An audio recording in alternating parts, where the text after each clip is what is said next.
sleep, I dance. In the realm of dreams, I dance. When I'm in the boneyard, dance. When I'm caught off guard, I dance. I got a feeling I can't shake, but I'ma try to shake it anyway. I got a move that I can't break, but I'ma break that thing anyway.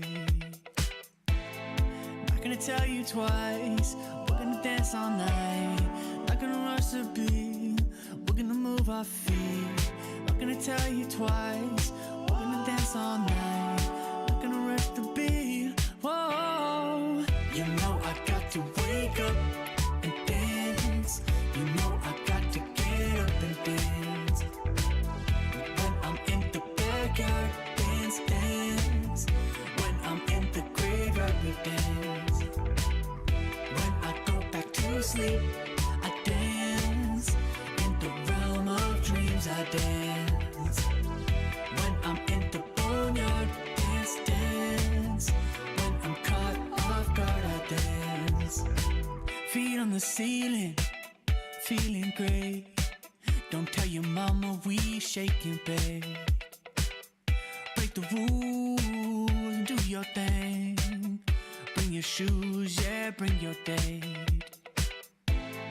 Not gonna tell you twice, we're gonna dance all night. Not gonna rush the beat, we're gonna move our feet. Not gonna tell you twice, we're gonna dance all night. Not gonna rush the beat, yeah. You know I got to wake up and dance. You know I got to get up and dance. When I'm in the backyard, dance, dance. When I'm in the graveyard, we dance. When I go back to sleep, I dance. In the realm of dreams, I dance. When I'm in the boneyard, dance, dance. When I'm caught off guard, I dance.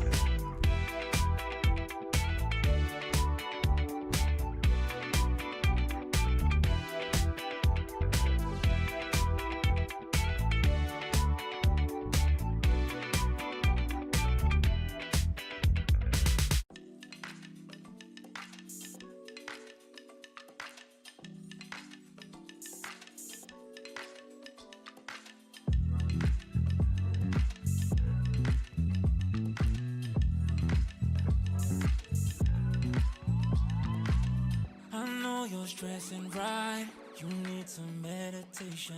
Don't let them ruin your vibe, no time for rumination. Let's leave it all behind, take a flight, aviation. Want you, girl, by my side, let me show my appreciation. I want you here with me, I miss your body, baby. No, I cannot believe that you're still single, lady. Wishing I could retreat. I want you here with me.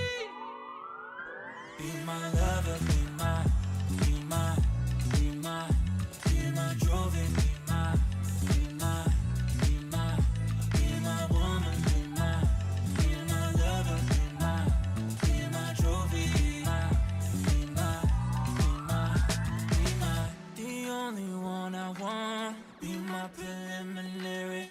Let me caress the way I think it's necessary. Monday, Tuesday, Wednesday, babe. 7 days, are you ready? I don't need to say you know it, girl, you're extraordinary. I want you here with me, I miss your body, baby. No, I cannot believe that you're still single, lady. Wishing I could retreat. I want you here with me. Be my lover, be my, be my, be my, be my trophy, be my, be my, be my, be my woman, be my lover, be my trophy, be my, be my,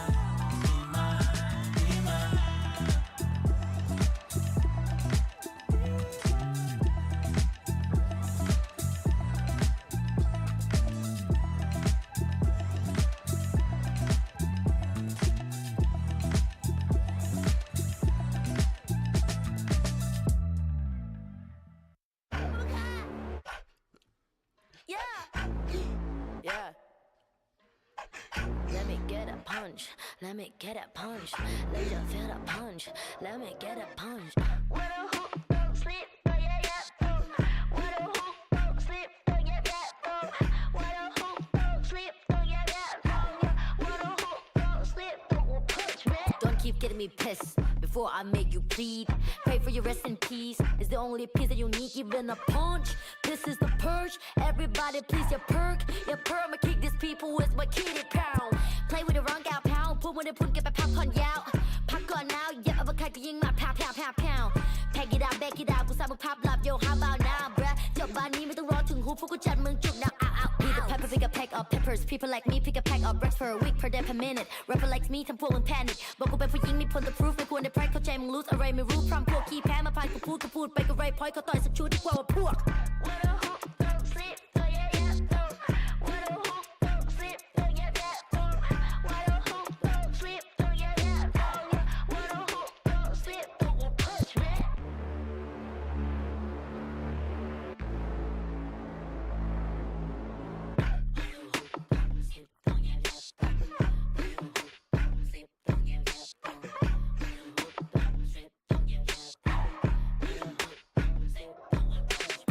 Problems are proved in one punch. All battles are beat in one punch. Put you to sleep with this one punch. ไม่สะเทือนกูสักนิดกูขอสกิล one punch. You wait ที่กูโดนมามากกว่า one punch. วันนั้นที่กูเจอกูสักกับคนมา one punch. One day one life one dream one punch. If you have one shot but I have one punch.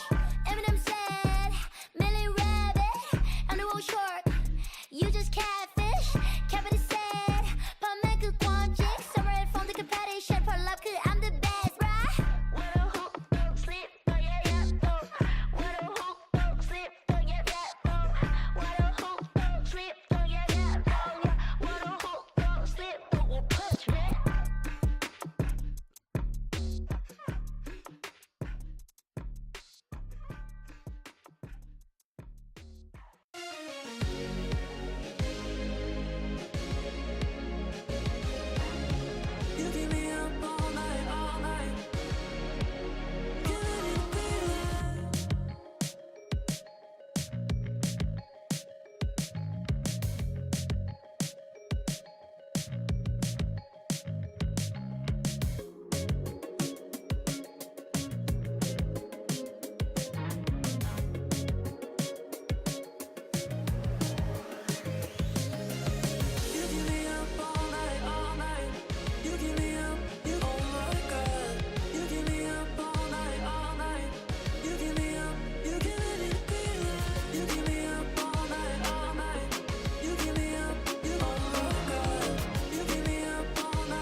did I do? What did I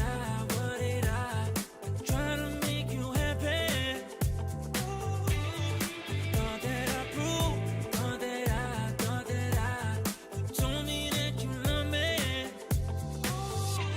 But now you're in the spotlight and you're cruising. You play with my emotions. I was foolish, but now you're in the spotlight. Camera shooting. You're playing with my heart. You're playing with my heart. But now you're in the spotlight and you're cruising. You play with my emotions. I was foolish, but now you're in the spotlight. Camera shooting. You're playing with my heart. You're playing with my heart.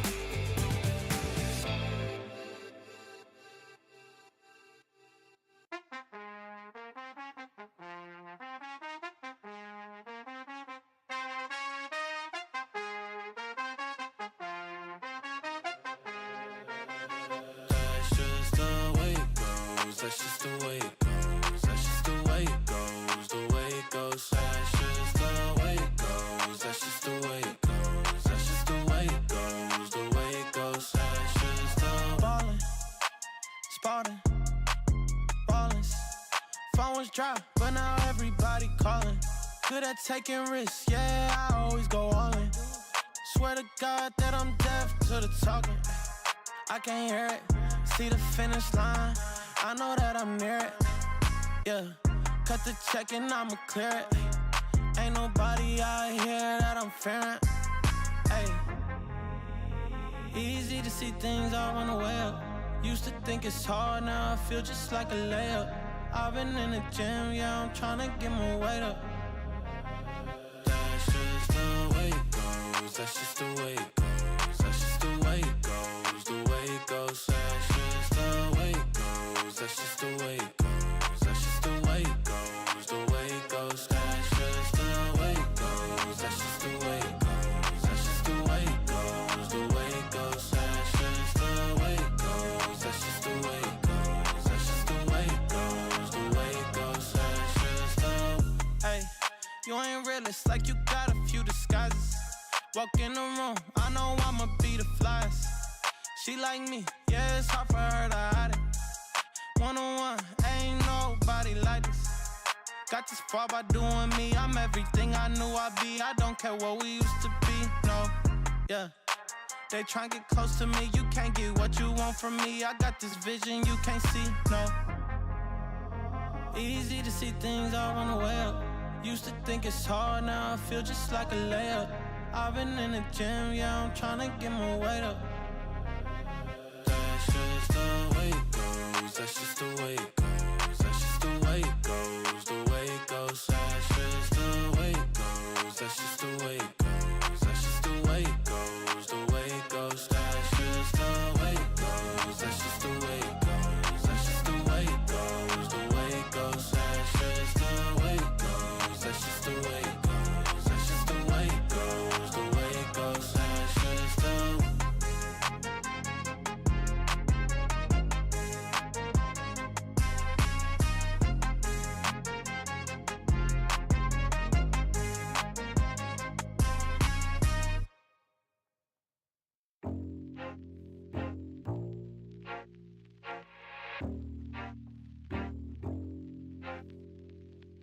Dans le silence, je perds mon souffle, les ombres dansent. Autour de moi, les champs s'agitent, on me bouscule, je marche vite, je perds mes sens. Je rêve de partir. Et dans la lumière, les rêves d'hier nous emmènent au bout du monde. Brûle la nuit, brise mes chaînes, sous l'orage, je renais dans l'écho de mes veines. J'entrevois une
don't leave me dry.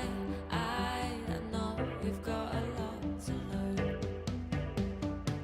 You like moving pictures on the big screen. You got me feeling like I'm 17, watching pictures on the big screen. Whoa. You like moving pictures on the big screen. You got me feeling like I'm 17.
Alberto was looking for you, by the way. Really? Yeah, you better get there Okay, quick. I'll go check.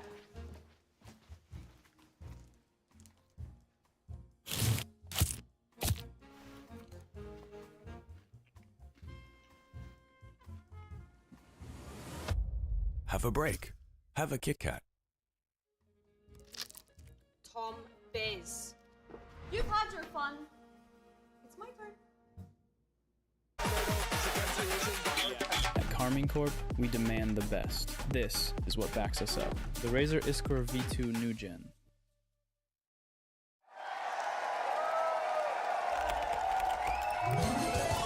Red Bull gives you wings.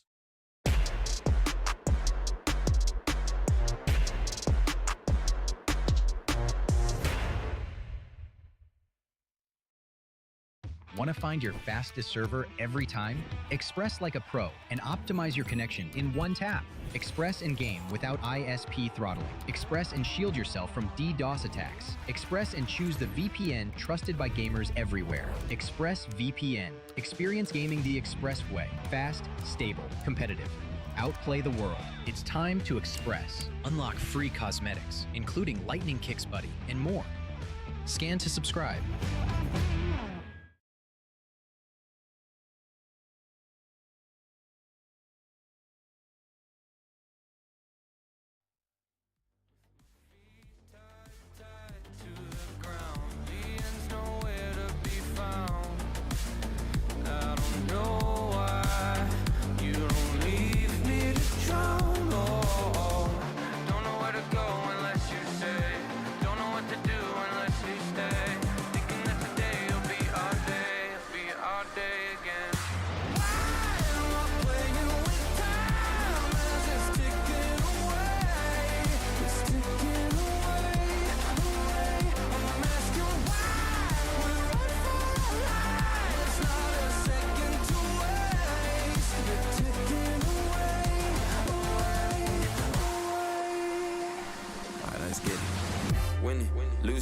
Either way I'm there. Got an attitude, I'm off the roof, up in the air. This run I make it count, yeah, I'm talking right now. Feel like the comeback kid, got no time to spare. Double up score, 22-2-4. You know I win a lot, gotta win one more. On a hot street, never gets old. Sorta with the ace and my team went gold. Why am I playing with time as it's ticking away? It's ticking away, away. I'm asking why.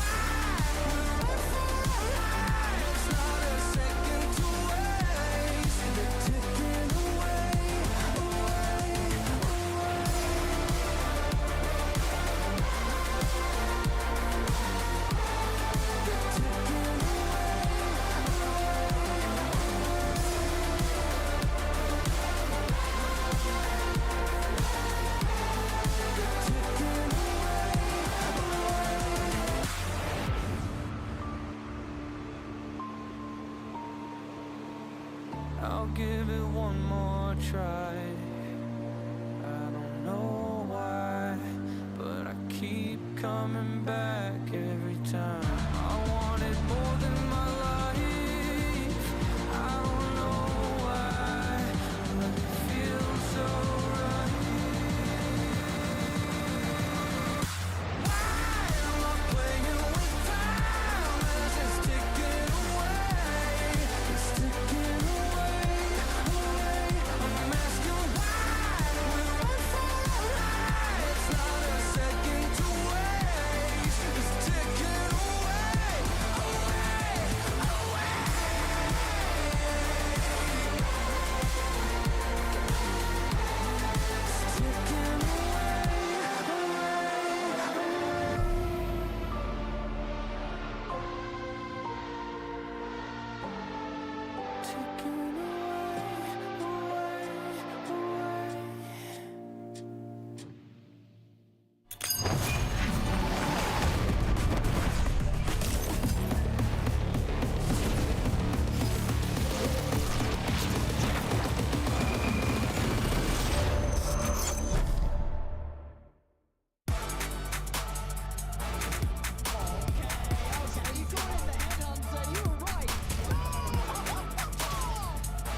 Welcome back to VCT EMEA. We've got day number 4 here live at the Riot Games Arena. And whilst we've had that celebration of having 2 teams go all the way to London, we also had yesterday where we had to say goodbye to 2 teams, and that continues. Today we're going to be saying goodbye to 2 more teams. But teams aside, I get to welcome Kukuka back to the show, Billy joining as well. And every time we're a trio, it feels like we have extremely long days of Valorant. So everyone out there, make sure you're comfortable and cozy, because it's going to be at least 6 maps and 8 hours. At least? At least. Yeah, at least. And a tech pause. Yeah, I was bored at home. You guys were having all the fun here, so I'm very happy to be back. It's kind of crazy because I feel like that second series yesterday, I felt very uninspired after the first 2 maps. I was like, this is okay. This doesn't really feel like EMEA though. And then that third map from Gentlemates, hello?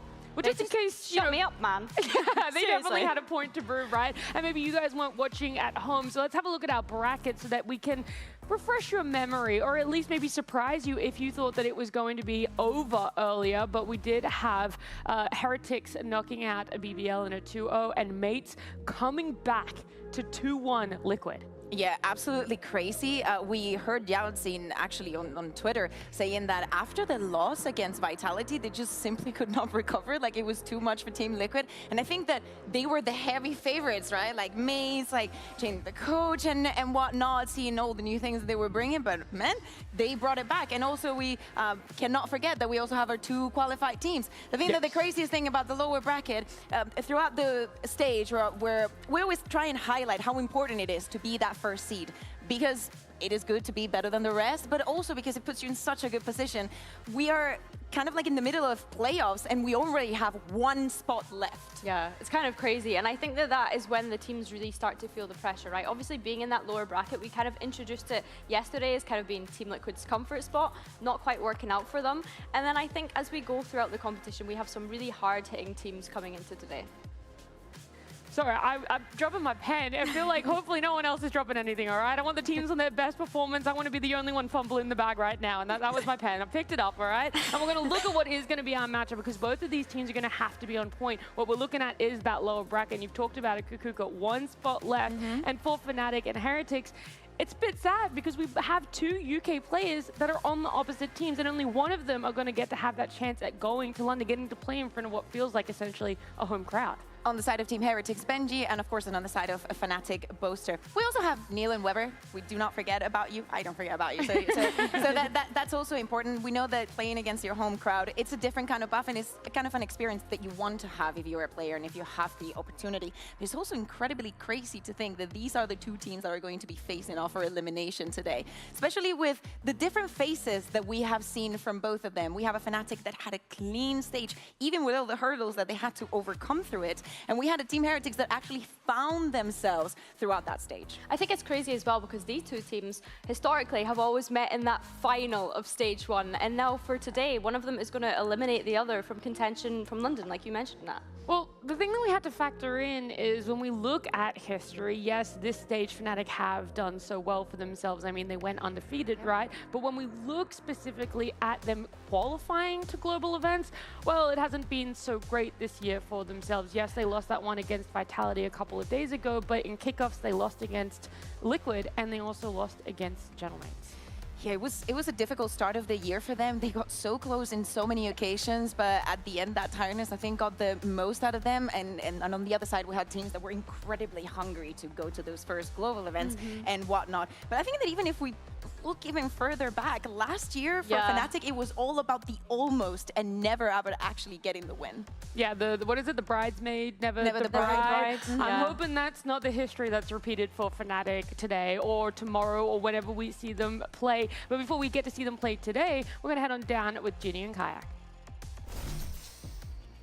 Kayak, a very important game today against Heretics, and there's a bit of a race to London between Boaster and Benji. So I'd like to hear from your individual perspective if there's maybe a little bit more pressure on your shoulders to perform well, to give your teammate that opportunity. No, I think it's there is no pressure at all, because last time we played Vitality and we had pressure because like we made the game too big for like how it was, because it was a qualification game and we got stress, pressure and everything, and we just didn't play our game at all. So I think for this game we're just gonna do like our staff focus on ourselves and no stress at all, no pressure. If we win, we win. If we lose, we lose. But it's like, yeah, we just go with no expectations. How do you, as the duelist, make sure that when it comes to not having any pressure on yourself, like, is there any ritual you do before the game? Is it just a conversation that you have with the rest of your team? I think it was about like the mindset that I had, because for the Vitality game I had different mindset, and after that I had some like reflection and just talking to people in the team. And for this game I just wanna bring like myself from the group stage, that I was just going to every game with no expectations, and I was playing good, so I wanna do it again today. And is there anything you focused on outside of these conversations to make sure that your individual performance keeps staying consistent? Because we've seen you, even in the series against Vitality, you were able to put up the numbers, you were able to put up that performance. I mean, just doing the routines like before the game, and doing like the stuff that they usually do, which is like just aim routine, a little run or something, and yeah, just playing. Do you enjoy running? Yeah, I started like at the start of this year, and I think it's quite fun, yeah. Okay, well, that's good to hear. Staying active, healthy mind, healthy body to perform in the game. Thank you so much. Good luck with your game later today. Desk, back to you. I think it's almost conflicting to say that you try not to feel the pressure coming into this match when we consider the interview answers that they kind of gave in that game against Vitality. It was the same approach, that we don't really feel the pressure. And now we're hearing that from Kayak today, that they want to come in and continue to have that narrative. I almost feel like it's a doubtful mind to come in, and I think the expectation is there for them. When we think of the whole time in franchising, the only time that Fnatic have missed a grand finals in EMEA was Stage 2 last year. So I do feel like the expectation to get to London is there. I kind of see it from a different angle. I think that what he really means, and Boaster also spoke about it in an interview, I believe it was with the Spike, saying that we needed to lose at some point. Funny enough, this is something that we talked about when we talked about Foot and how they lost that last game, and actually that gave them the rampage to push and secure that spot for themselves. It is a necessary thing. They felt like the pressure was not there because they had other options, but now reality is haunting them, and they need to know how to deal with it properly. I do think it's important, though, that Kayak thinks that bringing himself as he has been for this team is the most important thing, because last year he over-delivered time and time again. We were singing his praises, and I think that that is what he's looking for. They always say that you learn so much more from a loss than a win. There's things to break apart. There's just learning lessons there. And that's what we're hoping. I love Meet the Robinsons. Yeah. I know you're thinking of that. Yeah, okay, I didn't know the same person. We have found it out recently. But then there's just so much more that we can expect, whether they're going to place it on themselves or not for Fnatic. We're at least going to place it there, because it feels very justified with how veteran this team is. But then you look at Heretics on the other side. We don't know what to expect when they come up against each other with these rosters. This is the first time they're playing against each other this year. Yeah, and I think that's one thing that can be said for each team, is that Fnatic, they usually scale into the air. For Team Heretics, they are usually masters of that group stage, and then coming into this stage, that completely went out the window for a change, and then they've had to kind of find their form coming into this playoffs, which I think they have in a way, but yeah, I think for this being the first time that they face off, that's really going to be tested today. Yeah, I think also like the last 3 times that these two teams have played against each other have been incredible high stakes. Like we had the EWC finals, which was a reverse sweep that went absolutely crazy. And also back in the region when Fnatic won against that, like they had a very, very good playoffs in that run. So I really want to see how things are today. Who's scaling up? What's going to happen when they meet each other? If there's also going to be that pressure on the side of Heretics, because whilst we placed it on Fnatic for wanting to get Boaster to play in front of a home crowd, similar things can be said with Benji wanting to play there too, and so we'll see if Ginny got to the bottom of that one. The race to London is here, Benji. It's between you and Boaster. Unfortunately, only one of you can make it at least one step further. How does that make things today? You know, obviously it's a little sad. You know, I think for me and Boaster, obviously we both really want to go to London, but you know, I'm hoping it's going to be me, obviously. Of course. I'm just treating it like a normal game, you know, not trying to think too far in the future. So yeah, today is just, we got to be Fnatic. There's been a bit of a history between you two, although you haven't faced each other this year. The last time it was an international stage, and that was a reverse sweep in your favor. Do you think you'll be able to carry that momentum into today? I mean, it's been a long time since we played against Fnatic, but I think we always enjoy it. They're a really good team. But, you know, we're coming off a win, they're coming off a loss. I think that small momentum then us beating them, you know, ages ago. So yeah, you know, I think they've changed a lot, we've changed a lot, and it's just whoever's prepared best for the game, I think. Talking about the changes, actually, when we're looking at Heretics and the performances that you guys have been putting forward, it has been quite impressive. How have you been able to make such a quick turnaround when it comes to implementing these changes? Well, I think Kosh Maris has done a really good job in fitting in with our team. I think he's a very talented player.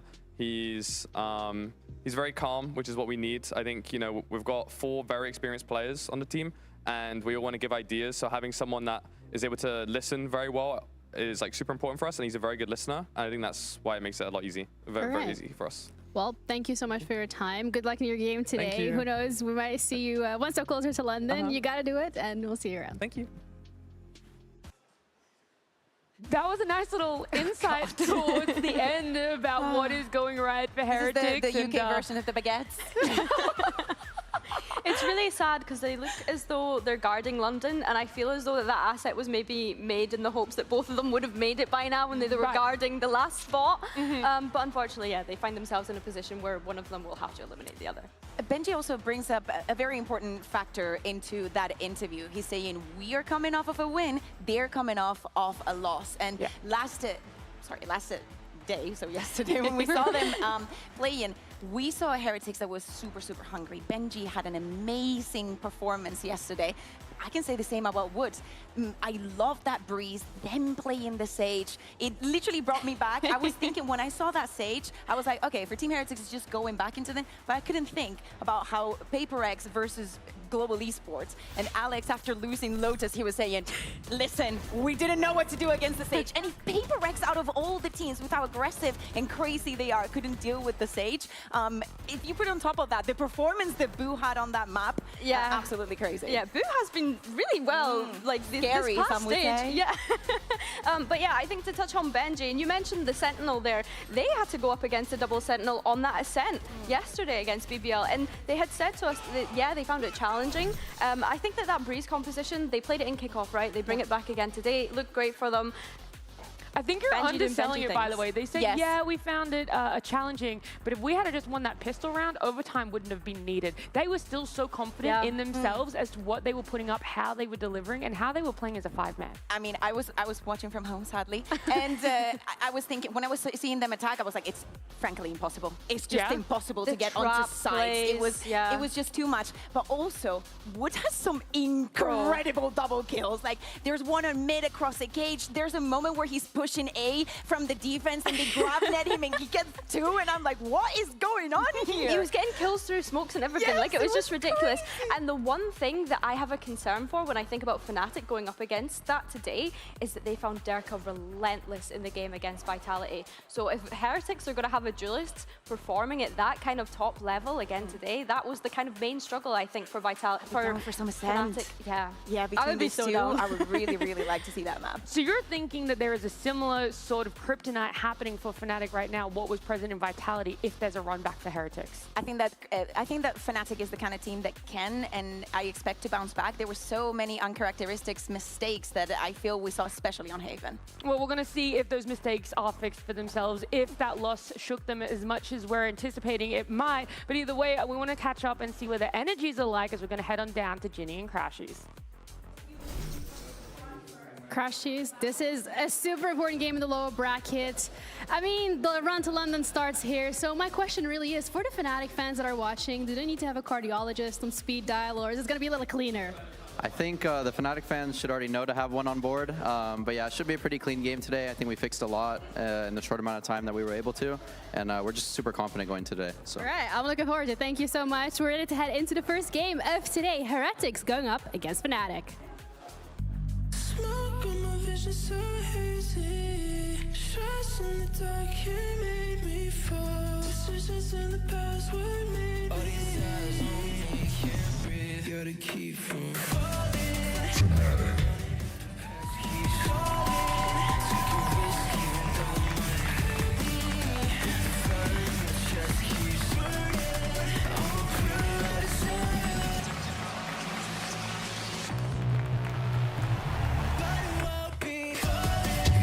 Heretics.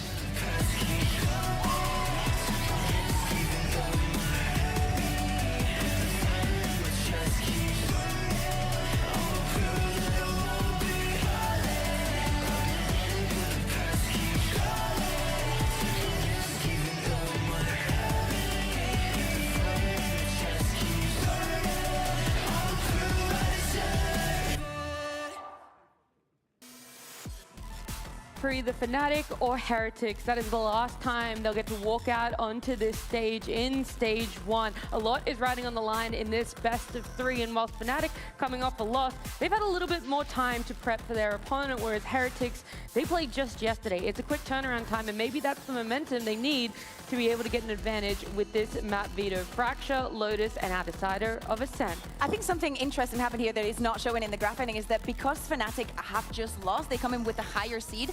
And surprisingly, they decided to go for Team B, something that they don't do that often. And it is because it is a question for Team Heretics, what map were they going to ban? Maybe they were going to be the ones removing the Peril, trying to play a little bit with their heads. But no, Team Heretics has decided that Haven, it's a no-go. Yeah, and rightfully so. And obviously Fnatic sticking with the usual insta-ban of Pearl there. We are going to see Fracture up first. Now, Team Heretics did look great on this map against Eternal Fire. They almost convinced us that that could have been a tool because of how well that map went initially. And then Fnatic, we saw that the very last week of the group stage against BBL. I'm intrigued to see if they go down a different route since we last saw it. Two things interesting. First, for Fracture, I love the fact that Fnatic is going to start on the attack because that also gives us Team Heretics defense that has been absolutely stellar all throughout the stage. But more so, when we jump onto Lotus, Team Heretics has decided to start on the attack. Now, Fnatic is very well known for such a strong defense that they have on Lotus, how strong their retakes have always been, and in general, the entire reads that they have in the map. Yeah, I mean, it was a decider for them against Vitality the other day. They didn't quite manage to get there. And for Team Heretics, that looked pretty poor against Eternal Fire. Wait, they're playing Lotus. Didn't Vekash play Viper in Lotus? Yeah, so it's I don't think Cyberf has ever played Viper. Yeah. So that is another layer because I do not expect a change in a composition that has made Fnatic so comfortable all throughout, and then it has to be a debut for him. Well, there's a lot of layers going on there, and whilst the players are on the stage and whilst all that prep has been put to the side before, they're also sitting down in their Razer gaming chairs there, and so they're going to have to look towards what's going to come up on screen for themselves. We know that Fracture is going to be that first map, and can I just say, by the way, Kukuka, every time I see Fracture now, I just think of you because you were so hard done by in the first 2 weeks of this stage. Oh, this one's going to deliver, girl. I was going to say, and finally teams are bringing it out more often and putting up some good showings on it too. Yeah, I'm kind of sad that we didn't get to see Fnatic until that last week. It was kind of field testing, it felt like, right? For them to play on that map. And I think that it is a map that it is very well prepared. I think that Boaster's calling on the attack is essential. For me, knowing what sides they're going to start and what not, I'm looking at two players specifically. Crashies on one side, because I don't think that against Vitality, he didn't have a good day. And I expect him to change things because of the aggression that I do expect and the reactions that I do expect to see from the side of Heretics. So the same thing goes for Alpha. Many of the Sentinels have been suffering through the consequences, but let me tell you, Alpha will shoot back. I think the kind of two people that I'm looking at coming into this is the duelists on each side, right? Fnatic opting to go for that Phoenix the last time that we saw the Fracture. How's Sivov going to sit into that? We've seen that he's been great on that duelist so far throughout this stage. And then on the opposite side, we have Woot jumping onto that Raze. How do these two duelists interact with one another when you have that primary Neon on other sides and then the Raze and the Phoenix in between? Sorry, but I realized that we're a little bit delayed with the agent select. One of the players, unfortunately, unable to keep the liquid into their cup there. Oh, I remember this time G2 had, when we were online, we had that happen and had to change a PC. The real ones remember that day. It was a long chaos. Anyway, going back into it, Fracture, very, very exciting. I think that the possibility of Ascent being the closing map for this series is absolutely stellar. I think that whatever happens, we have been blessed with this map veto. Yeah, when I think about Ascent as well, like obviously we kind of mentioned already how Team Heretics had moments of struggling against that double Sentinel composition. Let's not forget the last time that Fnatic were playing this, it was a double Sentinel composition. They were running the Vise and the Sage on Ascent, but we don't need to talk about Ascent right now because we are obviously going to Fracture first of all. Yeah, and we got our agent select popping up for Fracture there, and a little bit of what you guys are talking about. And I mean, could you talk about that the Fracture is going to deliver? Is it because of the agents that we're expected to see, or is it more just so how they play? I think that especially the first half, I expect it to be so evened out. I expect it to be absolutely cerebral because of the reactions that we have seen from Team Heretics. The call from Boo here on the defense has been stellar, but historically, Boaster's calling on this map has been on another level. So for them coming into today, and as you said, having a little bit more time to prep, Fracture is very likely to happen. Cyber Sivov was incredibly comfortable in this Phoenix. So I'm just looking forward to this first half to start. Yeah, I agree. I think that when we're looking at Team Heretics starting on this defense here, look at how they're utilizing not only the Fade and the Raze to fight for that A main space, but then also when the buy rounds start to get into play, Koshmaris with the Operator as well, using that as a threat towards for Fnatic being able to take into that space. And it's important to mention that because we're singing the praises of Team Heretics yesterday, but Koshmaris was a little bit out of the picture. Yes, we were saying about Boo, about Benji, and how Wood.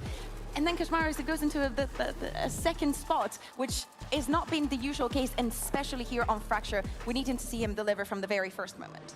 Yeah, well, almost identical compositions. Well, comps, yes, right, but agents, right? It's the duelists, right? Yes, that kinda... the Raze and the Phoenix. And so whilst you have outlined that they are different, which one do you favor a little bit more? Which one's going to give you that slight advantage on Fracture? Ooh, I think the Raze, honestly. Yeah. Yeah, I think the Phoenix is good. Many kind of mentioned it yesterday, the way that in which Fnatic were prioritizing those orbs so that Sivov could constantly have his ultimate online to be able to take that space. Great in that aspect, but for me personally, I like the utility of the Raze. Okay, so the Raze maybe just giving a slight edge. We'll see, though, as we're heading on into Fracture, our first map with Mitch and Tom. Well, this matchup usually is a final, so it makes sense that today is the final opportunity for one of these teams to keep pressing forward, not to lock in a playoff spot, but to avoid being locked out. Yeah, no, they've missed out on their opportunity for a slightly quicker route, and now, unfortunately for me, a couple of the Brits are now going to have to eliminate each other. One of them will be sent home, and the other might just have to stay in Berlin because for once, they actually want to be going home. It's a bit of a weird scenario here, but yeah. It is an Irishman's dream, Tom. To see a game as good as this. That's what I'm talking about. Heretics and Fnatic facing off. And listen, last time we got to cast these boys, Tom, it was a fun cast. I had a good time, and I'm expecting no different here today. Yeah, although if Fnatic does well in the first two maps, the series ends. It will be done. So it's not a best of 5 this time, but we'll have to see. I think both teams coming in with their own strengths. I was definitely intrigued by what we get out of the map veto, where each side would go, whether Lotus would make it through, even though it's looked decent at times for Heretics. We know the level that Fnatic brings, and for Fracture, well, in the past, this would be a dream veto for Fnatic, but as of recently, this map's look very good for Heretics. That, though, not the best start. No, that's a player we're going to highlight throughout this series. Koshmaris has had an incredible uptick. You heard it in the interview with Benji earlier on as well, how quickly he adapted to the team. But to start out this map, he'll be put to bed. Deleted as the old guard of Team Heretics realize the B site is wide open, and they'll rotate into position, but not in time. Smoke's already down, and it looks like Heretics will be locked out into a post plant. Yeah, the Molly's going to hold them back. Won't be available for the post, but Fnatic clearly a little bit more wary about the retake. Beginning before Sivov's aggression, though, immediately punished. He was meant to be this sort of distractor instead. Turning back to a 4v4.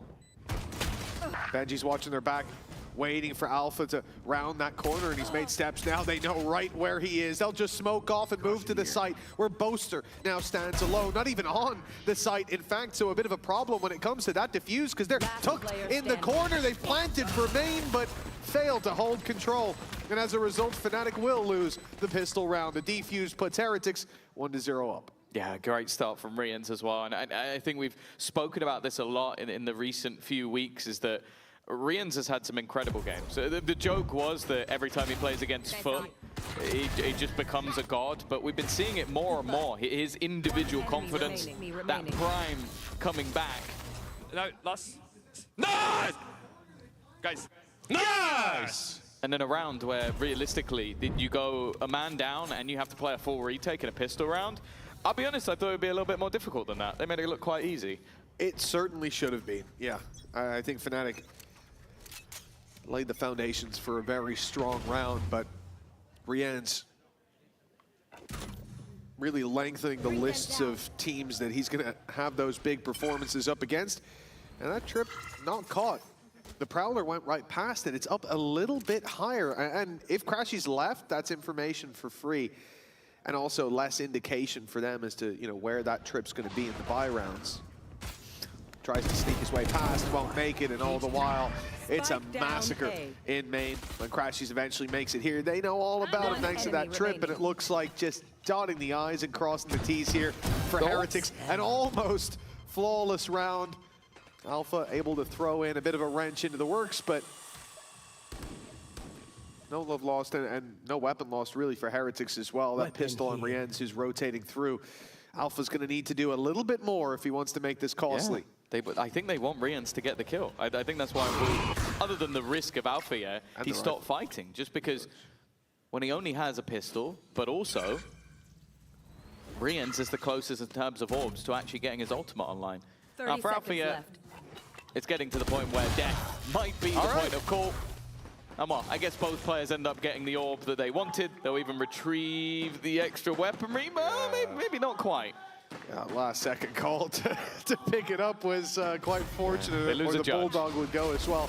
Indeed, a judge and a pistol, I think, is all that's going to be lost. Certainly not the end of the world, nothing to cry about. Venya, Alpha, solid individual. Of course, he can show up for a bit of damage towards the end, but the key thing is how dominant it was before that, how clean it was. That's what we like to see. Heretics playing a tight game. Now the challenge as they come in with a pistol and an SMG, but still, those rifles, they won't be pulling any punches. Fnatic approaching it with numbers. Look at this north side push 3 about to round the corner. Akash Maris, that's 3 rounds in a row that he has put in the dirt. Oh, Benji just about got out of there. Good usage of the cage meant he couldn't really do too much, and Kayak has dealt with Benji as well immediately. Oh, I was going to say they deal with this, but yeah, Rien's just cool. Yeah, just a little bit of spam. He is the only player earning orbs other than via deaths. He's one away from his ult, but he'll get it online. I don't think he's going to use it in this scenario unless there are some crazy mistakes out of the Fnatic post plant. You got loads of players with rifles there. Koshmaris getting a 0-3 on the board after that initial fight. I think he was the only real rifle. I'm not including the Bulldogs. Bulldog 1v1's on site. Nothing works. Everything goes the way of Fnatic. And then the Ghost just pops a few shots through the smoke, of course.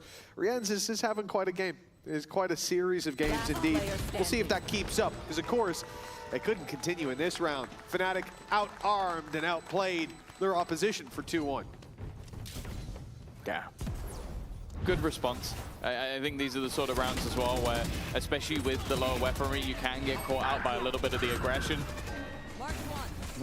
It still had to be perfect, even with the reveals from Rienz. And then Alpha there to keep it. Nice, boys. Come on, boys. Fairly 6 clean. shots. Oh my god, my foot is itching. It's also worth noting as well, we saw a moment ago that this map is only 58% attack sided, but for Heretics, it hasn't been. They have been dominating on their defensive side, and Fnatic, the one map they played it was a 9-3 attack. So it seems we have both teams starting on their favored side from what we've seen so far this stage. And for Alpha, too many targets. Yeah, you say that, there's a world where he gets them both. I feel like that's the world we live in most of the time. Yeah, there's many worlds. There's most of the time he gets both. This time punished, Fnatic forced to readjust. No control over the south side of the map. And so again, the death ball, the numbers comes into play. Worked phenomenally last time. It was Koshmaris to lose his life early on Dish. But this time they moved to the B site. And that means the challenge is Wood. And I was going to say, you know, it's tough to catch him lacking, but they've caught him off guard. Benji's now surrounded and soon to be dealt with. Somehow deals with Sivov, even blinded up, but pressure from all sides, and finally he will fall, but the damage is well and truly done.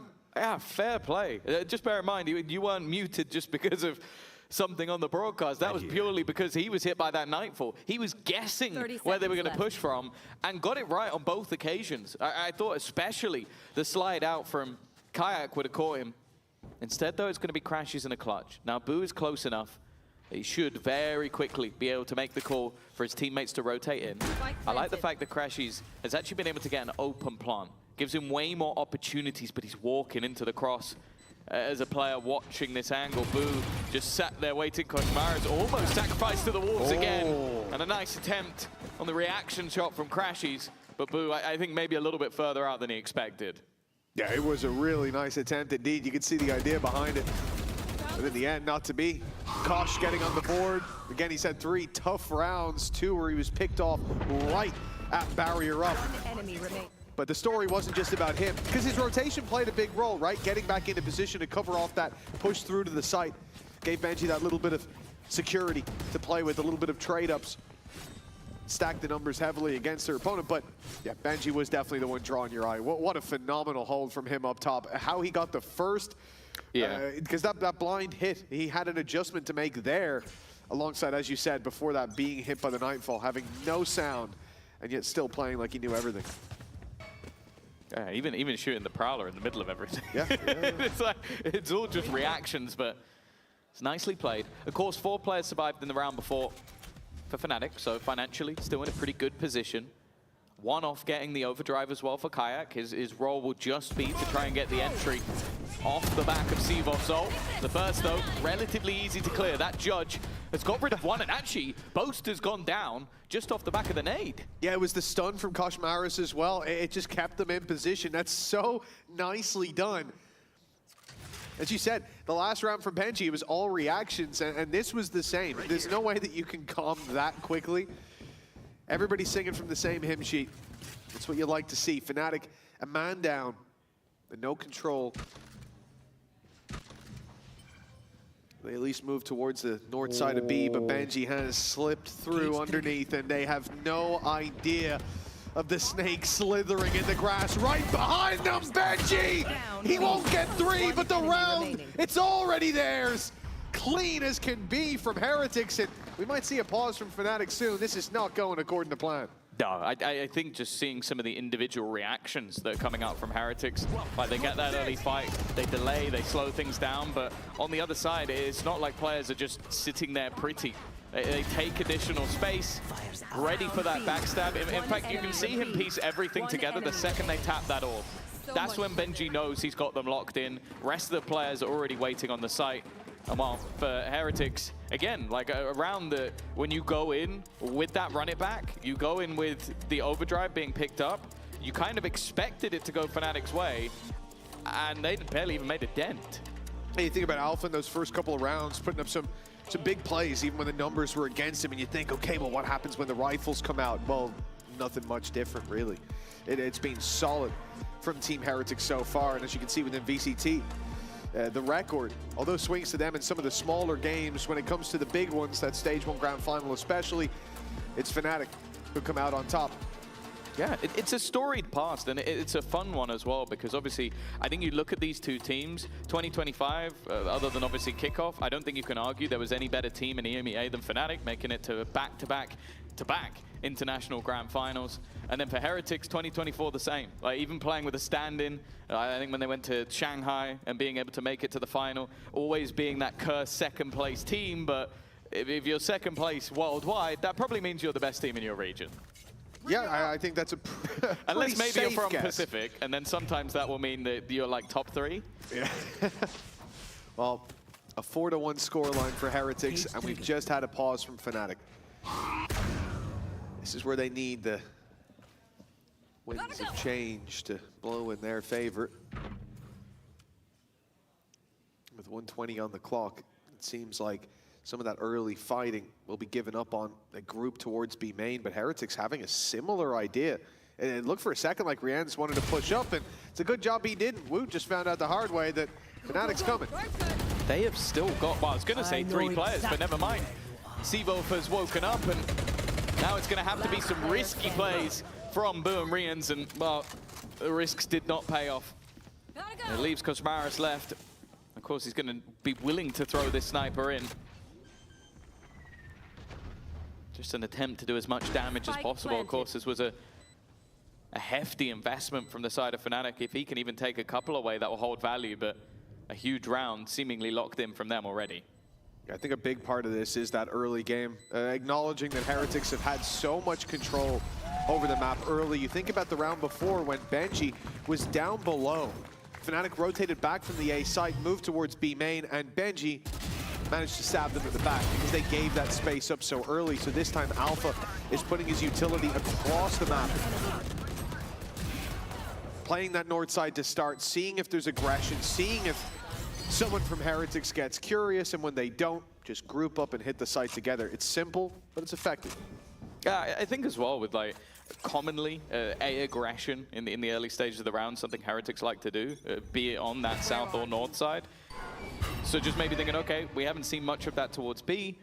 that's a freer spot that we're not going to find immediate resistance, especially with the double duelist on the defense. You kind of have to be getting aggressive somewhere. I think it's also one where it's harder for the defense to fight. Like, you might do the same towards the north side of B, but the south side of B, it's risky if there's a lot of players waiting there. You can see Alpha's going to break that trip towards A. And this is good information for Fnatic. They've heard the push up in A main. Now they go to A dish, break the trip there. Your opponents still think the hit's coming in. Numbers still on that side, but no overreaction. Heretics still keep 2 players on that B side. Benji, who was so easily dealt with in the previous round. A random shot through the smoke. Well, he stands close to that smoke. In fact, he stands in that smoke himself and Woot. How far will they go? Content with the control they have, or wanting a little more? It's been re-smoked, but they've caught Crashies and then swung into Kayak. A beautiful setup from Heretics.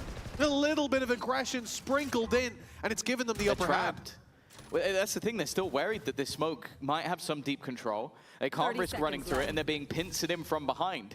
They're slowly being closed in on, and they've only got 25 seconds. They've got nowhere left to go. Boo's even starting to think like, okay, I could just end this round with my ultimate. I'm gonna hold it for a second or two, and they don't clear that back corner. Benji once again, he has been phenomenal on this B site. Be it in the tower, or be it hidden in the corner. And when you get that first kill in the smoke, when Woot takes Crashies down, that's where there's a decision. Do we run away? And Woot was going to. He put the blast back down. He wanted to get out. But the second Woot dies, Benji says, I've got to strike. I've got to trade. Nice! And he gets in there. That's Benji's round. And it's Team Heretics with a 5th on the board. Fnatic, well, they've got 1 timeout left in this map, and it looks like they still need solutions. Yeah, that was brutal. It's a direct adaptation to their opponents in the last round as well. Literally shutting down the position they had success on. Again, a piece or 2 missing for Fnatic if they lose this round economically in the bin, and a chance for Heretics to run away with this one. And Benji once again sits within this B site. He has been difficult to clear. He's going to go through the volley as well. He's caught them off, but the shots don't land. Boaster and Crashies able to pull this into an advantage, and now a plant can be found as well. Heretics putting numbers on that south side, but now they split as well. Boo comes north. That's the orbital strike. I don't know the idea, the intention here, but with Nightfall, orbital strike, and indeed the finger gun's already out. It's going to be a lot thrown at Fnatic for now, though. Nothing hits. They're keeping that heaven control, and Kayak will not be pushed out of position on site there. It's looking like an impossible round now. That first wave, that burst of ultimates, finding nothing, it leaves them so far on the back foot that I'm surprised they're even still trying. Weapons being thrown away. They've got the credits, I suppose, but even then, Rienz is starting to second guess it, but doesn't get a choice. Yeah. A really nice round from Crashies, but also, I'm not sure who it was in that moment where there's an orbital strike going off, a load of other utility who is spamming through the orbital strike, but whoever did that, I think, helped out Kayak massively, because it just clips Koshmaris enough that he starts to doubt something. He's like, oh, am I still open to this other angle? And just hesitates enough that I feel like that kill comes a lot easier to Kayak, and they're able to hold on to everything. As you said, a massive ult dump for Heretics in a retake where, sure, they had a disadvantage, but again, you use everything. You kind of need to come out with something in this round, and well, for Heretics, that's enough that they feel they need a pause. Yeah, I think it's the right call, just looking at how that round played out. They're on the back foot. They decide to massively commit utility to it and get nothing on the back of it. It's giving away a lot of advantages. What could be ults that win you rounds in the next, that turn those 50-50s into favored scenarios. And again, you throw it away for that. I do think that that's somewhere that coaches want to get back in and steady the ship here. As Fnatic felt like they were under pressure just moments ago, but that round win may just have relit the furnace. Yeah, I think, again, just getting some of those stars online. Of course, it's still been a bit of a slower start for Sivov after what was a blitz in the first week. His first joining of the team, he looked incredible. Definitely had a tougher second match, and I think getting that confidence back for him is going to be massive. Obviously, on the Phoenix, there's a lot of opportunities, but yet to see it just yet in this match. But already, as said, like for Heretics, the expectation is for them to have a fairly strong defensive half, and the same for Fnatic from what we've seen on this attack. Them going in level wouldn't be the craziest of things, but there is a reinvestment here for Heretics. The judge picks up the pieces of the weak economy. But this is everything on the line. Molly from Boo's going to delay them, but they've taken caution. Boo has to make a big play and slip it into the wall. Unfortunately, as a slip up, the Seavoff was waiting on the side. It's success across the board for Fnatic. Even losing one, they've got contingencies with Alpha holding for that second man on the south side. It is going to be Rienz alone again. This time in the 1v4, he'll find the first. It doesn't look like he's given up on it just yet. Knows there's a player close. Has the right idea, but a triple swing is primed and ready. And only the double needed to close. 5-4, Fnatic hot on their opponent's heels. Yeah, I like him trying to bait out all those fights at the end. Like, he knows where they are, just nothing he can do about it. And very, very good discipline from the side of Fnatic. I'll also say it feels like they've spotted the gap. Like the spot where there's the biggest weakness. Their execution on this B side of the last couple of rounds has been very good. Other than the massively aggressive push through the smoke, they haven't been caught. They've been able to deal with the judge up top, even looking just for a pixel to try and find it, knowing that that's one of the spots at risk. And that is now the reset onto the economy of Heretics. A singular Guardians and pistols to play with. And well, no doubt they're going to try and take a lot of space in this round. It's a small thing, but I swear I heard someone take damage, no? It's like I heard the character noise, but I don't see anyone low on HP. That's throwing me for a loop. But okay. Looking to equalize. Should be the equalizer as well. Orbital Strike's going to even be committed. Better safe than sorry, says Boaster. But Heaven clear, a plant comes through. Still have main control, still have north side control. Really. And especially with the trap, I'm just thinking about this now. You're not even worried about them wrapping underneath, coming behind through Arcade. Fnatic have got everything in their favor. And frankly, that looked like it should have been a kill. Good luck to Heretics. Oh, even the Nightfall committed. They really are taking this one as safely as possible. Even still, Koshmara has managed to find a kill. He's trying to bait them out with the tap of the spike. And eventually will. Nice trade from Benji, but once more, there's another layer to this. Another player that they have to deal with up in the tower. And all the more, they've only just figured out that Alfia is back towards the ramp for Boo.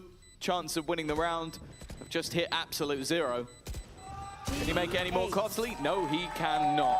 Few more ults than maybe expected to be expended in this round, but again, for Fnatic, climbing back into things. 5 rounds now on the board after a slow start. I think they'll be pretty happy either way.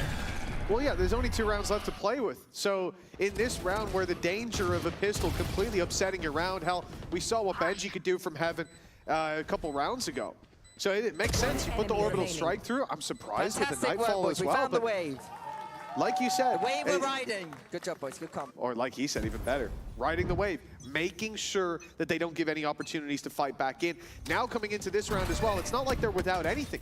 A running back is just 1 orb away, and there's quite a few orbs to pick from when it comes to this map. Phoenix can get you in. And from that point, you're at least guaranteed, even at the half. They just need this round, but Heretics have invested fully, and somehow Koshmaras avoids 2 fights taking him down in main. He's got the info early. And here comes the overdrive. Showstopper has been sent out. A chance, and he's going to get 2! Massive from Woot. A little bit of luck that has gone a long way. Leaves just 3 remaining for the side of Fnatic. Of course, you mentioned the running back. It is online, and the other ult that they used is also now gone. Left to Alfia, and unfortunately, again, Spike down A. too many targets. Nothing landed. And with the spike down, even a recovery here seems impossible. Of course, credits-wise, they're not in a bad position, so it's no real surprise to see Fnatic try and just throw bodies at this. And Crashies probably is a little bit surprised that there's still someone on the B site. Yeah, I don't think that would have crossed his mind for even a second. And actually, the time it's going to take this fight is going to win the round. He just wants to kill him for now. Heretics. But yeah, just for being a rat. He's like, you know what? We don't like rats. Get out of here, Boo. But yeah, 14 HP, probably just going to try and hold on to the gun. And he's not going to. Mission failed. 1 more to play with now. Fnatic stalled out there at the 5 mark. Hey, again, finding 3 in a row in the last. I think it was important to keep that momentum going, but what do you do about this? It's just RNG. Every setup in the world, every strategy you put into play, just 1 rocket well placed through a cage, and that's the end of your run. But nice, let's go, guys. Come on, come on. On the upside, run it back online for Fnatic coming into the final round. Again, not really seen much from Seabuff on this Phoenix so far. Oh, it's been awful. Those orbs have been collected throughout the game, but unfortunately not a lot of them coming off the kills. Flash is going to give the space. Allow him to go through on the run it back, but especially with the stun, I don't know if he's even going to make it to the side. No, it's just going to be the spam through. Kayak's at least done well on the other side, and then re-aggresses to take down the flanking Benji. Turns it back into an advantageous position, but more importantly, opens up A. However, they're just baiting this. They're baiting the push forward. Incredible. They've pulled out Koshmaras into a fight that he didn't even know he was about to take and given them an even bigger advantage. Rienz has bailed them out of worse situations, you would say, in the past, but not this time. The spike will not be stopped on its rush towards the B site. And now, all alone on the other side of the map is Boo. It looks like we're destined to be neck and neck at halftime, and with Boo having 2 kills on the board so far, this would be a pretty significant departure from the norm from what we've seen so far. And he will find the first. Okay. All right. And look how quickly Fnatic were all grouping up to push him to hunt him. He got that kill. They're like, okay, hold on. Yeah. Let's play this seriously. It's not going to matter at the end. Kayak, he is going to be able to make this an even half. 13-7 for him, a decent result, but we have to see what's going to happen in the next. For the past weeks, we have been keeping up to date with the race to 3,000 kills between Althea and Kankan. Ginny is standing by with the man himself for an update.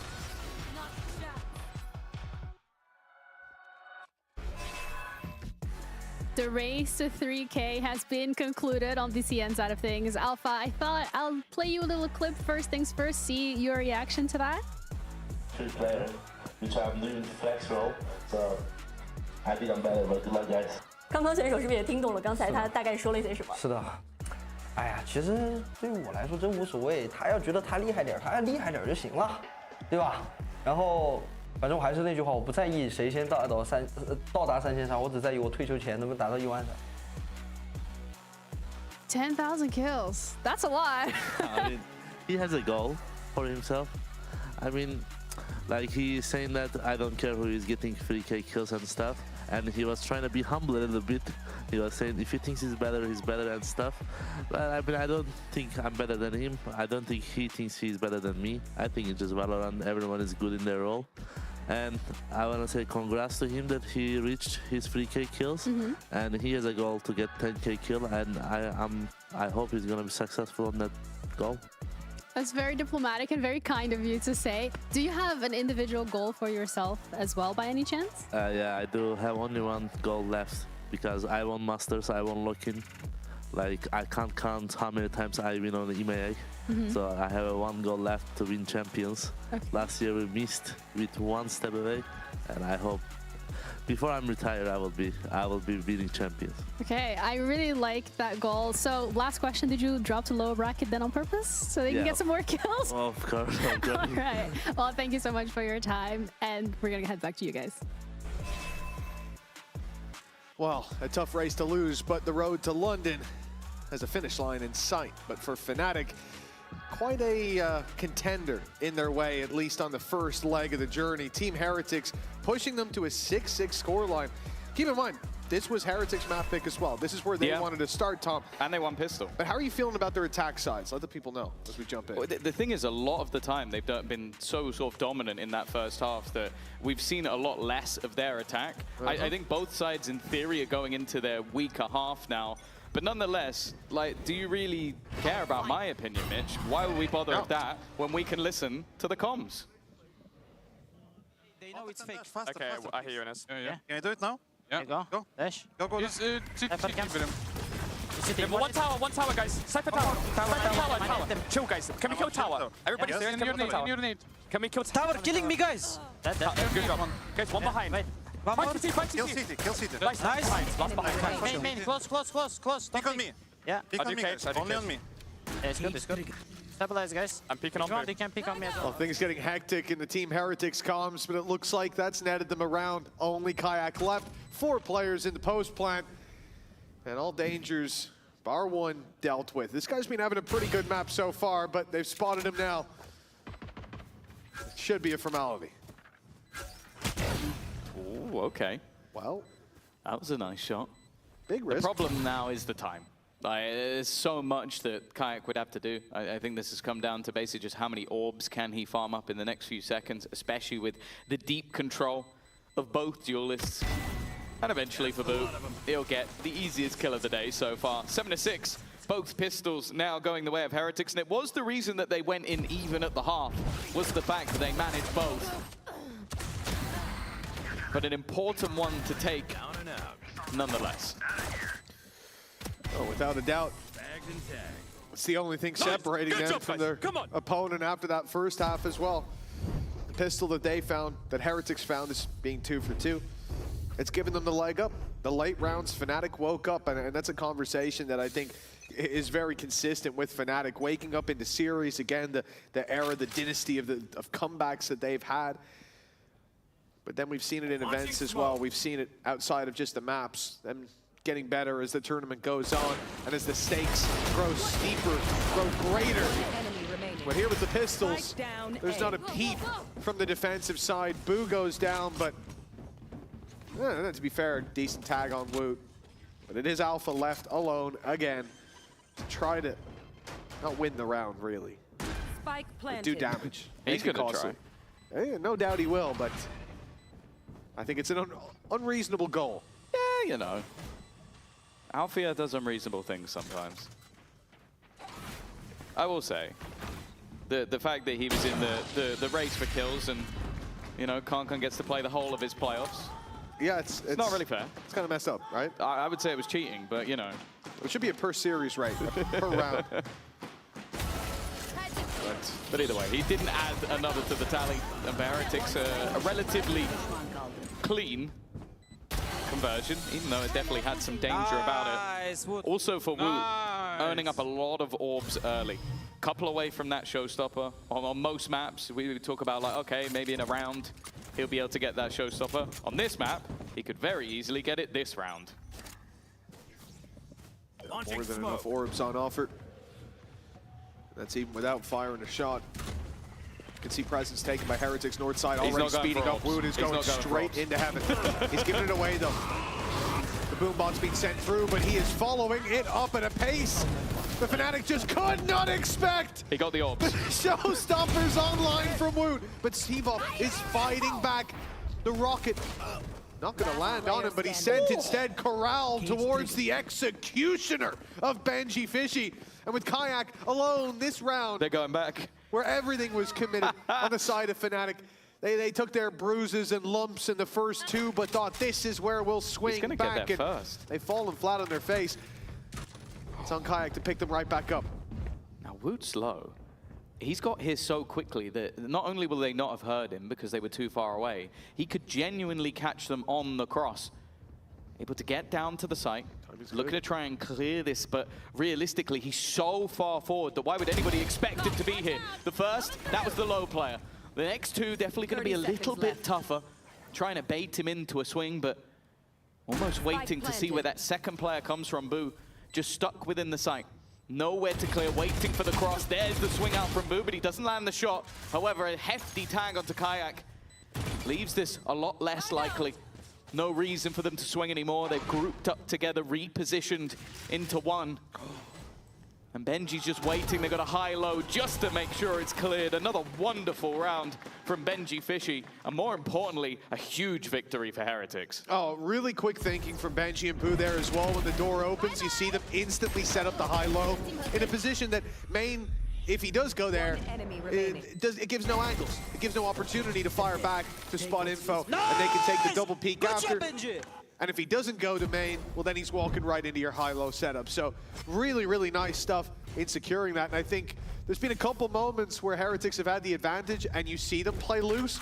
But once it gets serious, like goes from a 4v2 to a 3v2, or in this case to a 2v1, they're like, oh, tighten up the ship. Like, they have that lock-in mode, which has been very good so far. Oh, Kayak. the flash. Oh, they're looking the other way! The distraction! It pays off for one! And a stun! But how much more can he get from here? In fact, the smoke has to go down to get him out. They do manage to extract Kayak, so a man advantage persists.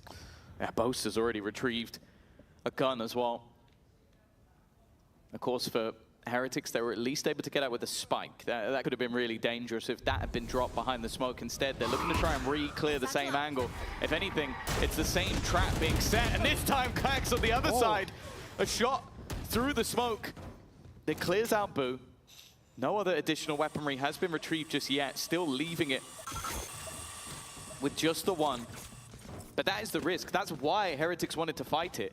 If we give this up, it guarantees weaponry into enemy hands. And I think now with Crashy's clearing, there was temptation to go for it, but as of right now, they're going to go just with that singular gun. It has, however, been handed to Alpha yet. 30 seconds left. Wood's trying to take space, but Alpha's already here, locking it down. The Benji alone, big plays, as we've said. We've seen him deliver, but this one, too hefty a package. Fnatic, they make it up to 7. Very well played in the late stage. And I think the perfect time for it as well. It felt like Heretics were just about to run away with the game. Well, yeah, you lose your bonus, you win an Emoda Thrifty right off the back of it. And I think that also just not only the initial trap play, as you said, the sort of bait from Sevov was sublime, but then you have like a change of, okay, we've now swapped Kayak back to the other side, and then we have another player baiting him. Just give your superstar player opportunities for free kills. And hey, it's a crazy thing. He's sometimes going to get free kills. Then you have your other superstar with a rifle he didn't have at the beginning, kill both at the end. Crazy how that works. Yeah, it was filling back in the space as well.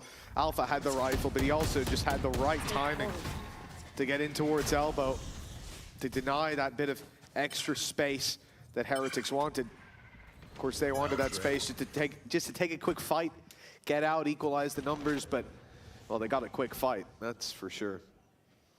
120 on the clock. Double digits still evade Heretics, but a buy doesn't. They're able to invest. They don't have that big old gun. They don't have the op. You see it instead in the hands of Kayak, and opponent's about to round that corner. Prowler goes first, and he fires the shot at it instead. Okay, Heretics have bought themselves a second. Leaves of light. Sevov up close. Only the one. That op still waiting on the site, and they know it. For Heretics, it'll be time to speed up, to take it down as it rings out up in heaven. Or they could send it to the other side of the map, but they need to make a choice soon. 45 on the clock. They're going to get the info. I guess Kayak on the other side has it as well, but another shot that goes awry, leaves a somewhat isolated Kayak and then caught up from a different angle. Alfia hoping that maybe he can get some information off his remaining utility. But they are going to be able to cross, and more importantly, Riens, while trying to get the spike down, kills off Boaster. Spike planted. Makes it so much more difficult for the remaining two players, and they're making that decision. We've got some credits to spare, but maybe not enough for everybody. Because of that, they've just got to hold on to the guns.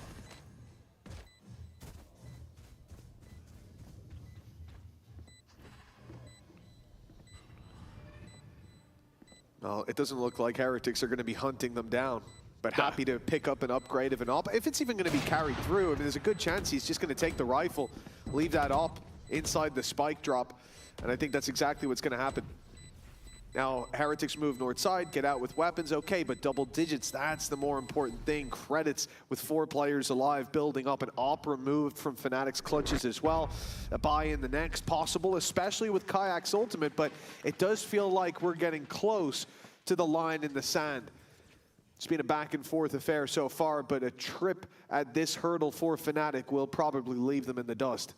Yeah, and that's it. The time to take a pause is now. Like another 4-1 deficit, same as the last half. They were able to recover from that position, but we are seeing some sort of glaring issues. I think one of them, obviously, like you look at Sevov in comparison to the first week, no pressure versus BBL. They'd already qualified him first. It literally didn't matter what happened in that game. So other than pride and maybe doing some damage to BBL, Then you go into the high pressure game versus Vitality, and he definitely struggled. You could see the difference. Maybe you talk about different caliber of opponent or form, but right now, it's been troublesome. And don't get me wrong, the last round, he gets hit by an orbital strike, still gets one, gets out. That's not so much of an issue. The attack side, him having that Phoenix, having to run it back, and never really having too much impact with it, you're starting to see how Fnatic might be suffering a bit more with that stand-in, which is something that needs to be talked about. I think, obviously, with the first week, him doing so incredibly well, I think it's very easy to just look over the fact that they have a stand-in. Just go like, oh, well, if he does insane, then it's not a stand-in anymore. No, it is. There's still going to be gaps. There's still going to be issues that come through. And as of right now, I think also, I would just do the comparison of Boaster's individual performance. When you have your team, you can focus more on you. When you have someone new, you have to focus on them. And you've seen his individual level also take a bit of a dip heading into the playoff stage. That's understandable. You have much more to do in the round-to-round, much more to draw your focus. Now, we've had the timeout from Fnatic. We've spoken about this. A marathon, not a sprint for sure, but it will turn into a quick burst of energy. If they lose out on this one final leg before the map closes in Heretic's favor. This has to be Fnatic's final stand. Big investment. As we said, the ult there for Kayak. They still get him a rifle, but they've lost the B site, forced into the retake early on. This seems like the plan, though. Like when you have the run it back, you have the overdrive, you got an ability to run in, get some information, maybe get a kill, have no risk behind it, then you can follow up at pace, and that's not bad already. A trade onto an ultimate puts them with a man advantage. Alfie is looking to try and get them the rest of the information, try and clear those players from the backline. That's exactly what they're doing. Get rid of Riens and leave it onto 2. No ultimate to play with. Boo just needs to swing this, and now they know exactly where Benji is. That is a beautiful retake. I think it worked out really well that Boaster didn't get his kill until towards the end of the round as well, because if he's the one picking up the opening, they get orbital strike right away, and I have almost no doubt that they would have put it into the round. But instead they get out of there with orbital strike still intact, because he gets it in like a 4v1, or 5v1, pardon me. It was of course an end zone flawless. So from this point, Fnatic, we said that the pressure was on. This is a round they have to deliver in, and my God, they did. Playing the retake from the get-go, and it was all according to plan, leaving with still some ammunition locked and loaded. The magazines don't need a touch-up. Oh, this is going to be fast. Surely. All 5 players grouped up. Overdrive for Cosmaris. They've also got Nightfall. Just look at Fnatic, though. They're not on the site. They've seen this coming.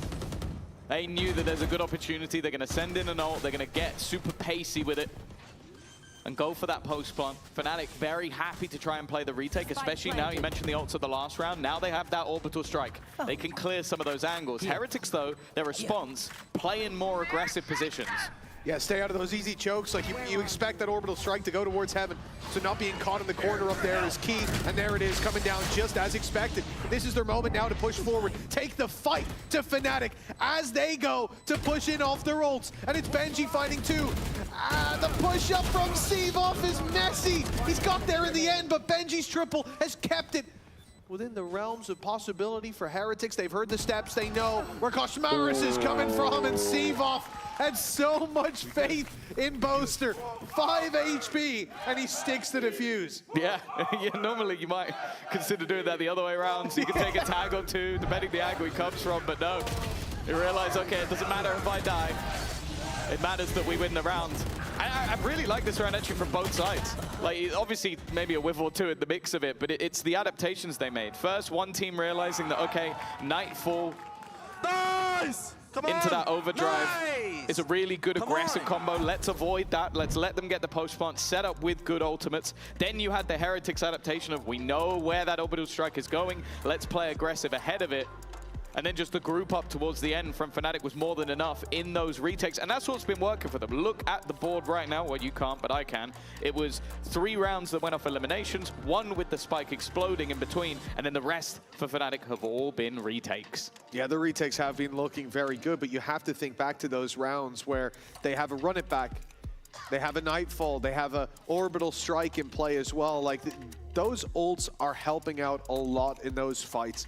And I do think that that lock-in mode we talked about from Heretics, we're at that point with the scoreline where I don't think we'll see too much more loose play, but it's more on the Fnatic side. I need to see that in play now. I need to see the lock-in moment, because yeah, you did it with ults. Great, 2 retakes that you planned to be retakes, that you had the utility to run it down with, and that you won your fights in. That's fantastic. Can you do it now, when the playing field's a little bit more level? Still have a Neon ult, but... Yeah, and their opponents don't have guns. That's always, yeah. It does help out a little bit. You never know. John, honestly, with Woot, you never really know. Same with Koshmaras. I think I've seen this guy get so many sliding Sheriff kills, which, by the way, don't know why that's a thing. And I don't think we can doubt Rian's with any weapon in his hand. Yeah, to be fair. Especially, I think the Turkish players have really been pushing forward the use of the Bandit. It's not that surprising when you have the best first bullet accuracy of anyone. Bring them down. A lot of information for Fnatic. They've pushed all the way up on A, we can see that, but towards this B side as well, the Cypher setup a bit more passive. It's keeping a lot of info in their hands. Although they see nobody A, with no noise on B whatsoever, no utility, no presence. They're not falling for a ruse just yet. They're not going running into the attackers who are sat patiently waiting on that south side, expecting the overextension. But luckily the Prowler goes through. Heretics are wary of the space they've given up. And what do they do here? You've already used both of your Prowlers. The reveal now finds nothing. You've only got main for your trouble. Now the site push needs some help. Oh, there's so many players here from Fnatic. They are so aware of what is going on. 4 players already on this side of the map. Benji's done well, though. The re-swing, it's aggressive, it gives opportunity, but that time is ticking. They've still left at the back of the site. Kayak is not a man that you want to try and deal with in 8 seconds. And Boaster's there on the cross as well. Superb read from Fnatic to level things up. And Mitch, if the game so far is anything to go by, in both halves, 8 out of the 10 rounds from Heretics have come in those first 5. We're now getting into the last few. Yeah, that's what I was saying coming in the second half as well, right? Like, Heretics found the pistol. It's even at the half. They find the pistol again. It's like, great, okay, cool, because seems like they need that little early lead up, that little bit of a foundation to build on. And now at double digits, the rifle's out from Heretics, but I like what I saw from Fnatic. Up against a mixed buy. They didn't over-aggress too much, but they didn't get rid of the aggression altogether. They needed their space, they fought for it, and they made their opponents pay with utility on the way back in. This time they'll pay with their lives as Koshmaras falls right off rip. An opening duel for Fnatic right when they wanted it. Yeah, someone that I think a lot of teams have really struggled to deal with. Fnatic have not. Koshmaras has been going down first, I'd say in the majority of Both rounds. halves, yeah. Sivov has also managed to just earn up his ult as well. That run it back is already online once again. Of course, only 6 orbs. It's aggressive though from Boaster. Showstopper also utilized. It's going to give them at least space on the site, but they do also have to deal with a player in tower. This is a complete wraparound though. They've seen nothing towards that mid spot of the map and just go, okay, well, there's no one here, so that must mean they're pushing the extremities. I think Crashies has now had that realization, but yeah, one of the weirdest rotations you may ever see. Oh man, how's Benji so low? Well, round 21. Joke's over. One of these teams is set to take the lead. Benji will catch Alpha there. No surprise they didn't expect him to be in that corner. They thought a big old rocket came and cleared it. Sivov takes down Boo though. The ult not offering up a trade. Now they move to the side as Kayak's got the finger guns out, but Crashy's landing too is what secures the round for Fnatic. 11 on the board. The team that needed an answer seems to have found one, with the lead being Fnatic's. Yeah, even though they kind of fell for what was a very good rotation from Heretics, like making the realization there's no one through the map. Yeah, I'm not gonna lie, in the moment I didn't catch that. That's what I was saying. I wonder how he's so low. I got it from what you said, but I was like, what? It's like, oh, bro, just straight up showstopping his own teammate. He went, oh, there's no one here. I'll just fire it over where my teammate is. The man of culture. Yeah, but to be fair, when... It was actually the ultimate bait. When he emerges from that corner later, you are so confused as Alpha. Like, what? Wow. Oh, what a strange round. Stinky by from Heretics. A lot thrown into the last round. The showstopper was used. I won't say utilized. No. It was used. It was fired. But now, they've been giving up this side a lot. And instead, Alfier is actually sat within it. Maybe a bit of a nasty surprise, but it seems to be something they're well aware of. Boost up well, the swing up to Alpha. There's wonderful trades, and it's not the prettiest final kill, but Sevov will not care. Him starting to come online right towards the end of this map. And even with both pistols, and in one half at least, getting themselves the bonus round, Fnatic now sit on map point. That really shouldn't happen for Heretics. I always like when a player has that resurgence in the later stage of a game because it means we can be honest about how cheeks the first half was. I mean, Sevov looked garbage, and now he's online. He's taken out the trash, and that's exactly what we want to see. That was a big 3K from him under pressure, and that's not only going to be confidence for the next map, which is the pick of Fnatic, but him coming online, as you said, right in the nick of time at the final hour as the bell tolls. 2 rounds, 2 chances for Fnatic to lock in the lead coming out of their opponent's map pick, and it starts with success, but Boaster goes walking through a smoke, but so do Team Heretics, and they've been smoked by the players on the other side. Woot doesn't even fire a shot in the right direction before Sevov himself puts him to bed. That is a Fnatic bounce back on map number 1, and their pick is up next. Yeah, really impressive stuff. The fact that they were down in both halves. Nonetheless, let's go down to the sideline, which I believe is with Kayak. Kayak, an absolute solid performance coming through from you here in a game that is so important. What are you making sure to keep this momentum going? Because only 1 map left. Honestly, just do the same like we did on this map, and we're gonna win. So. All right, well, I'm gonna let you go. Thank you so much. Good luck with that. We're gonna be heading over to a break, and we'll be back with the next map of the series.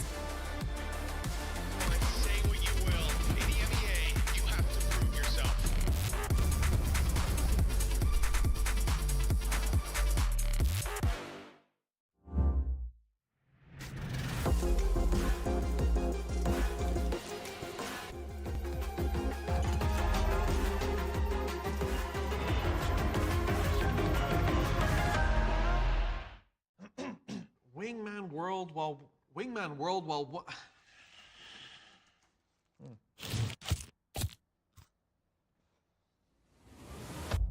Have a break. Have a Kit Kat. Wingman World while wanting a well-won break. Let's go! At Carmine Corp, we demand the best. This is what backs us up. The Razer Iskor V2 New Gen.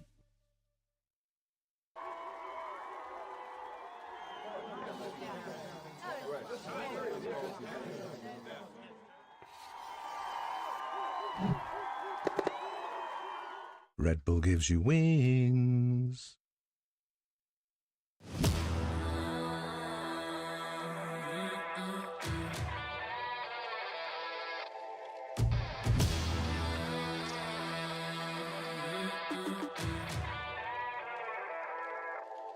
Yeah, motivated, I'm focused.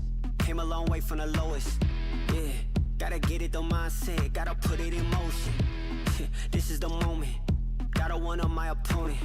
Back then they ain't noticed me, now they know it's me. I'm the chosen. It's my time, yeah, I put that on Bible. No excuses, gotta get to the final. Take all of my idols and turn them to rivals. It's all or nothing, man, the trophy is vital. Game time, bet I'm coming in clutch. No hang time, man, they can't keep up. The game's on the line, seconds on the time. Who can't fight? It's gotta be us. Better under pressure, go ahead and let it fall on me. I'm destined for it all, you better call on me.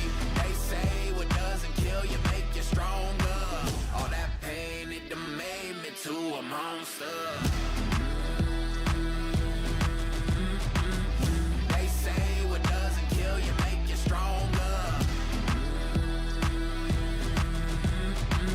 All that pain, it done made me to a monster. Yeah, whole lot of times they doubted I wouldn't be who I am without it. Sleepless nights, I counted. It all paid off, it's really astounding. I had to keep the faith to elevate. Hope for better days, they were coming. Now we can celebrate, knowing every day is abundant. Yeah, it's my time, yeah, I put that on Bible. No excuses, got gotta get to the final. Take all of my idols and turn them to rivals. It's all or nothing, man, the trophy is vital. Game time, bet I'm coming in clutch. No hang time, man, they can't keep up. The game's on the line, seconds on the time. Who can't fight? It's gotta be us. Better under pressure, go ahead and let it fall on me. I'm destined for it all, you better call on me. They say what doesn't kill you make you stronger. All that pain, it done made me to a monster.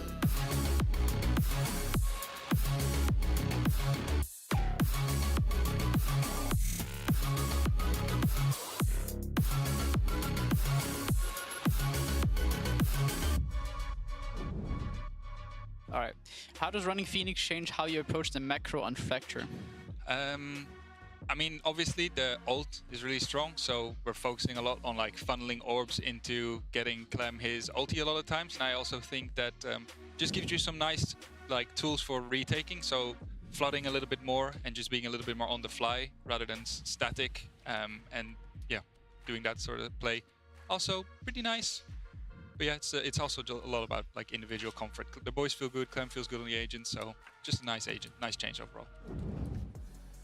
A nice change up for the agent, but very impactful, and something that might have been glossed over in that coach confession is them talking about how impactful and nice it is, that utility for retakes. And honestly, jumping straight into it, that was the make or break, I feel, between Heretics and Fnatic, right? Because for Heretics, it's like back and forth, you're doing really great, but at the end of the day, Fnatic just had outstanding retake after retake. Yeah, we end up the first half on a 6-6, so it was all about how Fnatic was going to present that defense. I was telling you before we jumped into the match that it is something that I expected to see a lot in Lotus, and it's something that we also got to see on Fracture. Time and time again, the most important round that Fnatic was able to close were those retakes, where time and time again, we see a Team Heretics that doesn't really know where to position themselves and are just flooded with all of this utility that Milan was talking about. Yeah, I think I had mentioned that I preferred the Raze coming into this, and I think You're that's wrong. No. because of, I think that's no. We can be wrong in some instances, but I think that's because of the kind of meta that we're shifting into, expecting to see more Sentinels. But I think Milan kind of hit the nail on the head, right? The way in which they were utilizing the Phoenix kit to be able to come in for these retakes, and honestly, all the players were able to step up because of those protocols that were in place.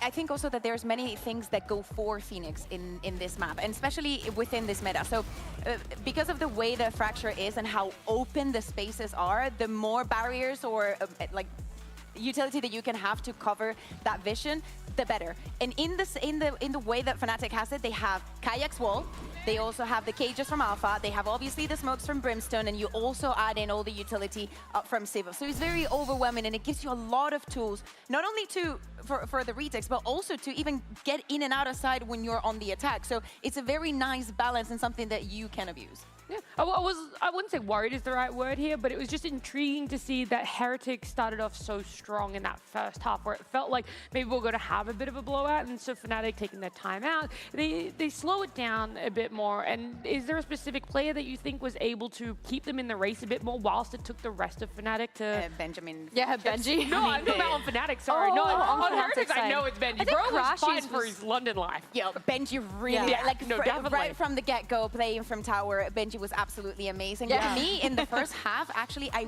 really...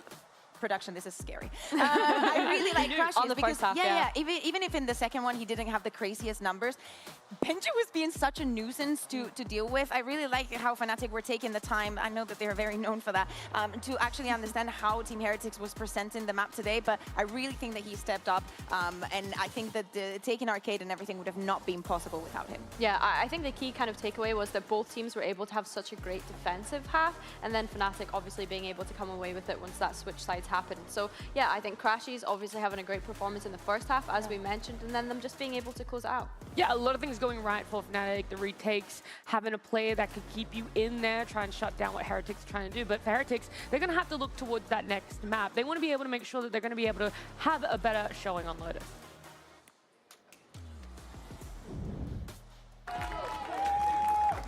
The site of many hard-fought battles between you and Fnatic. What's the key to beating them on it?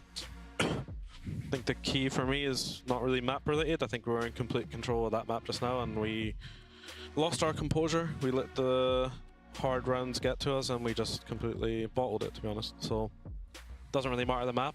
We know how we need to win. We were in a good position that game, and we just kind of didn't close it out. So the key to beating them is making sure we bring our A game, to be honest. Do you read into this, Kikuka, as they're a bit beaten, a little bit too low energy for what feels like a series still going on, or it's that right amount of being critical and having the discipline of you need to show up and be that bit better? Sometimes we get this Neil and Weber where they're very honest. I like that personally. And I think that they are right. Like, they were very close to beating them, and at some point they forgot how good they were. I think that one of the players that didn't show up, that had been showing up, especially on Fracture, was Koshmaras. Yes, Wood had a couple of rounds that were ridiculous. That double with Ace Wood in the double kills. And now the ball is in their court. When we think about Lotus, and I was saying, like, oh, why is Sivov going to be playing? Like, he has never played the Viper. Is this going to be a 1-for-1? Is this a way how that Fnatic want to surprise us with? Yeah, I think that's something to consider, right? We don't actually know what Sivov is going to be playing, and so we come into this where they could have a card up their sleeve. It's just a question of what does that actually look like? Yeah, well, hopefully those questions are going to be answered for us soon, right? Instead, we get to keep looking towards Lotus, what is going to be happening, and here it is, our agent select coming up. We get to talk about a little bit more of if we're seeing what exactly you want for success on the side of Heretics to push it to a Game 3. Yeah, for the side of Kayak, he had an amazing map 1. I know that we were highlighting crashes, but it would have not been possible without Kayak bringing the performance that he promised us at the beginning of the day. But we have to look at Team Heretics. Elimination is on the line. Lotus is the map that they have played the most throughout this stage. We've talked about Benji Fish and how he's performing, especially with the Vice. He has to be the one stopping the aggression. Yeah, and let's not forget, Team Heretics obviously suffering a loss to Eternal Fire on this map. I think especially things that they probably needed to work on and come away from with that was the amount of times that they were trying to punish the lurk coming out from Echo, and he was just being able to pick up 2 of them. So yeah, hopefully they've been able to have a look at that and fix those kind of issues coming in today. Teased it before coming into this Kukuka. Sivov still hovering that Viper, waiting to see if it's going to be locked in. Like, so far, he's been kind of like slotted in for the plans that Fnatic had originally had for Veka. So it is going to be his first Viper. Now it's all about how much Fnatic has prepared this, because do not forget, they decided to go here, and it has been the ultimate comfort for them. That has been actually the key word for this first stage. So looking into this one, Fnatic should be pretty confident. Yeah, comfort instead of momentum, I feel like might be more of the conversation here, because I thought Heretics were going to have the momentum not only coming to the series, but going into the map number 2 with how they started off. And so now it all is, does Fnatic have everything? Do they have the comfort, and do they have the momentum? Yeah, I also think that the Viper is so characteristic of Fnatic, and the way of like them having them on this Lotus and how much it brings it. The ceiling is very, very high for Sivov to match up to. Well, it's a big ceiling for Fnatic, a lot on the line for both of these teams. Heretics wanting to bounce back, make sure that they're still in the running, but this is elimination. Let's see how it wraps up, if it is going to, with our casters Mitch and Tom. Well, a map 3 could be on the horizon, but for that to happen, Heretics have to make the bounce back here on Fnatic's map choice of Lotus. Now, that first map, and I think that raised the concerns, rightfully so, down on the desk. Heretics, strong to start, but definitely not the same in the finish. No, and now they go into a map that, well, I would say for Fnatic has always been one where they are just incredible at a lot of those like mid-round scenarios. I think that has always been what's been super impressive for me, is that throughout different iterations of this roster, I think this is the best map for Boaster in his calling. I think he's so good on that attack side, but also they've been utterly dominant the 2 times they played this, even battering Eternal Fire, who then battered Heretics. So it's going to be a lot for Heretics to prove here, and they are picking up the pace immediately in towards that B site. Well, a confident start would definitely help out for the attacking side. And it looks like, even after finding B for free, they're not happy. They want more. And so, in towards Hobbit they go. Where now a Shorty will be defending that doorway. Nice shot by Kayak. Swing back in, a little risky from Sivov, but now they'll just wait. They'll just take this fight together, or at least they'll try to. Heretics pushing it down, taking it towards the spawn, but Kayak has sent 3 out of the round. It's Benji and Woot left to do it all, and the flank around from Benji is perfect, putting things back even until Woot puts them in the lead. It's Heretics 2v1 time on their side as Crashies is under pressure and the stick in the smoke not gonna fly. Yeah, he's unlucky. The fact that Woot gets 2 kills means that nade's back. There's no way that he could just sit within it and defuse from that point onwards. But I'll be honest, I feel a bit bad for Kayak. The fact that he comes out of this scenario getting 2 kills, I really felt like he could have even got the 3rd if he was a little bit luckier. And then you just needed, well, the rest of the players to step up. Instead, though, it's another pistol under the belts of Heretics. But they've been able to do that in the last map. Yeah, well, they were able to do it twice. Find the pistol, teeter out towards the end. As the spark died slowly, but certainly in the end, Heretics losing map 1, but finding a pistol. Now it has to be clean in the second. It starts out that way, at the very least. Boaster's dealt with, trying to be a smoke criminal, and now a post plant with a relatively open spike. This should be their round. I see very, very few ways for Fnatic to find anything here, and I think they're in the same boat, waiting to either catch somebody over aggressing or go down to the spike. Well, yeah, considering that I think I've just watched Sivov spend a couple of seconds adjusting his monitor, I don't think they have any plans to move from this position, and we'll just look to go down to the spike. Solid start for Heretics once again, but that has sort of been the expectation. And while Woot's even going to go looking, of course, again, wanting to try and get towards that showstopper, but there is nothing for him to find. Rians will at least gain an extra orb at the end, but ultimately now this is where the game gets going. I mean, listen, Tom, I'm always a fan of, you play the game in whatever way empowers you. I'm sure I play the game in a way that lots of people, or well, few, probably very few people out there would disagree with. So I'd say everyone. Well, it's somewhere in the middle ground, perhaps. But I think that I'm confused a little bit when I see Sivov play the game because he's in the monitor, Tom. I could ask him what the C site smelled like. His nose is in there. It's disturbing. Very few people like sand. Bringing the Redgar vibes back from back in the day, where that man genuinely, I think he pressed his eyes against the monitor. He's up close.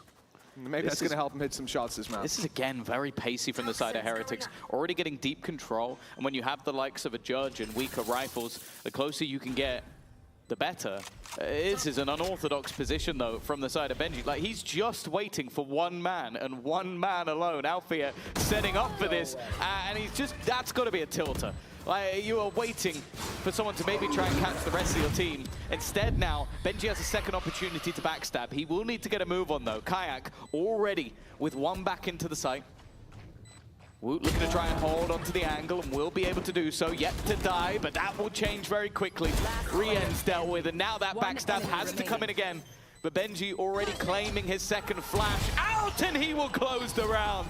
That is mastery of positioning, if ever I've seen it. Yeah, it's a great plant spot. I like as well the fact that Fnatic did the right thing here, which was to not split up and go take Benji down and give so much more space back to the other team. Instead, focus on the site, break through, and that they did. But in the end, Benji, perfect position. The timing to catch that second, not that kill, the one just before it, his second of the round, was sublime. Nice! Well, I'll say as well, one of the things I find funnier about that is we have seen so many Neon Judge players throughout this stage especially. They gave it to their lurker because they knew exactly what they were going to do with it. Yeah, that's very true. That's nasty. That's a nasty plan to have. Definitely a bit of a frustrating round for poor old Alpha here. This time his aggression is going to be kept to the C site where he's pushed up for some tight early control. There's also that Killjoy turret still just about online from where Alpha's standing right now, and that's key because the B site and C are defended, although they have sent Sivov through just to be sure, to be safe, and to be wary of a split coming through. It's very likely Heretics, how many teams do we see break that door and go through to the B site? but it allows them to have so many numbers is the point towards the part of the map that Heretics are playing on. If Alpha goes down, that goes out the window. And he realizes he's being spotted and he will just back up out of that angle. This is the right call. If he stayed around for a second or so longer, this entire round spirals out of control. But even with the pistols, if they can force Heretics to push into the numbers, this could still be a Fnatic round. Yeah, especially with the time. Turret breaks calls to rotate. Yeah, they've already started gambling back in the other direction. I think it's been realized by Kayak at least. That will at least bring in the rotation, but bear in mind what he has. A classic and his utility, a hero through, and actually, for a second, the ultimate coming online made things dangerous. The problem, though, is anybody flanking is being caught by Benji Fishy again. His lurks are being impactful. And for the remaining two, just the pistols remaining. Oh, okay! I was gonna say there's little to no hope, but Alfia again shows there's always hope. It's only a classic, but there's a rifle to be picked up. 22 already in the mag. That flash is gonna cause problems, and those thorns gonna cause even more. Oh, the time ticking away, but he can force a fight on that player up close. Benji in danger, and he doesn't even know it yet, but that shot fired gets Rien's looking the right way, and it's an easy kill in the end. 4-0.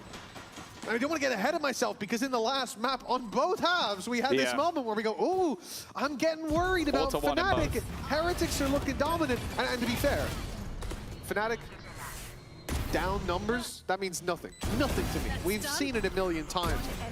But it's more so Heretics being dominant. That's the part that's strange for me to see and then see it fade away in both halves. I think as well, in this one, just how impactful Benji's been already is a very good sign. You could say the same for the last map as well, Yeah, though. definitely. I think the bigger danger, though, is just this is Sivov's first time playing the Viper. I think cycling of utilities already is going to be so important with that agent. He's a pinnacle piece of a puzzle that is normally perfect. The start, though, is sublime.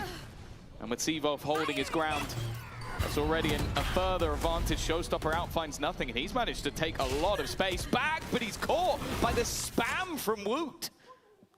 Yeah, he realized that, well, he had to go somewhere to avoid that Showstopper. Good reasoning, good shot, and Kayak misses up top.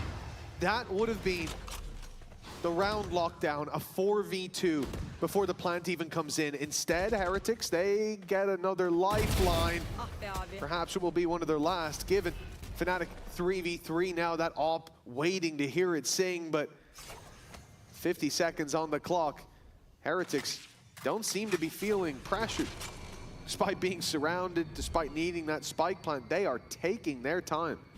Yeah, with how quick they were, they can afford to do this, and it's constantly forcing Fnatic to recheck and re-clear, especially the tapping of the door. Like, that was the goal. They want to bait someone into making a mistake. Try and get them to fight you, so that then you have an opportunity to plant for free. The problem with planting right now is it's a danger.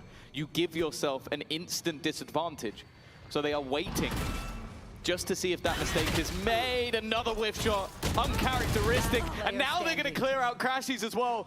They have been on this site for well over a minute, but they have brought it down to just a singular player left. Boaster looking to try and claim his spot at home, his spot in London, but with the smoke already in hand, he's done a lot of damage, but taken even more in return. A 1v2 that seems to be slipping further and further away with 5 bullets left, and he's not baiting them into any sort of fight. They are just taking their time as they have the whole round. Brilliant patience from the side of Heretics. Yeah, and now the pressure really starting to mount. You can see it there for Fnatic. 2 big opportunities for Kayak. We could have seen Boo and Rien's down and out of the round. But let's go, guys! Amazing! Let's go! those shots don't land. Those players left alive in the late stage, and the price is paid by Fnatic. 5-0 down. This is a big one for FNC, but we have seen them bounce back from worse. You can never lose faith. Yeah, and you might be looking at this and going, okay, why have the casters decided they would like to compare the statistics of 2 players that, at least going back in stage 1, don't have the most incredible statistics, but it's what's on the line. That's the talking point in this matchup. We've got 2 players with the opportunity to go back to the country they are from to go in front of their home fans and have a chance to battle for a trophy, of course. This game isn't a qualification game. It's not an opportunity for one to guarantee that they will go, but it will guarantee that one of them will not. At least not in a competitive standpoint. Maybe they'll go just because they might want to visit family. Not quite the same. And 5-0 up from Heretics, obviously. The coaches said it themselves, another couple of Brits wanting to make it to that event, that they feel like they let the last map slip. Well, from 5-0 up, I'm sure they're hoping that this pause won't have the impact that Fnatic are hoping it will. It does always feel like a matter of time. Alpha, 2 kills, 4 deaths. Do you remember those 2 kills with the Sheriff? I do remember them. That little double tap. We haven't seen them every round, but we've seen moments of it. And in the previous map, we saw Fnatic slow to start, but get there in the end with a speedy close to both halves. Now we'll look for the same fake TP put through. Making those players look at their back, making them wonder. And, well, Alpha still good with the Sheriff for at least 1. It's a start, but following up on it should be difficult. Oh, through they go. Shot is at least connected. But it's not going to be enough damage to warrant a kill. Benji will still be standing. A couple of ults expended in this round from the side of Heretics. They knew that after the pause, there's a good opportunity, a change of mindset, a step up from the players. And there's still 1, maybe even 2 more to play with in the next round. They don't really need to have everything online going into the next buy. Boaster, though, making things costly in a decent position, but Koshmaras well aware. And while a Boaster 1v3, it's not going to be happening. 6-0. Heretics extending that lead further with, okay, as said, a couple of ults expended, but I don't think they'll mind too much. No, but on the other side, I don't think Fnatic will mind losing that one too much either. They had a lot of weaknesses. This is the round that no doubt they will have discussed when it came to that timeout. And as hesitant as I am to say it, we are getting towards crunch time now. 6-0. It's not a damning. Meteor, bro. Come on. Oh, it's not a damning scoreline, but it's getting pretty close. Yeah, it's always difficult on this map because we know how good Fnatic historically have been on that attack side, but they do need to give themselves some wiggle room in the manner in which they've been losing these rounds, be it from dominance at the beginning to even having pretty big advantages a couple of rounds ago. It's that same pace that Heretics look to hit them with. Already, they're going to be taking the weaponry away and forcing Fnatic into a retake. Placing wall trap. Saving that wall for post plant as well. A deadly setup you've just seen put through there for Benji. As soon as the wall's tripped, flash goes up, and whoever's caught inside's in big trouble. But now lockdown in play. They're going to have to fight against that. And it's Koshmaras with a double. The nade doing the dirty work, but Kosh is going for more. Last bullet in the mag. And that's a triple kill and a denial of the lockdown that Fnatic were hinging that retake on. The spike will go off. There is no stopping it now, and Fnatic realize they are running for the hills as Heretics are running for the finish line. 7-0 now to the attack. No matter how slow they are in the second portion of this half, they're guaranteed the lead. Yeah, really impressive stuff. It even felt like they adapted that on the fly. Because the way they placed the wall and the post plant, you kind of go like, oh, they're just going to lock themselves in. And then it was the realization of, oh, they're going to put the lockdown in. We need to get aggressive. And then just the utility that they used on the fly. Like, as you said, they saved util, but it wasn't just what was saved by Benji. I think it was Rien's had some util as well. Seize, stun, nade, all at the exact same time. I mean, I do think initially the plan there was to turtle, and then someone made the call, wait, they have lockdown. Wait, they're going to do it, probably do it here. They were ready the second it went down. 3 pieces of utility at you, you're dead. The question is, can anybody else trade you out? The answer was absolutely not. Not before there's 3 bodies on the floor, and none of them were from Heretics. An initial fight from Woot here. He's left a little on his own, but Boo, TP's out for the trade. Now big swing coming in to try to pull it back into Fnatic's favor, and it looks to be working. Benji, though! He's thrown a wrench into the plans of Fnatic. And he could be burying them beneath another feet of dirt. It is a potential 8-0. And the man who can stop that dominant score from coming through is Alfier. Benji has only died once so far. He's been impeccable, nigh on perfect, battling for that opportunity to make it to Masters London. The bait on the wall. He doesn't know maybe if the player's already crossed, but feels like he would have had the timing. Still a little bit wary of that wraparound, and his reposition gives him a good spot. Althea, though, knows that he's going to have to drop back down, maybe not knowing he's gone so far, but he will land the shot in the end. It's a second death for Benji and a first round for Fnatic. Oh yeah, that felt like the last hand on the ledge for Fnatic, and Benji trying to stamp down on their fingers. That was a pinky finger. Yeah. That was one little pinky finger clinging on. Thank God he doesn't bite us now. He would have went flying, but... Althea's got a very strong pinky finger. Not the first time I've heard that, let me tell you. And thank God he does. Pulls himself right back up, and his team right back into things. A 7-1 deficit. It's not pretty, but this could have been a continuation of the dominance that we've seen in the last 7. Now, round 9, a bye up for both teams, but most importantly, Fnatic had so many ultis to work with. That Viper's Pit already on the right side of the map. As you can see, Heretics wasting no time. Yeah, they've been so good at just getting in incredibly fast, getting into those post plants. And as we saw earlier, their post plants are impressive, but in this case, they had no plan of planting. Kayak already bringing one back.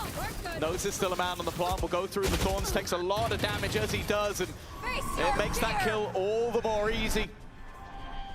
Seavoff already low, Boaster Spike planted. nowhere near the action just yet. In fact, Boo, I don't even know if anybody's going to expect this corner this late into the round, especially with everybody else and where they're facing.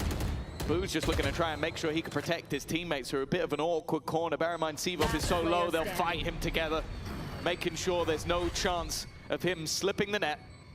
For Boaster, unfortunately, the credits start to come calling again. They need to make sure they have a bye for the next round, so he needs to keep the gun. You win one, you come into this, and there's barely that much of a contest in so many of those fights. It's definitely not the look that we needed to see from this squad. Boaster getting a moment to chat with the boys and again steady that ship.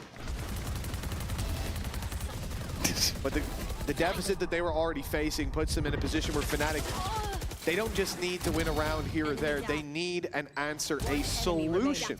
And so far, it has been out of reach. And even after they found that one, you hope that that would be it. A big clutch, a big 1v1.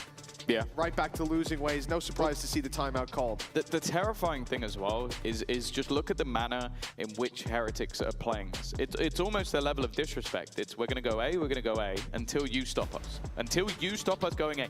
The round that Fnatic won, they put 4 people there and they were spamming with an Odin. They had everybody fighting together. You go, it was okay, a 1v1 in the end. You're gonna stack that hard to beat us. Well, now are you going to do that on C? No. Why would you? You're going to at least either split up or you're going to do the same again. So then they just run it down into the C site and go, well, you know what? You stacked us on A, so now we're going to destroy the other side of the map and see if you have the ability to hold on. And the answer was no. The sheer pace they're being hit at is just so difficult. Even with the orb was up, it wasn't like utility was late or anything. They just got wrecked on entry. That's the problem. Fixing that will be difficult. And with Team Heretics performing the way that they are, it doesn't look like there's going to be all too many shots pulled, punches pulled, I suppose, as we come into round number 10, the half. Almost over. Not much left to play for in half number 1 for Fnatic, but they are going to hope to gather together what crumbs they can. Make for half possible. It's deep aggression. It's a ruse. It's a lot of control over A main. And nothing for it. Seavoff, though, does well. His wall gives him the cover to back off. That is perfectly played. And now with an advantage, they can fall back to the retakes that have worked out so well. Yeah, he got the snake bite off in time. Left him with enough that even when Wu went through it. But from A to B, now trying the C plan from Heretics, but they've taken so much damage. Seavoff now in the right place again, his second kill of the round. A post plant will be there, but this is an advantage Fnatic surely can't lose. In a normal round, you'd say that, but this time, they cannot afford to let this one slip. They shouldn't lose it off the numbers alone. And they couldn't lose it if they want this map to be theirs. It's going to be Rian's seeing the first as the retake already underway. Numbers on site, spams coming through while others hold for the aggression. All their bases covered, and Fnatic hitting nothing but home runs. It will be an in-zone flawless for the second round on the board in Fnatic's favor. Yeah, I think even just the Nightfall, like, I don't mind it going in, but I think it shows where we're at. Like, they had a two-man advantage, but it's like, we need this round. We need to make sure that at no point they have a chance. And I think with how much some of those players were tagged, that put them down to like 1 HP. Like, it was a spam through the wall. There you go, from Boaster. And then just a singular bullet needed to clear out Boo. A much better round from Fnatic, but most importantly, a much better round from Sevo. He's not been playing bad so far, but just being able to deny that rush back towards the B site, and then also deny them doing the same on C, that's such an important round from him. We've seen this aggression from Fnatic. It's how they afford those early rotations, getting a main early. It's certainly not a new strategy by any stretch of the imagination. But Heretics saw it in the last round. They saw that space taken and the players immediately backing off. The rotates being in play towards C. Now, they leave a man outside. The same thing for the B site. They'll put pressure on this entire left side of the map, hoping that some over-aggression comes in, that Benji can maybe catch Kayak, looking for an early flank. For now, at least, it's a very patient display from the defenders, not falling for any of the ruses that have been sent their way. It feels like Heretics at this point are just attempting to bait out as much utility as possible. Keep making noise around each side of the map. But Fnatic have actually held on to quite a lot here. They're still having Prowler, the Horn, Paranoia, Snakebite. They haven't fallen for the tricks. It leaves them with a lot to play with that Paranoia available just to try and slow them once again. And with an additional stun thrown through, challenging this 30 seconds definitely left. seems like a bit of a gamble. Two players still on the other side of the map, but Rians will win that initial fight. They now have to send it though.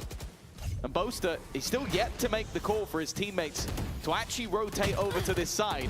15 seconds left, but if they split back towards B, there will still be somebody waiting. That wall, though, it's gotten them through. The Paranoia didn't land, but the stun on top of it, what can you do? There's no way to deny that plant. They can at least thin the herd alongside it. Boaster does well to find one. But for Fnatic, they're losing control. Heaven's now being pushed into as well. The Viper's Pit is an attempted way back in, or so it seems. But look at the map. The only player on that side is Sevov. You've had Boaster wrap around to the south side while doubled up in Heaven. They look to try to punish that aggression from earlier, but Heretics have simply fallen out. They've given up that space. The timer is ticking, and it's not Heretics under pressure. A reveal up close, that's a freebie! Alpha's deleted, Crashy's traded on immediately, and even a showstopper for good measure. Heretics will not let this round slip, and the gap extends, a guarantee of 9 at the half, with 1 round left to play for. Again, it was getting a little bit late on the clock. I was looking at Heretics, and especially with, as I said, it seemed like their plan for the majority of the round was try and bait out utility. That's the one thing that sort of caught them a little bit, was the snake bite of the previous round. And even without it necessarily being baited out, they win the fights at the moment they need to. The Viper's Pit doesn't cover the spike or cover their way out, which definitely makes it that little bit harder. And then just a really good timing of putting that Haunt into it. Like, just the second that Althea goes to run out, he gets pinged. 9-2. Another aggressive fight for A Control ensues, and well, they've got the information of where these players are. Rians is firing on all cylinders. It's a full bloodbath in A main to start the round. Shrouded step from Boo got him across, avoiding the C's that was sent out, and on the other side, the C's catching a few. It made it so hard for Kayak to get to the spot he needed to be on Rubble. Again, we said the whole idea from Fnatic of fighting that early is to get that control. They've got the read relies so on wrong. them getting on Rubble, and they couldn't do it. Now left with a massive gap of information. Even in a 3v3, the number's even, but look how big the map is. Now they've realized where the hits come. Boo, you're in a nano, bro! Oh my He's God. 1 HP. A little bit of decay in the mix, but that could have been the end. Yeah, just the elevated Nano, but like that's been around for a long, long time. I'm surprised he gets caught that much by it and now completely blinded. But even still, that's an even trade. Rien's down to just 7 HP, still wary of a player in the corner. Rien's is just not stopping his 14th kill of the half, leaving Crashies 33 health and desperately trying to at least put a curse onto the board. But it seems like right now the curse of Rien's is taken over. 10 rounds for Heretics. It's starting to feel like he has a grudge against about every team in the league at this stage. I don't know what's going on with this guy. Well, Fnatic, 2 rounds on the board, a team that's known for some historic comebacks, and now they need one. Let's see how the vibes are down in the studio with the Fnatic fans. Nice! Nice, nice! Let's go! Listen, we're gonna be sending it over. Hello. All right. It's not just a Fnatic fan, it is the Fnatic fan. It's a 9-3 half. No, 10-2. Ooh, Yeah. I was trying to make it a little, yeah. You want to talk about it? I don't know, I mean, I'm not really scared. We're used to it, you know. Remember champs 1-11, so we can do everything. I believe in the boys. They always got it. Okay, so what do you think they got to do to actually close this one out? Because, I mean, they have the buffer, right? They won that first map, so they're kind of chilling, but so what are you expecting here? Honestly, whatever Boaster says, I know it works out. I know Milan is also talking to them, Desmond's talking to them. They will figure it out. I love how you have like such faith in Fnatic, because historically we know how great they are at keeping the hot monitors going. So how is yours doing today? I mean, I've been watching them forever. And just like, I've been to almost every match. I've missed like 2 or 3 in the arena here. I believe they've got it. That's some dedication, yo. Someone get him a signed jersey. Do you have one? No, not a signed jersey. All right, well, okay, someone get him a signed jersey, please. Thank you so much. I'm gonna let you sit down, and casters, we're gonna head back over to you guys. I've got one, signed by Scott. 10-2, Team Heretics. Didn't even get to do the chant. Yeah, what the hell? What he's known for. Well, we'll certainly hear it if they start coming back. It's been a tough time to be a Fnatic fan, but that's just called a game day. With 2 on the board, well, not a lot of faith in this half. Do you think that Ascent should be better, Tom? We'll have to wait and see. I'm still, you know, there's an attack side to come. You're never going to doubt Fnatic on those attacks. And you know what? Let's have a listen in to see how things are going. Are they still feeling they can do it? Yeah, I drop my one now. I guess Vice is on A. They're played probably. They're doing it. Two more. 3 in Hobbit. Yeah, 3 Hobbit and 1 A. I'm watching main. See, I'm blinding him. 105 neon. 105 neon. Très fort. Last player standing. Directly I mean. Bot coming back. Now, Tom, I think it's safe to say that a pistol round might help Fnatic's current position, but Heretics have won every pistol so far, and for that reason, I'm going to predict Heretics to win the pistol. Okay, that's, yeah, great shout. Thank you. If you'd said that maybe like 30 seconds ago, that might have held put some the weight. listen in. I mean, I was waiting to say it. Yeah. I'm more surprised, like, especially when we see in the replay how Rien's is not dead, because he was full blinded walking into the crosshairs of like multiple players and just somehow didn't die. And I think it kind of shows how things are going. Rien's seemingly... No. He's gonna get blown by the wall! That's what you get, Rien's! That's what you get! That isn't so flawless. I'm sure he's going to be a little bit upset, but I think he'll cope. Yeah, the 11-2 scoreline might help. Look at him. He's just running around completely blind. You know, the box was his best friend there, and so was Benji, covering everyone that swung out. Bro, come here. I will knife you, bro. Why are you crossing the wall? Well, he had to do something. 11-2, and that really should be the final nail in the coffin. 12. Within reach, and it's a force buy from Fnatic. They're putting all the credits into it. Lose this one, the game is gone. Although I think it might have been a while ago. That's a nasty set of spams from Benji. And then Booz hit that. Okay. And that. Oh, you know what? This was a dangerous start, but they've already managed to bring it back. Put it away, mate. The Ares coming out for Koshmaris. Good Funnily start. enough, always seems to do quite a lot of damage. Is running out of bullets. But he'll get there in the end. It's a couple of players lost, and normally you'd talk about that as not bad eco round, but that wasn't an eco round.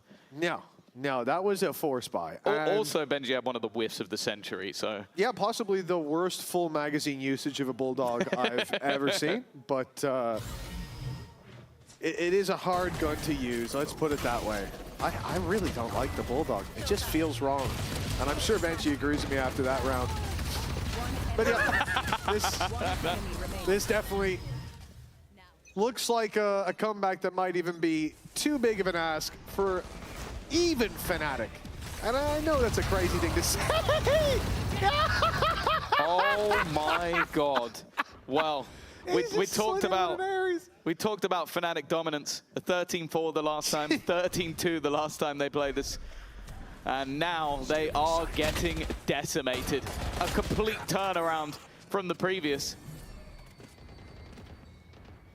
An attempted wrap. Timing is all they could really hope for, and they have none of it. The luck has all but dissipated. A third map. All but guaranteed. Unless Crashies can pull off a 1v4, and then they win a further 9 rounds in a row. And then they go to overtime. In case you didn't realize, I did not believe. 13-2 on Lotus from Heretics.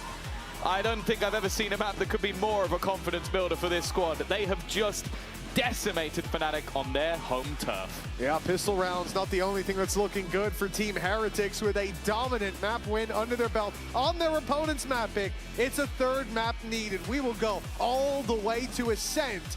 But before that, let's go all the way down to this stage and talk to Boo. We're all the way down here on the stage with Boo. I mean, that was a great map. It was your opponent's map pick.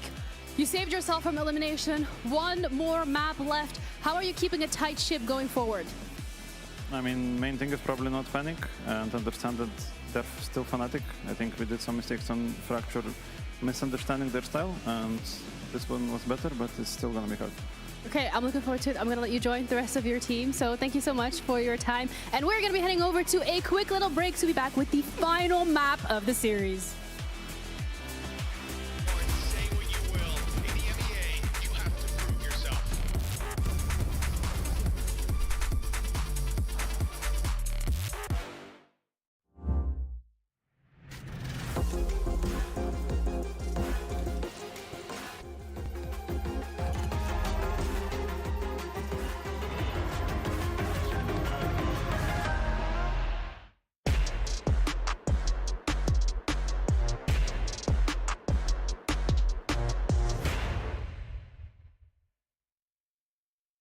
Want to find your fastest server every time? Express like a pro and optimize your connection in one tap.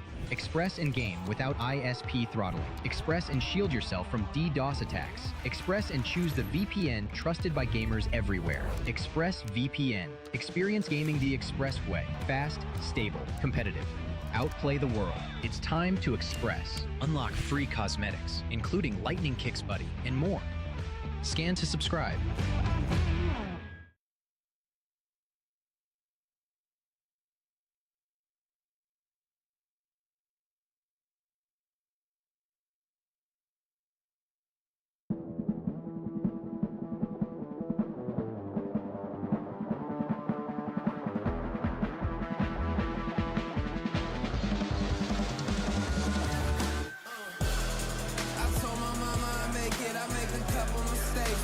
Stay in my lane.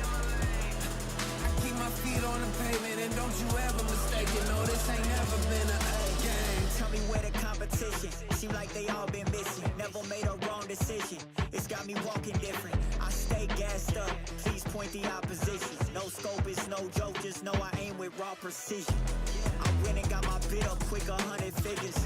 They once was competition, now ain't sitting with us. Been on a wave since we've been away. Snatch the game, now we here to stay.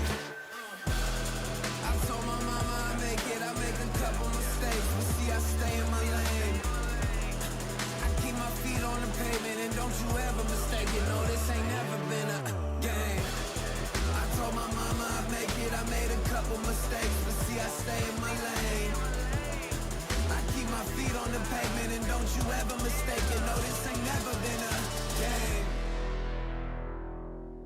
It's that you can't touch me. Things get ugly, they mad now. This all must be a whole new level to count. I'm packing on the pounds, pulled up with the dog hound, and I still had time to shut it down. Now you see them all screaming my name, see them trying to switch to my lane. They ain't never fit that frame, only present when the cash came. Plenty days I've been on the road chasing, no legend ever said they was complacent. Nah. I told my mama I make it, I make a couple mistakes, but see I stay in my lane. I keep my feet on the pavement and don't you ever mistake it, no this ain't never been a game. I told my mama I make it, I made a couple mistakes, but see I stay in my lane.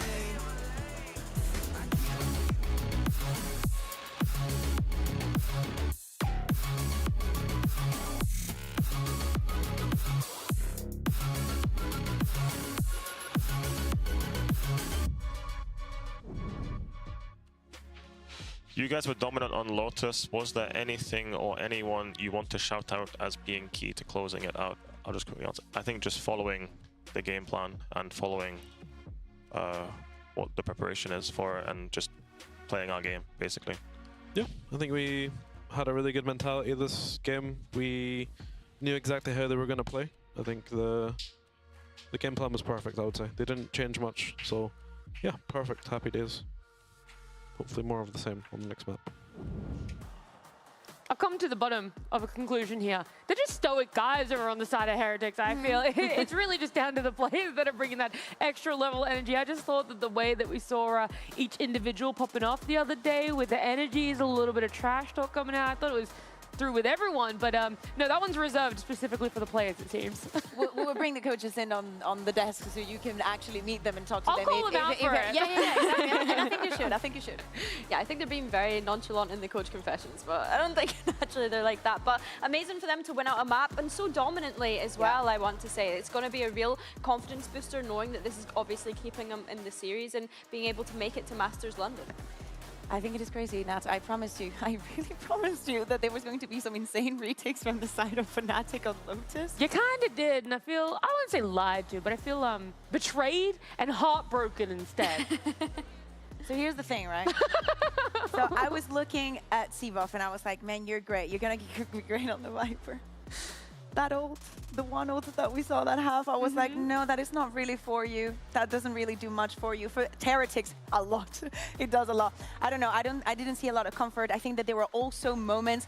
You know, we see like players want it more and whatnot. I do think it has to do with what the coaches said of actually sticking to the plan. And I think Benji was also stellar on this map. Same goes for Rians. I think that he had a very good second map. But I think that right off the bat in this bonus, where he starts being a little bit sneaky with the judge here, he finds one and he instantly goes in the move, identifying that the post plans that we saw in Fracture is not something that could be repeated on Lotus for us to go to a third map. Did I expect the scoreline to look like this? No.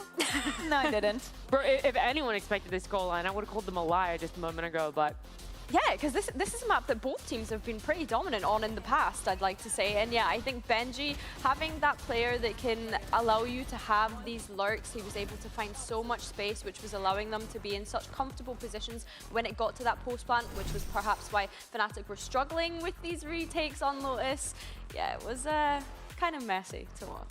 Well, it's one of those things, right? We get one map where it feels like Fnatic are able to just have this advantageous situation time and time again for themselves on those retakes, a game plan that works for them. And on the side of Heretics, they're the ones with the game plan that works. They're the stronger showing. It just feels like it was a lot stronger than even what was strong for Fnatic on Fracture. I think that Tom and Mitch were doing a great job, like the identifying, you know, the thought process that Heretics was having there, saying like, oh, we're just going to take A until A simulator.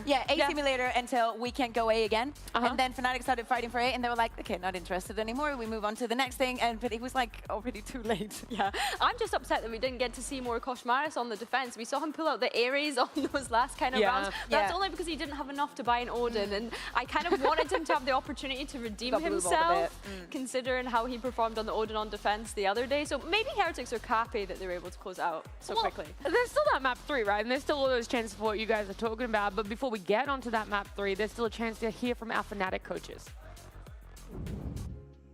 Ascend up next, and you have seen Heretics on it already without showing your own hand. What should we expect, and can you tease any surprises? you can expect something new, but I don't know. They might be watching this for all I care, so I'm definitely not telling. Sorry, we can't give any spoilers, but expect something new, expect something fresh, and yeah, expect Fnatic to bounce back. That's it. Milan de May, you've been on this show for the past 3-4 years. You know exactly that they cannot see it. Well, at least the players can't. Maybe the other coach. Who knows? I don't know. I don't like the cowardness. I don't like that. I'm not gonna say anything because it might. Yeah, literally, you're gonna say it, and they're going to change their entire plan. They're gonna change the comp, and it will change it. 100% change the outcome. They're gonna counter strat in 30 seconds. That's how good these coaches are on the side of Heretics. It's also just how vague it was. Not just something new, but I want to know: is it new because we haven't seen you on set? Is it new because it's Sivov on Viper? Right. We don't want to see that again. Is it new because no other team is running the comp you're going to do? Like, what is that element of new you're bringing? Surely he could have narrowed that part of it down for us. So, he could have, and it would have been enough, because what angle are we looking at? Fnatic was so innovative with Ascend last year. The last time, of course, that we saw him play it was back at Champs. But we saw some Sage, we saw Vice, we saw Chamber. They innovated so much, so I really want to see what they're actually going to be bringing out today. And it's Alpha on the Vice.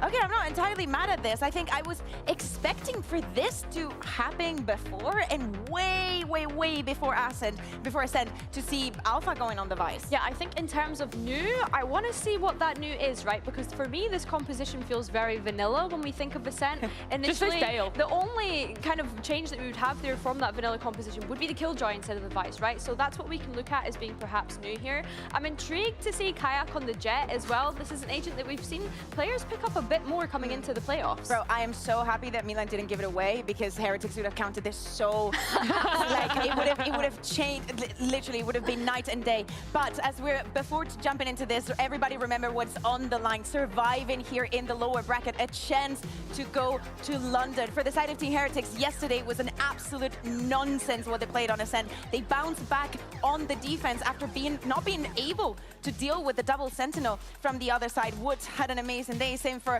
the Benji that we're seeing today. Yeah, for sure. I think that they're probably happy that they're not going up against that double Sentinel this time around, but even still, they need to be able to do that here. And for Fnatic, similar story. They have the opportunity to play on home soil at Masters London, just one step away on this last map. Well, that's the thing, we're getting caught up with the fact that the Fnatic coaches were talking about something new, but they were also talking about the fact it was going to be a Fnatic dub for them. And I do wonder, is that agent select going to be it? Is this comp going to have that success, or are we going to be saying goodbye to them? We'll see just how hard Heretics can fight back with Mitch and Tom. Well, it seems Neon is dead. Long live KO. What do you make of these comps we're seeing coming in here? I'm not gonna lie, when he was talking about like secrets, as if it was about to blow our minds. Oh, yeah. After yesterday, watching Envy, I thought that maybe I was gonna get something spicy, like a Reyna clove, but no, it's fairly standard. I don't think there's anything too crazy, but I do think different ideas in terms of how it's going to be playing. Obviously, back to that double initiator, I think KO on this map still has so much power at completely denying those takes, by being able to slow all of that utility from being able to be thrown in. But kicking off on that attack side, I want to see how Fnatic are going to set the pace and how that Vice is going to end up being utilized on this side of the map. Well, expecting something spicy, and instead you got the catch-up. Nice opening from Alfie. I mean, listen, catch-up can still have a bit of a kick to it too. Just ask So Marcus. He knows all about it. Let's see if this flavor is what Fnatic needed. Rienz, he's thinking about going forward. Benji's alongside him, but they'll back off, at least for the time being, and it's a good thing too, because Boo's just being cut down to size. This split from Fnatic is, well, finding a lot of success in the back of Alfier. A triple for him in this before we finally see Kayak answer the call, and, well, Woot left to pick up the pieces. A welcome departure from the success that Heretics had in every single pistol round before this. Yeah. And then also a chance to get 50% of the rounds that they got on the last map as well. So definitely a bit of a step up. There was no need. Hey, they blocked me on Twitter. It's cool, you know. That is true, I'm gonna throw some shots. They started the beef. So, you know what, Tom? I stand with you. I might have cosmic cursed their whole team, but that's not the point. At least it wasn't against a team they've got, I don't know, beef with. Yeah, they've been 9 times in a row until I made the post. But we'll ignore that. I didn't do anything today other than point out the fact that one of those beautiful British boys will not be making it to Masters London. Pistol! And this is what it comes down to. This map right here. Of course, two very different styles of play. Almost a necessity to be aggressive. And bear in mind that Heretics really struggled on the attack side when playing against BBO. It looked like they were going to get battered out of this map as well, but managed to turn it in their defensive half.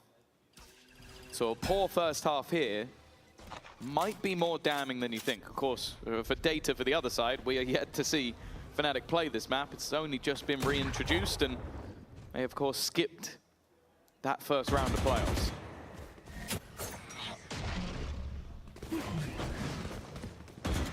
All these rounds, often a formality as they should be, with the defenders posing next to no real threat.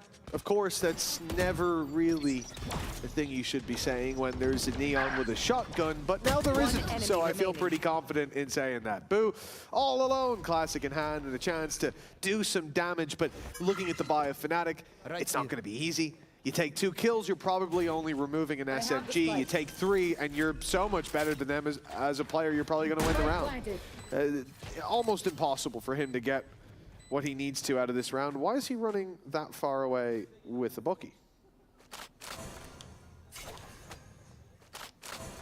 I'm guessing he's going all the way around to try and just catch them on the exits of B. Didn't want to make any sound as he did it. Wanted them to maybe get the full sense of security after clearing some of those positions. Unfortunately, it makes no difference because Alfie is now pushing in his direction and will close him out for the end zone flawless. A magnificent start from Alfie, so much so that he is 1 orb away from getting that Steel Garden. And that is one of the major benefits for the attack side on this map, is you are able to fight for those orbs and you are able to have a fair advantage in winning them. You're saying good start for Alpha, so much so, and I thought you were going to say that he has as many kills as the previous map. No, I'm not mean. I'm a nice guy. As good as our Classic. There you go, all right. All right, well, that's real beef being started now. You can say whatever you want, or like all those things we have to bleep, but you insult their Classic? That's crazy. Coming for the bottom line. I respect it. Oh, well, there goes that wall. That was a bit of an easy one to bait out. Alpha might have to rethink his positioning there. Yeah, it has been a lights-out start from Alpha here. 5 kills, I think 4 of them with the Ghost. And, well, like I said, 5 kills in the previous map. Confidence builder, much needed for a Fnatic that was slow to start. Found the finish on map 1, never started map 2. Finally finding their pistol round, they seek a third. 3 in a row. Managed to play with that Steel Guard. Definitely puts the pressure on here. Woot able to make it out just about, but he will be locked out of that site. All alone now, 1 man, and it's Benji fishing. He will find the first, and they are slow to look for trades. He's given a chance to catch his breath, ready himself, steel himself for the battle to come, and another found as a result. Benji, you put him in a corner, and he comes out swinging every time. With Crashies alone, he spots one, lands the headshot. HP very low for both. That looked doable. Yeah. In the end, Heretics find their round. I feel like it's a little bit unlucky not to come out with something a little bit more there. Boo so desperately low, and if a single bullet got spammed in. But these are kind of the moments you want to see from not only Benji Fishy, but also Wu. When he is just playing this Jet, it feels like just an absolute comfort pick. Let's go, guys. Good job. They use Faisal. 6. And as he said, already managing to beat what was a bonus, but also had an ultimate invested. Even still, Fnatic are going to be able to comfortably buy. Of course, we know that Koshmaris is more than happy to pick up a Judge instead of having one of those rifles. But if Heretics are going to have another stellar defensive side, as they did when they played BBL, they can't afford to lose this round. I mean, unless I'm mistaken, Heretics have as many kills as Alpha does right now. It's a flash in the pan, or at least it can be chalked up to that, and the buy round coming in from Fnatic. It's tough because last round, obviously, they did commit an ult on that attacking side. A big one in the Steel Garden with the Vice ult gone. The success they found didn't come on the back of it necessarily. Judge up close for Koshmaris. Oh, and he gets caught by the flash. He ate it. Getting out of there is tough, but he makes it. Yeah. They're very slow to follow up, and look at that damage on the spam! Oh! Koshmaris in for the double with the Judge! And that, unrecoverable. With Alpha spotted here, that was the one saving grace. A man slipping past, but no, 30 not seconds flying under the radar, but too low to the ground, 2-1. Well, we're about to see things equalized. Yeah, that almost feels like the curse of just not punishing Koshmaris. Just allowing him to live that little bit extra longer, and he's able to get back out, reutilize what is the value of those Neon abilities, that slide back into position. I wonder what happened on short. Like, either the KO flash blinded the whole team, or everyone's trolling. I think the flash must have blinded everyone. Kayak double smoked himself, so I assume he was still blind and just panic smoked. And nobody followed up onto Koshmaris. I mean, that short fight is a real head scratcher, and that is where they lost the round. So I think that's somewhere that we'll certainly see them try to fix whatever happened, and my assumption is it was the flash. They get hit by the paranoia. Flash through, and he's already gone. Okay, that was it. That was enough. Oh, that's disgusting, though. Sivov, because I saw Koshmaris low, wow, but I was just like, I don't know how he's not ended up dying there, but yeah. The power of the Judge. 2-2. The 2 guns saved as well for Fnatic, is all they have for this round. The rest on classics. Kayak has invested at least a little bit into some light shields, just to make sure that if they do drop a gun, or maybe if he can get an orb or two. This time the wall is placed a little bit shallower, so evidently that was a mistake. Yeah, I'm not sure we needed to see a second wall to figure that one out, Tom. It's good to know. It's good to know. He's made the adaptation. Well, he had a battle. 3 players pushed up, saw the wall, backed out. No longer wanting that smoke. It's a good thing, too. They found themselves still in main. The firing squad wouldn't be there to welcome the pistols in. Now 2 rifles still in play for Fnatic. A chance for damage, but the main thing about this round will be exactly that. It's not victory. Take a look at the credits for Heretics. They are getting a little bit out of control. They are stacked pretty high, and this is the point where, you know, if you can find a few kills, great. But then you think about it on the other side. Look at the credits for Fnatic. They're decent on the top half of the board, but 2 players could use a weapon, and you got 2 weapons. So a choice to be made, and well, it seems like the choice is simply to carry these forward to the next. I do like the way that we're seeing Heretics actually play B, 10 though. seconds left. A lot of it is you get aggressive B main control. You deny anybody swinging into it without at least throwing some utility, like a pop flash, paranoia. You know that someone's going to have to re-clear it.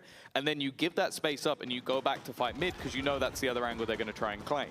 It's something they're doing consistently. It's like, okay, we battle this together, then we move and battle this together. And it means that for the player that swings in, it's very difficult to find which angle you need to be holding because there's normally multiple players. And they've been able to win that fight in the majority of rounds, at worst at a trade. And while already, after 3 rounds in a row, 3 investments, I'm now going to see that pause coming out from Fnatic. And I will say their pauses, not so much in the last map, but in map number 1, were massively impactful. They were able to get quite a lot done with them. So I think on a map that, well, in theory should be level, but we don't really know where it lands. And after the last map, I feel like I don't know anything about these 2 teams. Yeah, exactly. The first map was something you could at least make sense of, right? Like, the Fnatic heating up towards the end of a half is a story that we've told many times. We've seen unfold many times. But when it comes to Lotus, I just don't know what I was witnessing. It felt like completely different teams down on that stage, and we have seen that a lot, this stage especially, where it feels like map to map, we get completely different faces. And I do wonder, we saw earlier the stat Captain Cow had for us that Fnatic, although historically they never planted, or their average was never to plant within the minute mark, now it's dropped down, it was what, 54 seconds? I think it's dropped by 10 seconds, their average before. And if Fnatic, the team that we know as the slowest team in the world, the guys that see 10 seconds left and think, oh, we should leave spawn, I suppose. For them to be up in the pace, I think it does show this big pull from the meta to be faster. Fnatic adapting to that challenge has been fun to see. Getting a bit more flair out of them, a bit less defaulty play.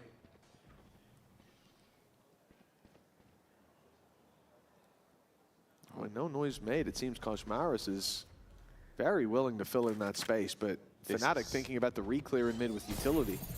That's perfect. Oh, the flash is good, but there's nobody to react off it. He's going to try and use his wall to escape, but he waits a little bit. Nice. He knows they're going to spam back towards mid. Smart stuff, an attempted pot shot through the smoke, but that's already Alphia down. That means that you've lost your B main control. It means you've lost your lurk. And in theory, it means that Fnatic now need to firstly re-clear all of the angles they could have potentially lost, but also just group up and try and hit somewhere together, because eventually you're going to lose more and more control. And it's as Fnatic go to explore other parts of the map, you know, and realizing that they're losing that fight in B main again and again, that the space is being taken by Heretics, that they're going back to fight mid. But this time, Cypher's there, Cam in main. That's the extent of the plan from Heretics. They were looking for fights on A. Left. They were looking for fights on mid, and Fnatic unwittingly just played into the 30 hand. seconds. They're only just making their move towards that mid position. All of the Cypher utility still there. Bose has been spotted on the other side of the map. It does kind of sell at least a little bit of a ruse, but now he's been executed, and they were starting to run back. They were starting to go towards where Boaster is, and they just had to give this up. This is the old Fnatic. You talked about the time just moments ago, like, oh, they're going much quicker getting in for plants. No, they have run out of time off of just being caught early and then almost scurrying around to try and fix everything. That timing is surreal. So it's like I knew that was coming. Hey, don't talk about curses, you'll get blocked as well. But it is interesting here, and I think Heretics did a great job by setting this expectation of how they were going to play. Then they decided to send a single player to the B site to play Turtle with the camera for early, I mean, I say early information. I mean, bro, I'm talking about here in Maine. It's hardly early. But some information ahead of the first peak, and then traps waiting on the site. Fnatic are playing, saying, sure, you guys take B main, we'll take the space you're not fighting for. And they find out the hard way that this round they were fighting for it. Didn't last very long. This time the cam is gone within the first 10 seconds. A faster pace. Looking to be picked up. Boaster just trying to sell a bit of a ruse on the other side of the map, of course. I can't hesitate to say the importance of this map for either side. The loser is out. For Benji, for Boaster. The chance to play a Masters London, other than in a show match, is gone. And already, they're going to start that execution. Oh, those shots through the smoke. He knew Woot was going to walk in off the Cloudburst, but that damage done, that could come back to haunt Woot now as the round ticks on. 3 players have made it to the site, though. Fnatic have to make a choice. They heard the tunnel smokes go up that allow those players to retake back through, but going back is no longer an option. The op has been seen now, and Fnatic are the ones boxed in, surrounded by the defensive side, with no retreat. 30 seconds left. But seemingly no will to press forward, barely any utility. A reveal back online now. A nade from Seavoff, but it's about the best that they can hope for on the other side. Paranoia sent through, a problem as time keeps ticking. 14 seconds left. Where is the fast Fnatic we spoke about? They're down to the very last tick of the clock, and they will fall before the timer hits 0. 5 now for Team Heretics, and the question is, with what we're seeing in these last 2 rounds, have Fnatic lost their way? Yeah, that looked messy. I think especially the moment that was damning was this. They had known there was a player behind. He literally went, baited the wall out, and then fell back.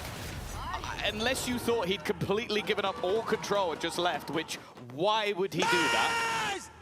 Then that's just Alphia walking to his doom. And then the rest of the players on the Heretics know they're still there. They know they're all still locked into that position because they can't have pushed anywhere else. They made that so easy for Team Heretics. And for Fnatic, we are really starting to get towards panic stations. This is a team that, okay, we give them the kickoff curse. Every year we go kickoff, maybe you don't make it. But 2 in a row, them not making an international event, them not making their home event, that would be a shock. A shock to the system delivered. Seavoff down and out. Kayak could be in the same boat. The blades refreshed, but it's Koshmaris quicker on the trigger. It's the tagged him. finger guns firing on all cylinders. He's going out for his 5th and final 6-2 with an ace from Koshmaris. What a time to pull out an ace. You've just trapped them, shut them down, as if it wasn't bad enough. You come in as a man who only joined midway through this stage. At the time, it almost seemed like panic stations.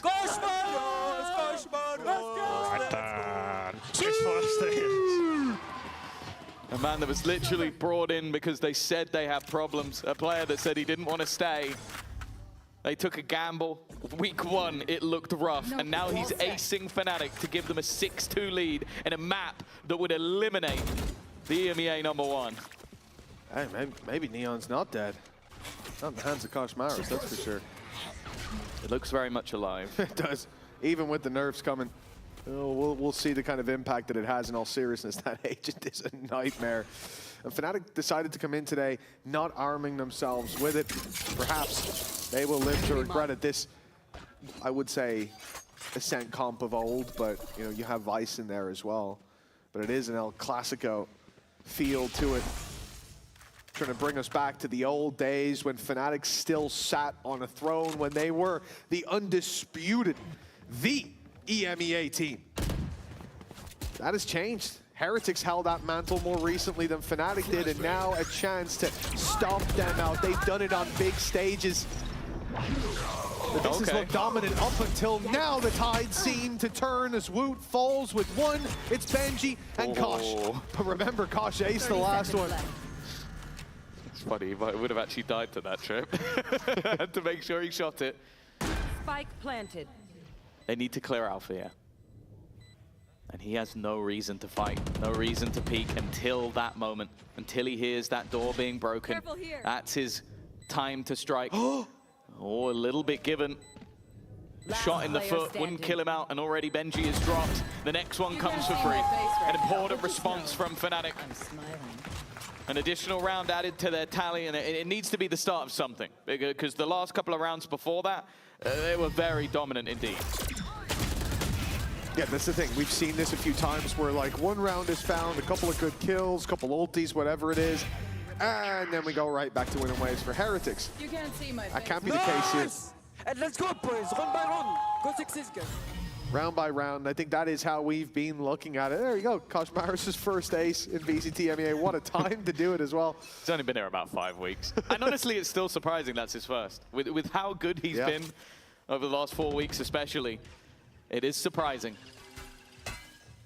He's in middle again. He's got a little bit lost in the source, but it's fine. Not in too dangerous position, and it's looking like they're setting up for a crunch in mid.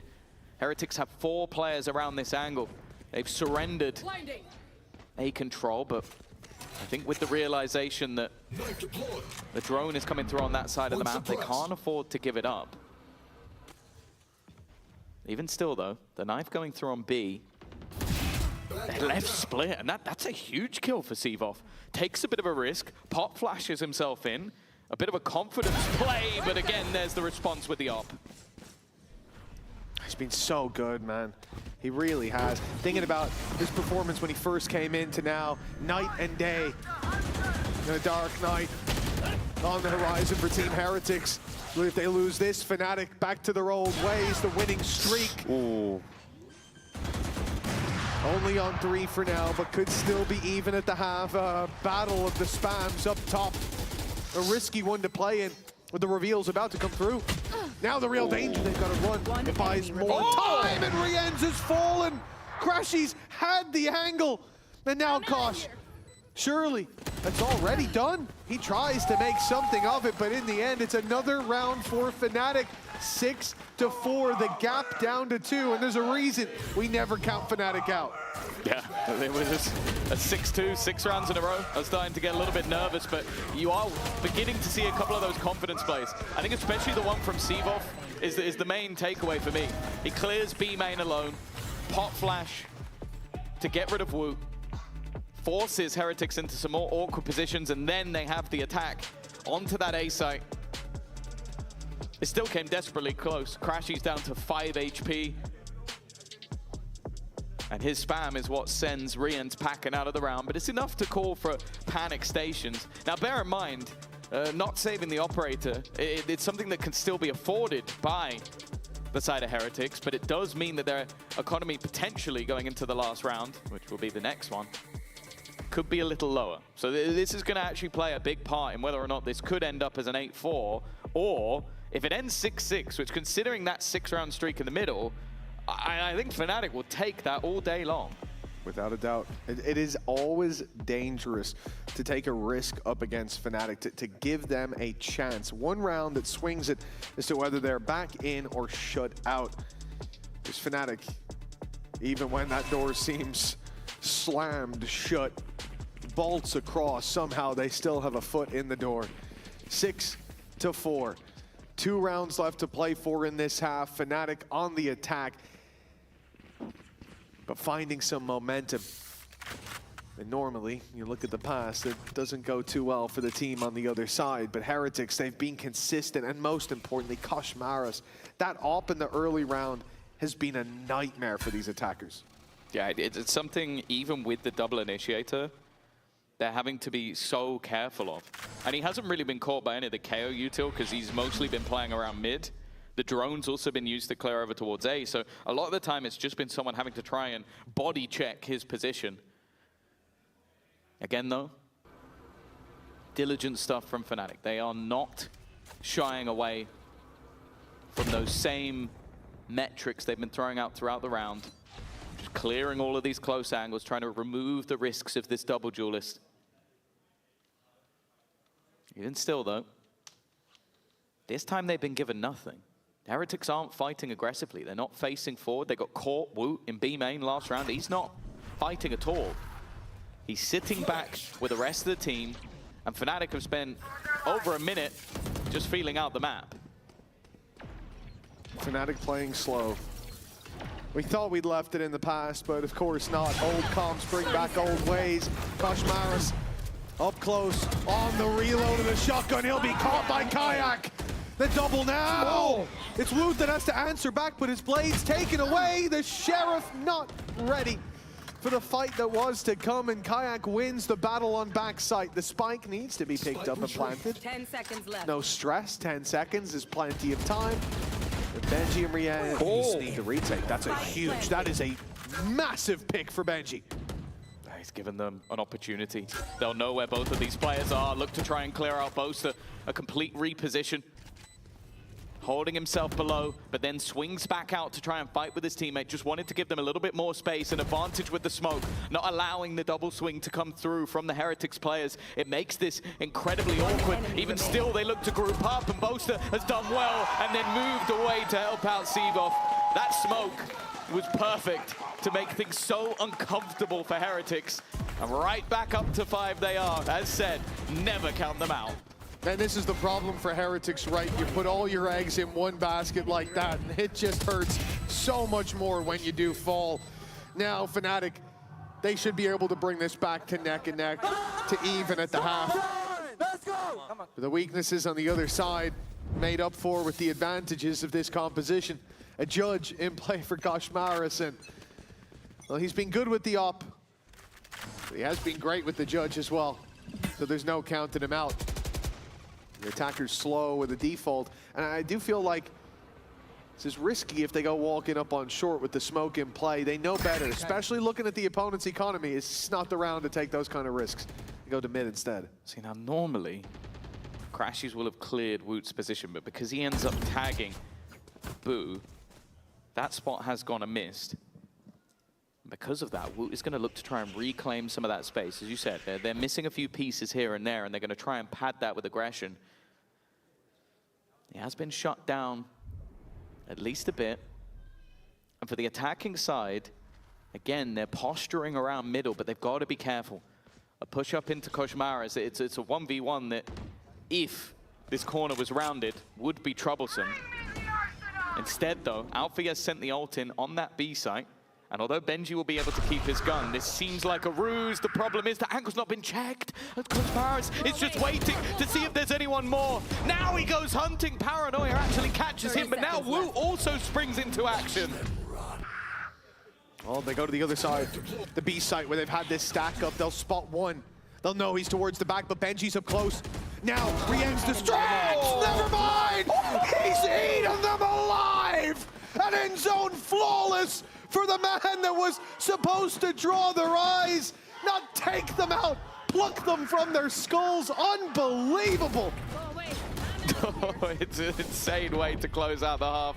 Either way, Ascent has been quite a popular map this week. Let's see if you've been paying attention in our halftime quiz. Nice! Yes! Kurwa!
Red Bull gives you wings.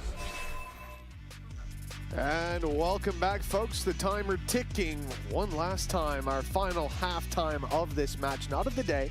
There's more matches coming up later, but let's not divert focus. This is the real meat and potatoes. Team Heretics and Fnatic, a storied rivalry, and a chance for Fnatic to carry on as history has been said in the past. This squad, they're not too good at kickoff. They actually kind of suck at it. But they always bounce back, Tom, and they always make it right in stage one, never missing 2 international events. Well, Heretics could be the ones to make that first time come true for Fnatic already. Heretics making it to the A site, full control, and the plan found. Yeah, this is the first pistol that was won by Fnatic. Now can they add another to the tally? An aggressive fight back. Kayak's done well at least. The plant's still yet to go down. Maybe trying to bait a couple of players in with the initial tap, and the door has already been broken. Crassy's has taken a lot of damage, so at least initially was a bit more passive. Maybe now wants to be the guy to almost set the bait, give an opportunity. And you can see that Alfie is still worried that somebody's going to be coming in on that flank, coming in from behind. And with a trip in front and a smoke now in the way, he's got to be careful he doesn't get caught on the way in. Not much in terms of utility. It's going to be raw aim fights with all those big guns invested into, and the Sheriff and the Ghost, they find damage. Alpha left alone now. Time ticking. Ringa Rosie in play, but Alpha always wins.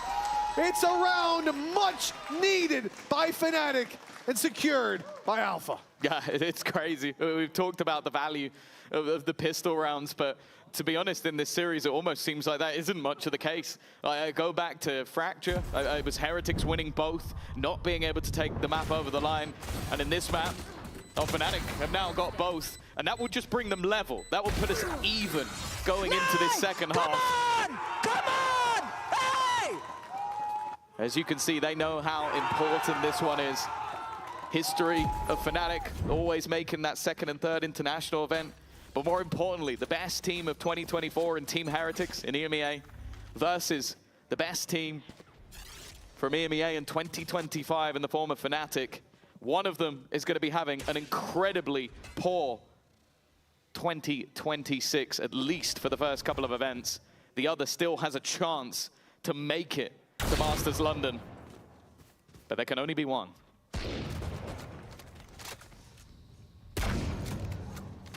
Shouldn't be decided in a round like this. This is where we go back neck and neck, but an investment as Woot goes down to 300 credits for a classic. Because, of course, he's given the weapon over to Koshmaris. No surprise when we see how that off play has been working out. Careful here. Benji baiting the cross on mid, wants them to start looking back in the other direction. There. Pull attention away from, well, the spot on the map with a million pings. We know where Heretics are about to force the issue. The first man to hold the cross, Sivov, he's had some rougher rounds, but it felt like he found his form towards the end. The last map, the nade to cut them off, but so many have made it through already, and we are just waiting for Koshmaris to get the opportunity to land a shot with the Outlaw, the Paranoia. It delayed him, it cost him some time, but now Heretics are on site. The plant is even coming in, and to be honest, this is much scarier when you have to retake into those players. Yeah, it gives opportunities for that Outlaw. It gives the Classic so many more angles, although it definitely seems like Crashes is maybe a little bit too aware, but then he gets punished. Careful here. That's where the Outlaw has finally been noted. A first kill up. Time now ticking in their favor, but they've cleared him. And now the rest of the weapons shouldn't be anywhere near as problematic. Boo will fall, Althea with 4. And sure, it's a little bit of additional damage, but Fnatic deal with that well. A couple times now, it's been Alpha to really pull out the rounds when needed the most. We've seen it in this map. We've certainly seen it in the last 2 as well. Thinking about the 1v1 that gave them something to play with on Lotus. Mate, we've seen it for years. For years. Where have you been? Exactly. And a big moment for him to step up as well. We certainly didn't see it throughout the entirety of last map. There were it was a round or 2. We said that 1v1 was nice, the double with the Sheriff, and he finished on 5 kills. Different story this time around, much to the chagrin of Heretics fans out there. We're neck and neck, rifles up for both sides, but Fnatic have got credits to fall back on despite a few weaknesses here. Still a good chance to brawl, whereas for Heretics, this will be the lead and the momentum into the hands of Fnatic if they lose it. Oh yeah, Vice has been called the undoing of Neon in the past. The Thorns doing a fair amount of damage in the wall, potentially leaving that player isolated. So it's no surprise that when knowing what comp will be run by Heretics, why they wanted that Vice.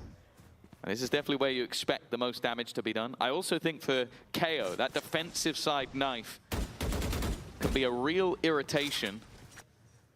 But of course now, with how long it takes to come back online, for Sivov, it really is going to be all about timing. He needs to be bang on as when he denies the neg utility.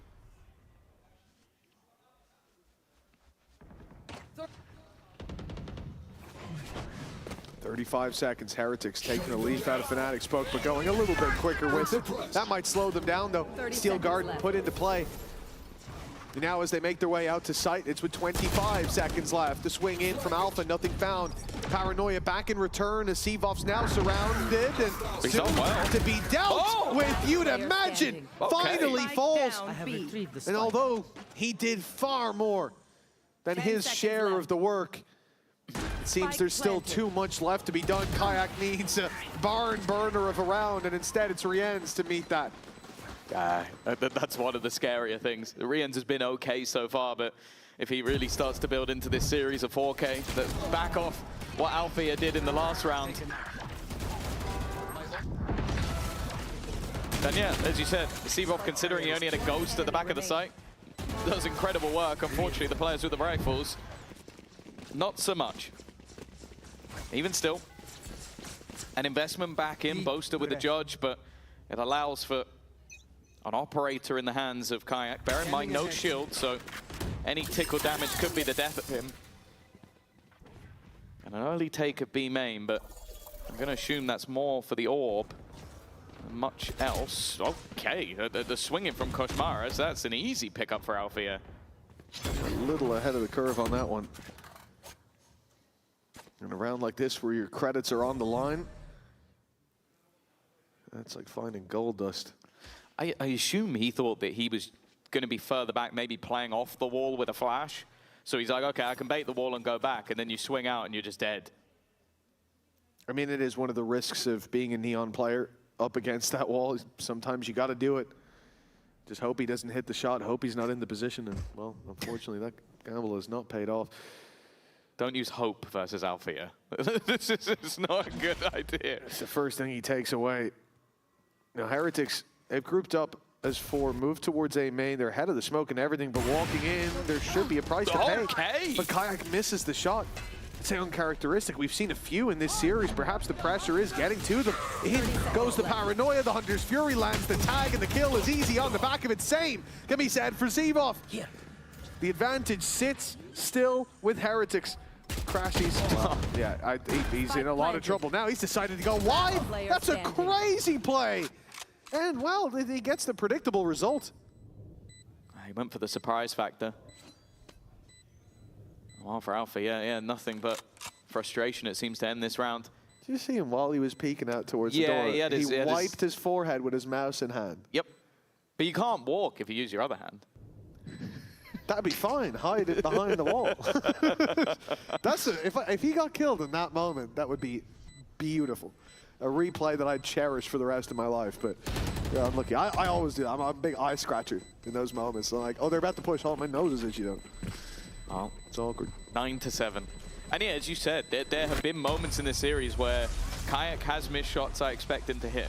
Like, if that smoke goes down and he's not watching the angle, fair enough. But it's that he misses the shot while watching exactly where they're going to be, and that means he's dead to rights. Like, that spams through. It's like shooting a cardboard. Like, that's not a difficult kill for them to find. Amar, correct me if I'm wrong as well, was that the kill that gave Rians the Hunter's Fury? So I think that even then ends up killing the next teammate as well, because he's got that ultimate online. So the dominoes definitely fell from that moment. The defensive side might be the favored, but with this double duelist and more so with Heretics in this kind of form, I'm waiting to see Fnatic turn up. Because they've had the start in both halves. You don't have that excuse anymore like you did on the first map where you had to have the comeback because you didn't get either of the pistols. No, in fact, you have got them, and you're still behind. Too suppressed. But I mean, every round here feels like an independent event. If you try to use the last one to figure out what's happening in the next, it's a fool's errand. It's been chaos. Fnatic, though, I feel pretty confident saying shouldn't be doing too much right here, right now. The pistols in play across the board. They'll use their numbers to their advantage. A risky play by Alpha, using the one rifle they have, tucked up in mid. It's a good idea, but it's not going to have any reward to it. We can see that Heretics are all in A main, ready to burst out. And we talked about the numbers advantage with the pistols. They're playing together. The Paranoia's good, but the shots from Boaster are not so hot. That is going to be a 10 for Heretics. I'm confident in saying Alpha and Crashies with it all to do, with 5 players up against them, 1 rifle between them. One thing I'll say is they've got time on their side. It's only planted now, but big mistakes needed from Heretics. And honestly, if they lose this one, we've got to pause right after. Well, yeah, and they haven't been aggressive in their post plants. They've been passive. They've been sitting back. Look at them with their crossfire angles. A nice shot for one. Benji was just looking to try and trade, but because of that, he's given them another angle. The remaining players, though, falling back. They know exactly where Boo is, and Alfia's killed him off as well. The danger in this round has got higher and higher. No ultimates to play with, and now Alfia is remaining versus 1. Him against Rians, the 2 raid bosses of these teams. Turkish excellence versus Turkish excellence! And you better not come at the king! Alfia has brought them a lifeline with the Emoda Thrifty. Just when it looked like the dynasty was dead, my God, Alfia! An Emoda Thrifty and some unbelievable shots. We said it. You said it, Tom. He's been doing it for years. Certainly. In this series, he's had his moments, but none quite like this. I said if Heretics lose that round, there's going to be a pause. There's a pause, but it's from Fnatic. I don't even know what they're going to talk about here, man. Alpha, you're nuts. It's about all that needs to be said. It's going to be a moment that maybe just needing a breather. Maybe needing some time to chill, or maybe just wanting to allow their opponents to stew a little bit in that moment. But that is the thing. That's why we talk about Alfia every season, every split, every year, pretty much every day that he's on the show, because he will do things that other players cannot do. He will drag Fnatic out of moments that, you know, other people just can't do. And has been since the moment he came onto the stage, the moment he played, what was it, that raise on Fracture. He has been a highlight reel. But this was absurd. Like, this was just isolating fights and hitting every shot in reactionary form. And the fact that we see him right now 18-9 while on that Vice, it was something we saw when they were playing Corrode. He was on the Vice and he just looked so comfortable playing this agent, as he did with the Killjoy, as he's done with most agents in the game. Yeah. But the fact that they are still currently behind with how much impact he's having, even if this is now maybe a more of a technical nature at its pause, you still have to sit there and go like, I don't really blame the Fnatic team to go, okay, we still need to talk things over, because he's had to pull out straight BS to get us one round behind when we've won both pistols. I'm still very surprised to come out of that and see the timeout be Fnatic's. Like, I was so ready for that. I saw the timer freeze and I was like, yeah, call Maybe that they both pause. hit the button so fast that it's caused a tech If that pause. happens, they both do. they go back-to-back timeouts. Otherwise, I'd assume that's what happened. What if they're in the exact millisecond? It has to put one of them first, and so everything's broken. There you go. I reckon it would just put one of them first, Tom. Yeah. That's Either that or maybe, just maybe Alfia celebrated a little bit too hard. It could be. I think that's happened before. Oh, without a doubt.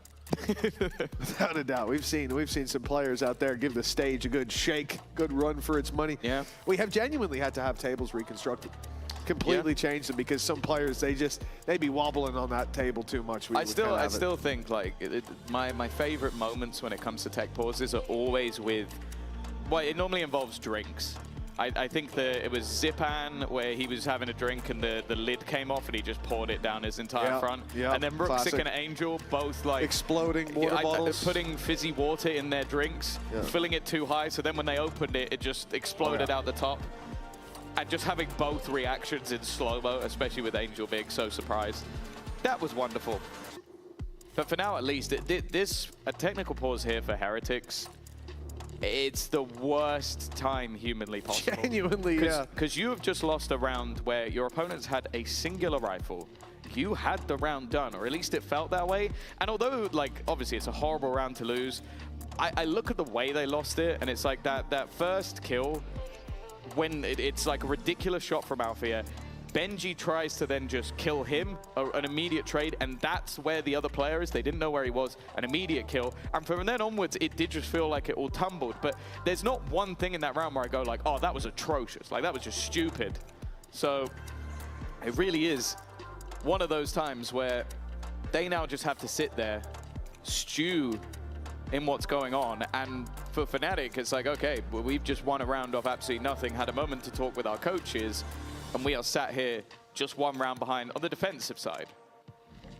Well, I've just gotten word from our producers that we have got, as you can see, a little bit of a technical pause. It's a medical tech pause going on right now, so we don't know how much longer it will be, but we'll get the show back underway as soon as we possibly can. And like you said, Tom, you know, even when that first timeout came up, which was, you know, a normal timeout from Fnatic, for Team Heretics to have to sit and stew in it is already bad enough, but at least then they can talk. At least then they can say, you know what, guys, but it's okay. We'll bounce back. Now they sit there and stew in the round that should have been theirs, and what would have propelled them forward. Double digits already, a lifeline in having that little bit of a safety net of rounds to fall back on, and the chance to push Fnatic's economy to the brink and beyond. But instead, Fnatic hot on their heels, considering the fact that this, at least the first half for Fnatic, started with a big comeback needed. When a comeback's needed for Fnatic and then they're hot on your heels, again, a story that everybody, players, fans, coaches, it doesn't matter, everyone knows what happens across the stage from Fnatic in those moments. Yeah, it's a weird scenario though, because although for, like, whenever you're up against Fnatic, and even if you're in the lead, you're going to feel that pressure, I still feel like for Fnatic here, the pressure's all on them. Because although, like, for Benji, sure, making it to Masters London will be huge. Like, it's always something that I think every player dreams of, is going to a stage in your home country with a home crowd. But for Fnatic, it's as an org. Like, this is the whole org is getting ready to almost invite the world to their turf and try and challenge them on it. And if they're not on it, well, especially after the group stage they had, where they were able to win all of their games while having to swap in their assistant coach for one of them, while bringing in Sivov last minute for one of them. Like, I think everyone, including myself, thought that their attendance was set in stone. Like, they would be there. And, well, I think most people, other than you, of course, had them going through the upper bracket. So I think that the fact that they're even in this scenario is surprising. And then even for Heretics, like, I looked at that upper bracket and went, they're in a good position to maybe just run it through, especially the form that they were in. The first couple of weeks were really rough. Then they had convincing victories in a row. But taking that sort of gut punch early, dropping down, having that bit of recovery, and now they come up against, as said, the team that I think everybody wants to see play at Masters London. It now feels like they are the ones to potentially ruin that fairy tale for Fnatic, but maybe make it a fairy tale of their own. And then Althea did that. Yeah, he really chose his moment, didn't he? The Heretics, no doubt, writing their own stories in their head. Imagining the lights down on that stage in London, the British crowd behind them, but the green that Benji's gonna have to wait for. 9-8, 1 round between them. The long pause has ended. The bloodbath will ensue. Kayak, the first to find a kill as Benji falls on the other side, but Fnatic, they don't give up on the back of that. They've got the advantage, but they're pushing forward. Alpha's taking a risk, and he spotted Woot and immediately ran for the hills. Wants nothing to do with that Blade Storm, and rightfully so. Yeah, it doesn't make sense to take the risk. Kayak, we mentioned it, a few misses here and there, but was clinical at the start of this round. And this now becomes a recovery. Bear in mind, this is a hefty investment. Okay, maybe not everybody has a weapon, but putting that Blade Storm in. And with 40 seconds left, it still feels like Heretics haven't really found a direction. And even the ground that they have taken or forced their opponents back off is slowly being reclaimed once again. Left. Kayak is very well placed. A pot shot not going to land. But there's still a couple of players here. Dodging that knife is key. Now the Blade Storm's still online, but Alpha's dropped Poo. We're losing players by the second for Team Heretics, and with 12 seconds left, they have got to press forward through the numbers, and it's not gonna work. Not with Alpha standing guard! A 4-piece pickup, and Fnatic are neck and neck. My man is dragging this team, kicking and screaming through this game. 22-9. And it just like, this was his sight. He gets dinked early. For the rest of the round, he has 74 HP. And guess what? He ends with 74 HP because nobody even got an opportunity to shoot at him. Scoreline equalized. The chance of Heretics running away with this seemingly fading. Come on, bro. What are we doing? Well, there you go. Exactly what he deserved. Exactly what he deserved. He did it on the last map, and it was an unreal way to close it. The Ares looks good at times on Lotus, especially defense side towards A main, but that's already 9 kills in 3 rounds for Althea, by the way. And they're about to try and push into him once again. They've dived on him, but even still, he survives! The man is unkillable! Just don't even look in his direction, because your head is going to be torn off. Could this be 3 4Ks in a row? Not quite. He'll go down to the Ares. But even still, find out where Althea is and go the other way. This is getting ridiculous now. The man is called on, talked about, and he shows up on a level that, geez, I don't know when I saw this Alpha last. He looks driven, motivated, and we talk about Fnatic. They never missed 2 international events, and this is elimination. right behind them, lurking, waiting to drag them into an early off-season. And that's when they're most dangerous, man. When the numbers are against them, when the stakes are great and the odds are not in their favor, it feels like every time Fnatic find their way. And here, once again, it seemed like they'd fallen, like they wouldn't get up, like Heretics would walk all over them. And now they stand in the lead. They loom over Heretics. An elimination feels all too real with this man on the server. It's a timeout from Heretics. They feel it. The last timeout of regulation. Bro, he's got 11 kills in 3 rounds. Like, what do you even do? Like, jokes aside, like back in the day, there was a strat that was avoid CNED. Yeah. Avoid Alpha. It was a good strat too. Like sure, on a normal day, like you'd go like, oh, I don't want to go near Kayak either, but he's not having the greatest day. He's doing okay.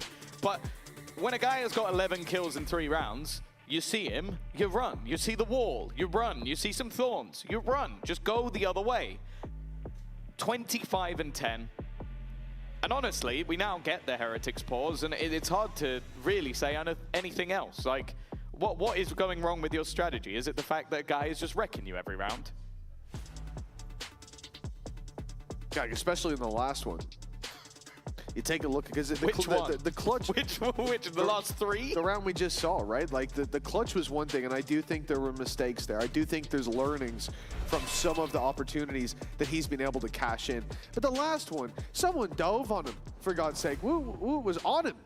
And Alpha just manages to dance out underneath. The trade can't come in that quickly because, you know, duelists can move pretty quickly, especially these duelists. But they got there when they should. I think the exec went okay. He's just genuinely, as Crashy said, Alpha's too good.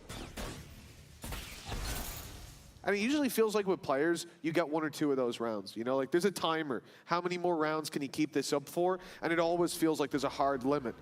I've never seen Alpha have that limit. No. If anything, the more he does it, the more I think he's going to keep doing it. Oh, again, Kayak's been dealt with. Hunter's Fury being expended. Sivov, he's going to try and flash into it. He's been domed, but there will still be a trade back off the Hunter's Fury. Alfia now in position. That's all it really feels to matter about at this stage, and they are going the other way. Now, he did manage to retake. I know exactly before. where you are. And he's going to go pushing up. A dangerous battle to take while being revealed, but instead, now they start running back in the other direction. An opportunity for Crashies, but they know he's here. They have an idea, at least, of his position over the last few seconds. The TP back in the other direction, but they've heard everything. They know everything other than one piece of information. Paranoia, and he's going to get out of there. Managing to clear the angle. I think even maybe realizing that Wu has already crossed. Brought things back into a 3 versus 3. Here's the TP, and goes looking. It's time, though. Boo will be able to escape, but there's still a player within the site they need to deal with, and they have done. But even still, it's only at a trade. Oster's got his, and Alpha's looking for his own. A wrap around the back, but Boo catches him just in time. Now Crashies has to carry that mantle forward, and he will! Crashies the closer, he's got them 11. Fnatic, they have no shortage of heroes on this team, and a Red Bull clutch puts them within reaching distance of eliminating Team Heretics. 4 rounds ago, we were telling the exact opposite story. We were talking of Heretics ruining Fnatic's day. The chance for the UK org with Poster at the helm being denied their opportunity to play at Masters London. Now Benji might be getting that taste instead, because as you said, it's now Crashy's waking up. He's seen the Alpha carry and decided to add his piece. 11-9, 2 rounds needed for the comeback to once again be complete. For a long time, we spoke about Fnatic as the kings of EMEA, and even with a good year in the previous, never felt like they had that title back. They lost that throne a long time ago, and this series victory, it could be 13-0s back-to-back. It wouldn't reclaim that title for them. They're definitely a contender. They look like they could be the best in the region, but there was a time when there was no goods. We knew what they were capable of, and they showed it to us almost every week. They lost that throne, but that drive is still there. You heard it from Alfier. Even winning this event isn't the goal, it's champions. But one step at a time, 1 foot in front of the other. Fnatic on the defense, 12 within reach, and an easy round in front of them, or at least it should be. Well, here goes that Ares once again. 30 seconds left. Pressure being put onto the B site. Kayak's already managed to deal with the fake, and Alfier waiting, but he's been dealt with. Nice shot from Benji.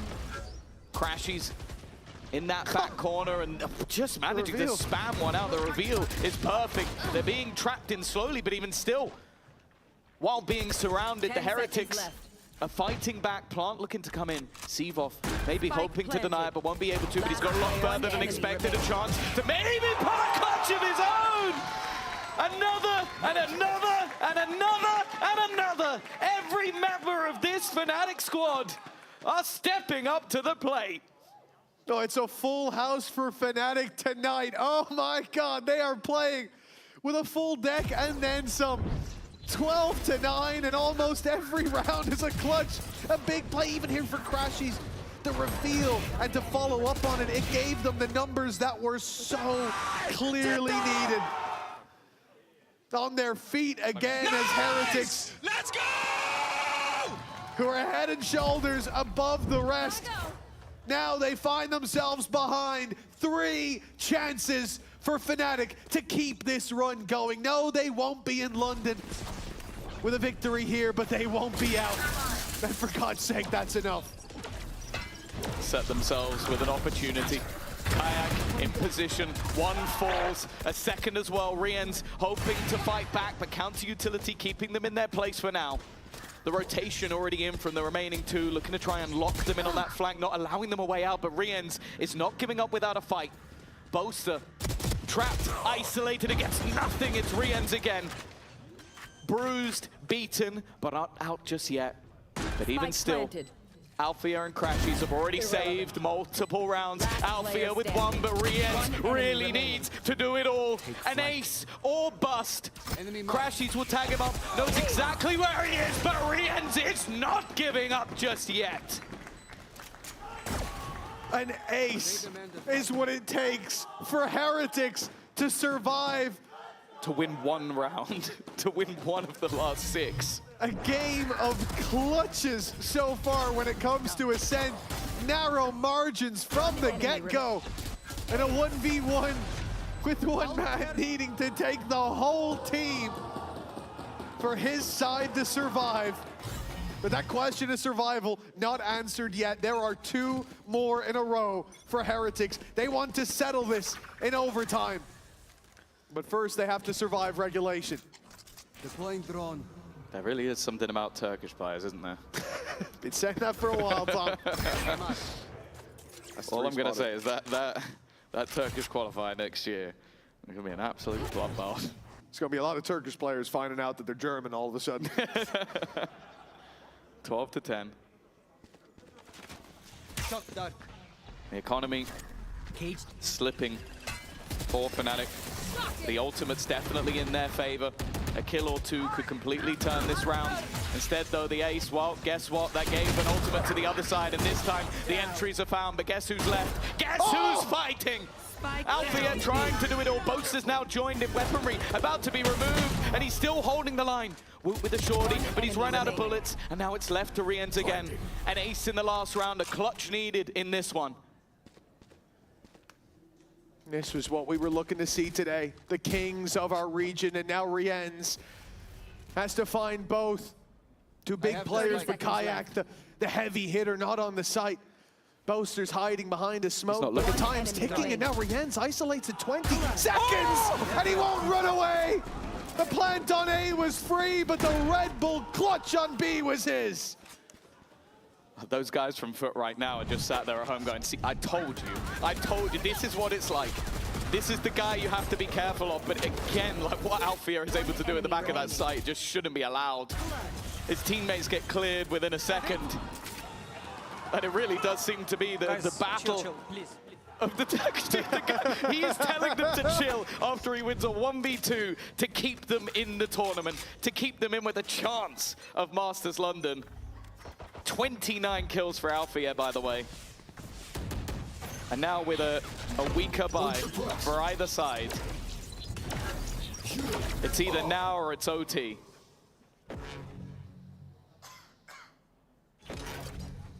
Said last time it was a barn burner of a game, and Heretics showed that they could play that same game, make those comebacks happen. Where did he die from? Was that spam through the wall?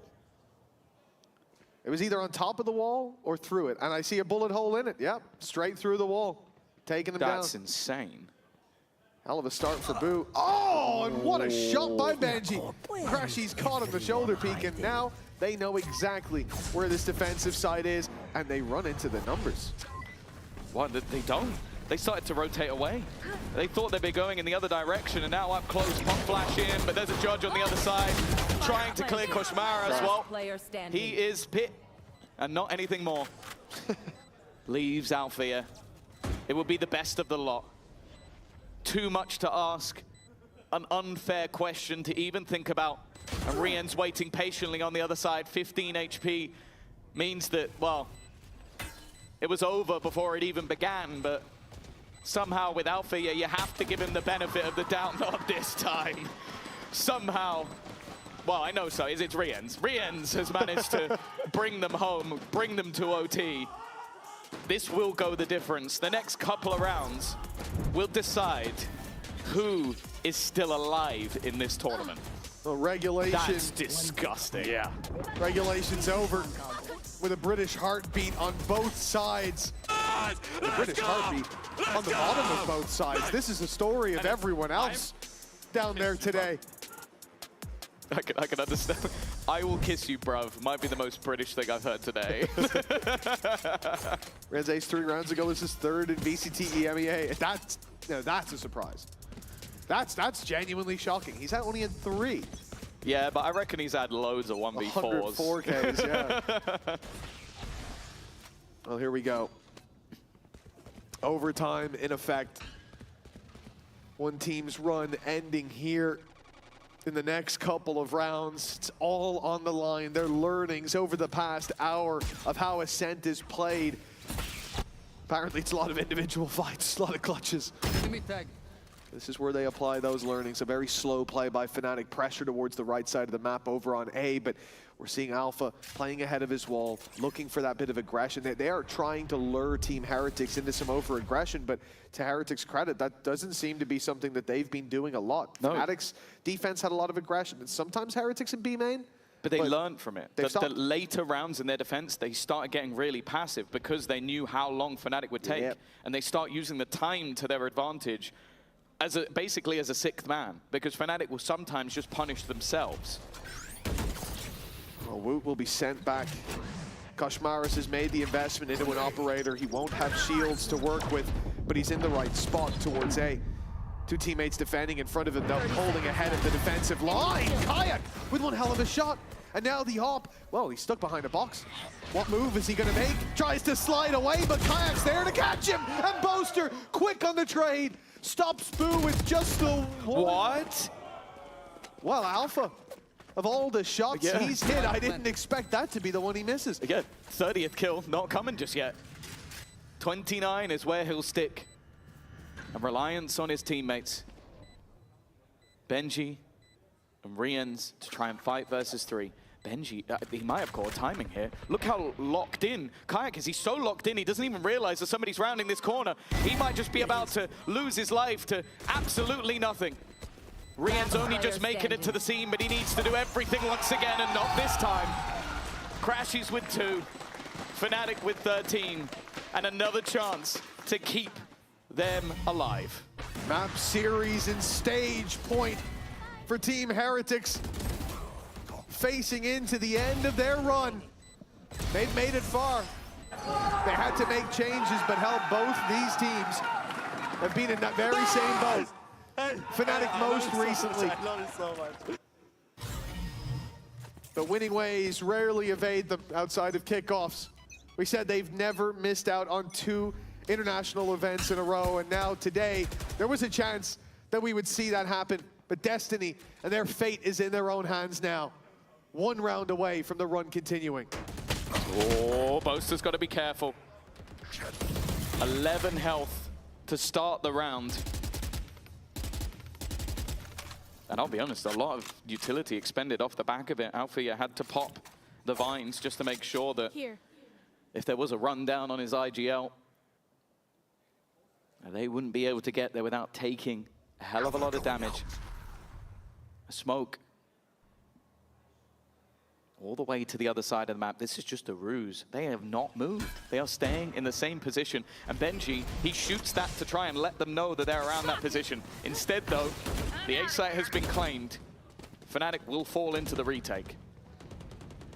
Yeah, and because that reveal was broken in mid, as you said, by Benji, they're sending players out to confirm there's no one there. It draws their eye away. It stops the spams that could have come through. Instead, a cautious Fnatic, even now, cautious of the flank, but seeing nothing. Yet the timing in mid will be so important. They've seen each other. Alpha caught Benji. Benji was waiting just a few seconds more and he had the flank of the game, but instead now it's an advantage to the defensive side. A failed usage of the paranoia means less to work with to slow them down. In fact, no utility. All that they've got is the Brawn alongside a shorty up close from Woot. Brienne's as well. Hold on, they're making it work on the site. They had no utility. The numbers against them, but the time ticking in their favor now. 13-13, the overtimes. They keep on going. Yeah, they took so much damage on their way into the site. I think that was spams by Riens. He sees the smoke dropping, knows that he's about to get crunched on, and just starts spamming. Well, even gets a kill. You see, assist, kill, and then a kill at the end. That's just blind spray, knowing his angles, doing damage once more. I think it was even Kayak with 1 HP as he entered the site. Hadn't even seen anyone yet. 13-13, a solid hold, a solid read as well. Like, even though Benji doesn't do much in terms of the actual damage in that round, shooting of that dart, like, you might look at that and go like, well, why'd he do that? He could have just avoided it. But it's just to sell that little piece of false information while his teammates are still waiting on the other side. They wanted them to believe they're in middle, and Fnatic believed they're in middle.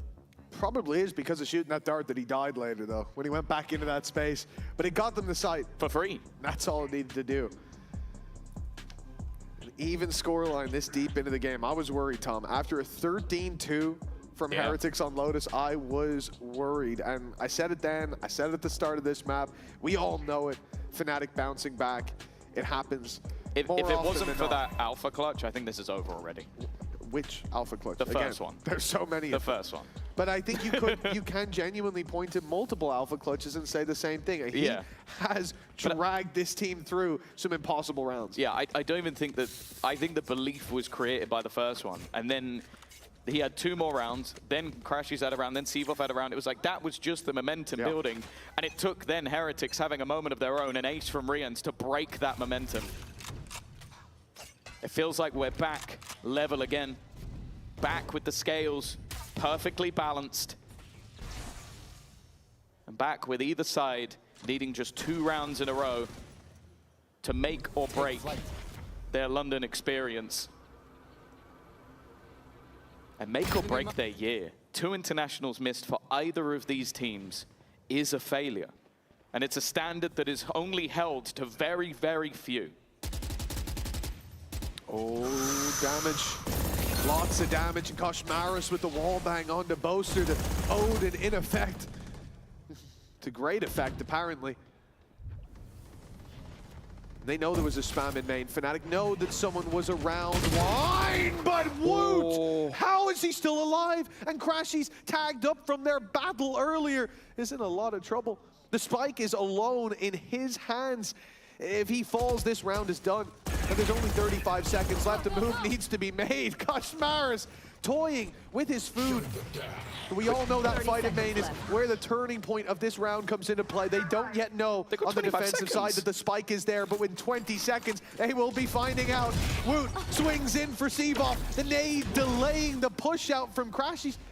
The time ticking away. There's 12 seconds left as Fnatic make it towards the site. They're catching kills across the board, but there is no time. A denial of the plant all that's needed. But Heretics have failed at that hurdle, and now Crashy given a chance, a lifeline for Fnatic, but it's left behind.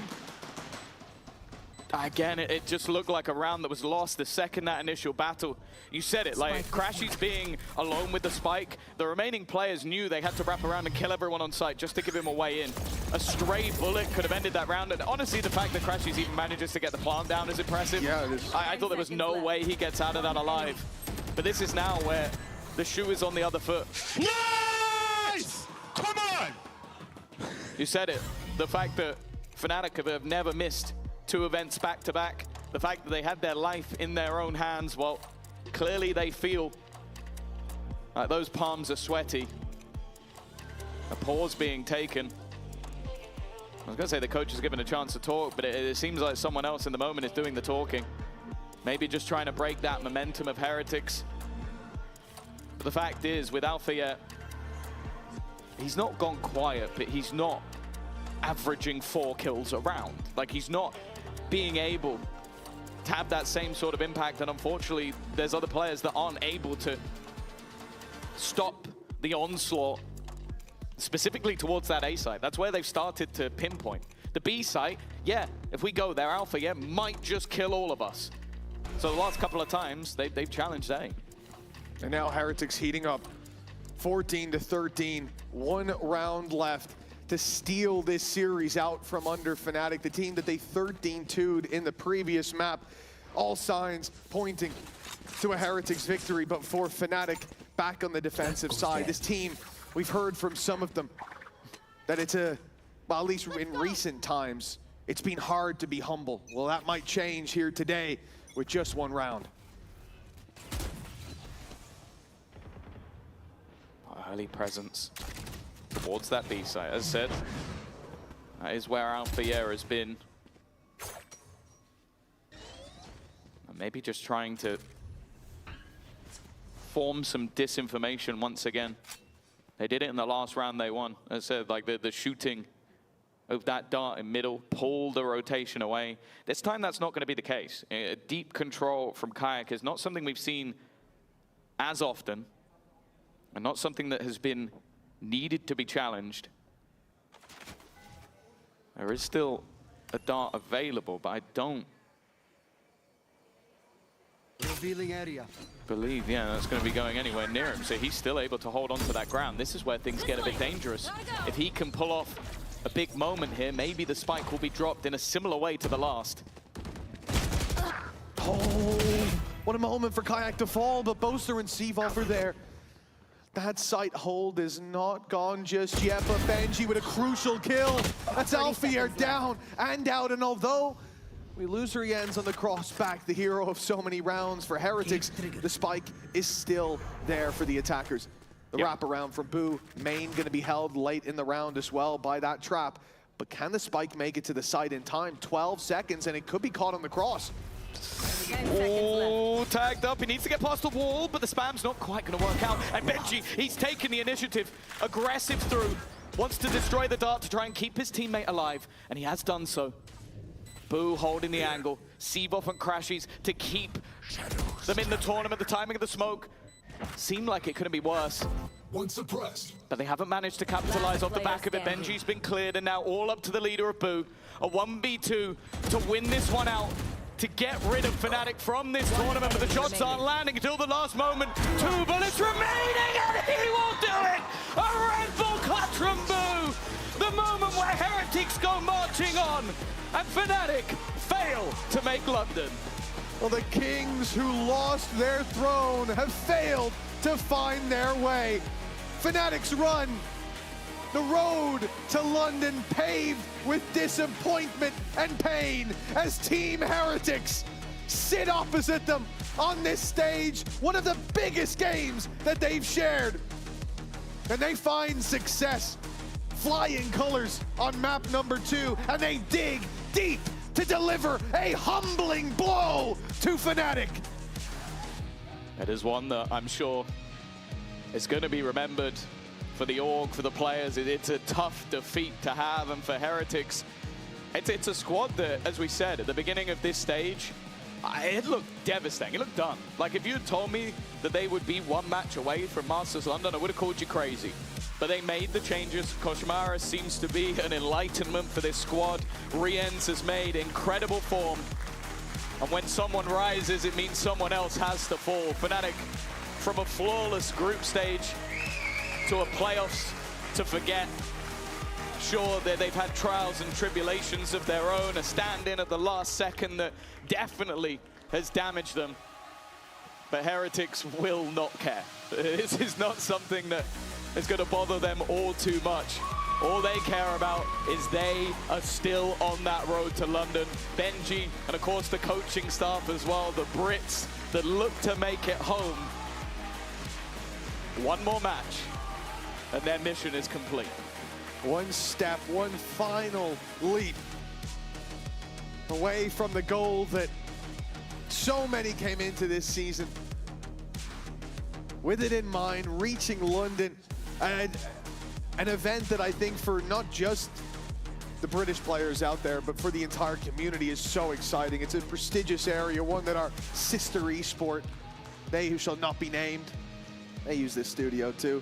They were there many times. The events are always good, they're always fun, and one man who I know will be excited to potentially play in an arena in the UK would be Benji Fishy. Let's hear from the man himself. My goodness, Benji, what a series, what a map. I just want to check the temperature right now because I can tell you're shaking. Me and Kukuka were sitting there shaking as well. She's still shaking too. This was unbelievable. How did you guys make that happen? Because the amount of emotions right now must be insane. I love Enes. I love Rian so much. Oh my god. This guy is the greatest player in the world. I'm so okay. I wish I could have done more on Ascent to help us. Honestly, I messed up. I remember on the anti-eco 5v2, that was my bad. But we've got Enes. I'm so happy. Don't be too harsh on yourself, because you have had phenomenal performances, and even on the Ascent, some of the decisions that you've made when it comes down to taking out the dart, for example, just so that they don't check your team, so you sell them on the fake. You've done that, okay? Don't be hard on yourself, because you've made this happen, and this was a mountain for you to climb. So I need you to give yourself some praise, and I want you to tell me what you're happy about from your individual performance right now. I mean, honestly, first two maps I kind of destroyed them. Humble brag. Yeah, I was really feeling it. But you know, sometimes it's not like I'm this guy. I could contribute something to the win. And the last map, the boys had my back, you know. So yeah, I'm just happy with my performance in the first two maps. That's good. Something positive. That's what we want to hear, because on a positive note as well, you have saved yourself from elimination. You're still in the running to London, which is a breath, a lifeline. Next game, however, it is Genomates against Eternal Fire. It could be an Eternal Fire rematch. Is that what you're hoping for? I love my boys in Gentlemates. I want Gentlemates to win, but I would love to have a rematch against Eternal Fire. I think we've improved a lot as a team since then, and I think we would have a really good chance of beating them. So yeah, I think I'd rather play against Eternal Fire. Anything you want to say to the fans that were literally screaming their lungs out? Like that, Thank you, he was guys. screaming the entire series. Thank you guys, and sorry to the Fnatic fans, but thank you. Thank you so much, Benji. That's it from us over here. We're going to be heading back over to the desk where we have Nat, Kukuka, Neil, as well as Riens. Yeah, we do have Riens and Neil joining us. Look, what I noticed there on the stage is Benji was really quick to cut him down a little bit there. So luckily we got Coach Neil with us. Tell me how proud you are of the boys. I know it isn't necessarily qualifying to London, but you've kept yourselves in the races and you put on such a phenomenal performance. Yeah, can't be prouder, honestly. Like, I think it would have been easy to kind of collapse after the 2v5 on defense, and then we lost on attack, but we lost so many clutches, so many close rounds. But I think this man here had some crazy moments to bring it back. So yeah, he does it all the time. Riens, Mr. Reliable. you did it again. I kid you not. There's witnesses to this. When we were in the room and I saw the 2v1, I was like, if there is one man on that team that can do it, it is definitely you. Especially especially about Ascent. Tell us a little bit, because of course we saw Fnatic that was crazy. Alpha was getting some insane rounds, but you guys managed to bounce back. Yeah, I think honestly the round that we lost 2v5 against Alpha, and I don't remember who, I was so mad, honestly. And then we kept losing rounds like this, and then I was like genuinely so mad. And then I was like, I have to do something, you know? And then, yeah, honestly, I was really mad at Benji. That like I have to do something, and I felt like I took the controls in my hand, and I just did my best, tried my best. When you say you took controls, is that like you were speaking up a little bit more as well, or you just felt individually the way you performed had to be better? I mean, not really speaking. Okay. Oh, you were locked in. Yeah, more locked in, honestly. Like, I didn't even say a word, I think. Like, the round that we went A, and then I go through the cage, like our own cage, I just said, I go left, and that's it, you know? I just run left and kill them, you know? And yeah, that's it. It was very tense. It was very difficult even to get to that overtime. Neil, I need to ask you, because the crowd here, everybody was going a little bit insane. We were trying to keep it cool for you guys. There's a moment where obviously during that overtime, there's a pause from you and Weber. And I remember we were seeing Weber on the screen, and I was thinking, I do not know how this man is so calm. What were the directions there? I mean, originally we were going to tell him to just kind of keep going, but Weber made a really good call on the last round, and he was the one that kind of orchestrated going through Heaven. So I think it caused a lot of chaos for them. I mean, the whole end of it was a bit crazy, but going back to B and stuff. But yeah, it was terrifying, but really good. Well, you put on a beautiful showcase for us, right? Everything that you guys are able to deliver, but I have to ask, to qualify to London, you still have that one best of 3 left. It's either going to be up against Eternal Fire or Gentlemate, so it's a 2-part question. Who would you rather go up against, and who do you think you will go up against? It's the most cliche thing, but I generally don't care. We knew you were going to say that. Like, but there's a little bit of me that would like to play against Eternal Fire, just because I think we played terrible against them, honestly, and I would love to get revenge. Okay. Yeah, exactly the same for me, honestly. Like normally I wouldn't care who we play against, but I think revenge would be really nice. So maybe I would prefer Eternal Fire actually now. And actually I don't have any prediction who's gonna win this game. Just good luck. Just good luck. Have fun out there, because you're going to have to go up against this version of Heretics, which was amazing today. Look, congratulations again to both of you guys. I look forward to seeing when you play again. For now, though, we're going to head to a break. On the other side, we do get to see who is going to be coming out on top. Is it going to be Gentlemates or Eternal Fire?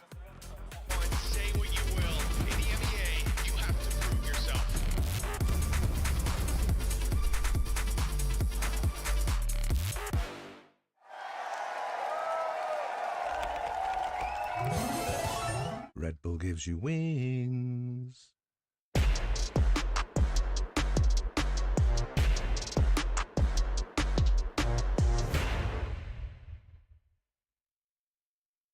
Want to find your fastest server every time? Express like a pro and optimize your connection in one tap. Express in game without ISP throttling. Express and shield yourself from DDoS attacks. Express and choose the VPN trusted by gamers everywhere. Express VPN. Experience gaming the Express way. Fast, stable, competitive. Outplay the world. It's time to Express. Unlock free cosmetics, including Lightning Kicks Buddy and more. Scan to subscribe.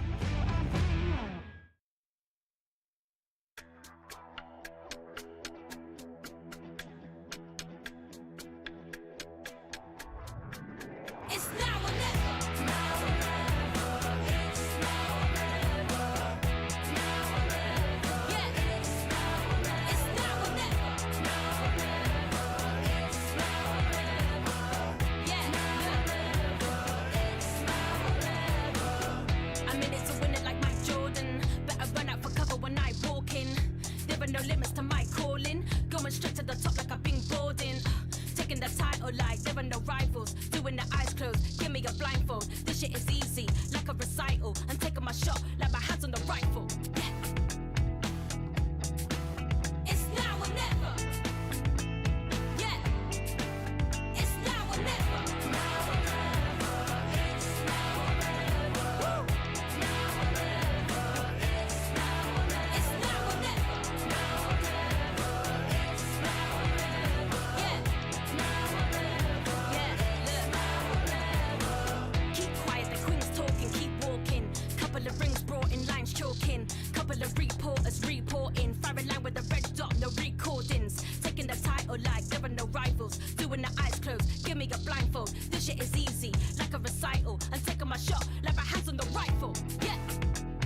The stakes are always high in elimination matches, and that's whether it's going to be the high feelings or whether it's going to be the low lows there. Unfortunately for Fnatic, we're saying goodbye to them. But in a fashion that was insane. So Billy's joining us back here. I haven't had your thoughts. The end of that one, double overtime to see Heretics go through to potentially take that last London slot. It genuinely felt like whichever final boss of each team was going to be able to close it out for them. The way that Alpha was on Fnatic, the way that Rien's was on Team Heretics. I mean, the games that we're having in playoffs, especially the Fnatic Vitality game the other day as well, it was the same story of an overtime.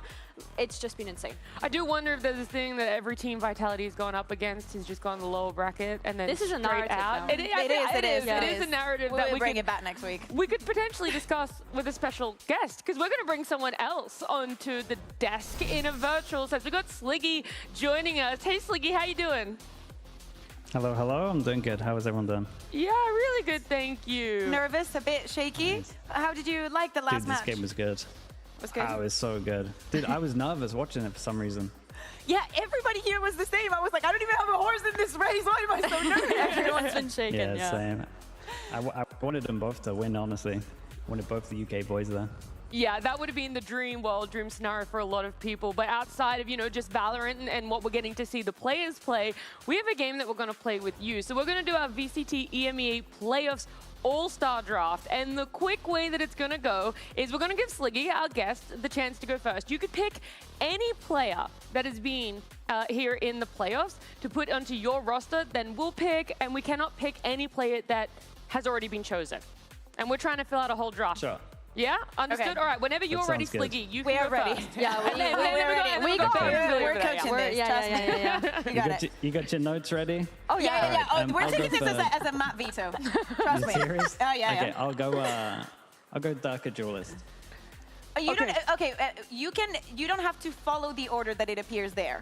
So if there is a player, you don't have to follow the order that is there. You can follow it, however you want. So whomever you think is the most important or valuable player for you, you can choose. Okay.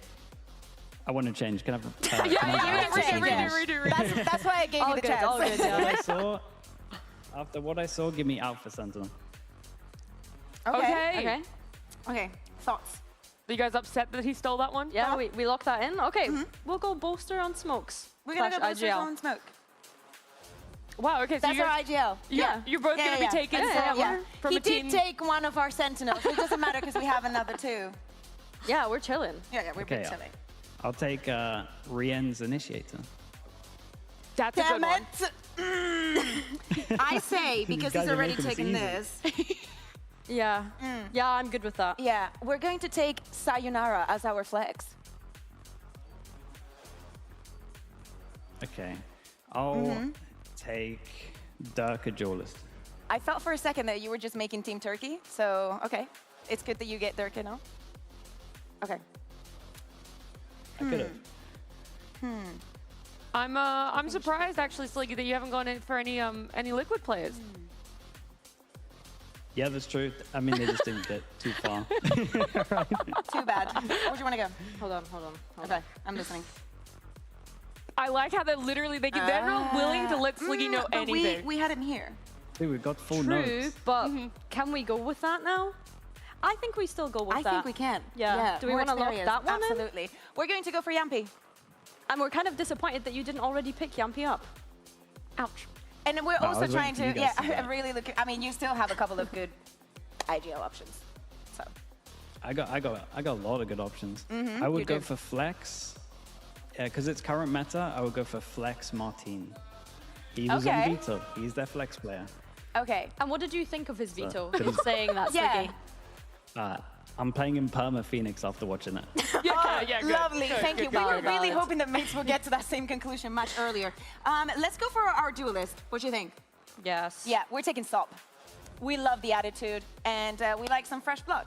So we're gonna go for Sop. Turkish firepower. Okay, and then For sure. after what I saw, I will go for Boo controller. I like IGL. that. That was our other option. Yeah, I think that's fair. That leaves us with Sentinel, which we could add a little bit more Turkish firepower to this roster. We'll go with Echo as our Sentinel. Yeah. I think I'm happy with this. Yeah. I'm also trying to rate the two teams based on how well they do in interviews as well, and I actually think you guys have a good balance there. Sliggy, how happy are you with your final lineup? I'm good with mine. I think you guys have the interview team. I have the on the server team. Yeah, we work on broadcast, so we're trying to think of everything. You know, we That's have true. a little bit of the You guys are attitude. biased. Yeah. Sure. We have experience. Yeah, we'll take that. absolutely. Yeah. You did get Rienz and Alpha, so I think you should be very happy with that. True. Yeah, dude, I'm trying to win out here. It's been a while. Bro, I don't think there's It's been anything a else long that Alpha time. could have done to win that map. Well, look, we'll make up a point system to go with these fantasy drafts as well, the All-Star draft there. But Sliggy, thank you so much for joining us. Have a lot of fun with your co-stream. Of course. Thank you so much. Thanks for having me. See ya. I'm happy. Yeah, I was very we were impressed with the notes and the prep you guys had done there. Oh, we were treating this as if we were coaches on a map veto. Yeah, we were ready. The fact that he took Rienz first, I was like, yeah, that kind of screwed us over. Well, look, while you guys are deliberating over what could have been in terms of the players you picked up, we're going to focus on what will be, and that's going to be Eternal Fire up against Gentlemate. So let's head on into our first interview where Genie got to catch up with Neki. Hi, Neki. You have a very important game today in that lower bracket against Gentlemates. But before we get into the importance of that game, I kind of want to bring up something that happened last year in Ascension. A certain tweet from Starkso, a certain reply from yourself, Oraz, and Echo. Does that make today a little bit more personal? We are just not like to him. He's just talking. He can't do anything. He's just talking. Today on the server, then what are you going to do to make sure that he doesn't talk again? We're gonna beat them. You're going to beat them. Yeah. All right, that's the mentality that I need to hear. Because when we're looking at the game today, Gentlemates, they are the last team left from EMEA that went to that global, that went to VCT last Santiago. team to comp meta. Your meta.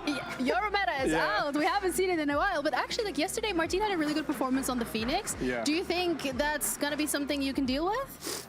I think he's a good player, but not every game. Some games he's doing good shots and doing live game easily, but not every time. Yeah. Sometimes. Yeah, I think that's absolutely fair, and that's also a discussion to have with them. But when it comes to your own individual performance and the performance of Eternal Fire against Gentlemates today, considering you were coming off that loss against Foot, is there anything you're going to do differently to make sure you make this clean? We just fight with them like every time. We are trying to fix our mistakes, and I think we fix it, and we're gonna see today. All right, I'm looking forward to it. Thank you so much. thank Good you luck on too. the server Thank desk. you. Back to you. I don't know if it's been emphasized enough, but this is the first time that these guys will face off against one another since Ascension, which I think is the key point here behind that trash talking, right? You saw Neki even still being able to give it a bit back. We've not actually seen either of them come up against one another since Ascension, which is what makes this matchup so exciting.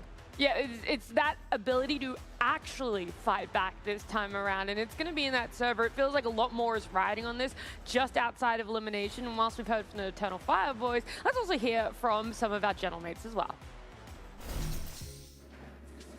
Another elimination match for you guys today, this time against Eternal Fire. But I'd love to have a discussion about the confidence and what we've seen from both of you yesterday. I'm going to start off with you, Bippo. You've seemed to be coming to life, especially in that last map. So what's it been like for your confidence and having that performance coach on the roster? I mean, I feel like Chris has helped us a lot in these past few days. Like, we've only worked with him only a week, but I feel like he's had huge impact in the team, and I feel like he just works really well with us as individuals, you know, like he brings us together, he gives us confidence, and he just helps overall a lot, you know. And then for you, Martin, how has it been having the performance coach? Yeah, it's been great. He sees problems in us as people, and he tries to like solve them or help us at least, and he brings a lot of confidence and energy, I would say. So heading into today's match, of course, there is a bit of pressure, considering also the fact that you are the last team that went to Masters Santiago to represent EMEA. Lower bracket run is possible, but against a team like Eternal Fire that is so aggressive, what are you guys going to bring to the table today? I'm going to start with you, Martin. I'm going to bring to the table that I'm going to lock into the crosshair, and I'll try to shoot them. And you, Bippa? mean, the same as yesterday. I feel like our pressure hasn't changed. We started from lower bracket and we're gonna end in lower bracket. So we just need to keep playing win by win, like game by game, win by win. You know? Absolutely. I like that mentality. Thank you guys so much for joining me and for assisting with the interview. Good luck in your game today. Desk, back to you. Thank you. I like two things about that interview. One, that it's game by win, not game by game. You're just going to win all of them if you're on the side of Gentlemates. But also that the duoing and the helping goes way further than what's going to happen in the server. It's also with interviews. Yeah, I think that this is exactly what we've been getting from both of them. So we have seen changes in the compositions. We have seen them relying exclusively on comfort. And as we were saying with League, we're just so happy that we do not get to see that veto again. Yeah, I think the veto is kind of a dead narrative at this point. We want to like close that book and move on to this new chapter, especially the things that we're able to do yesterday. Very, very exciting game for them yesterday. Well, look, there's so much more that we get to be excited for when it comes to Gentlemates, and that's mostly just hearing what they're thinking about before they walk out on this stage with Ginny. Starkso, you're going up against Eternal Fire. We've had a little bit of a discussion with them earlier, and they said, you know, you talk a lot. So, want to hear, you know, what you got to say. I talk a lot, they talk a lot.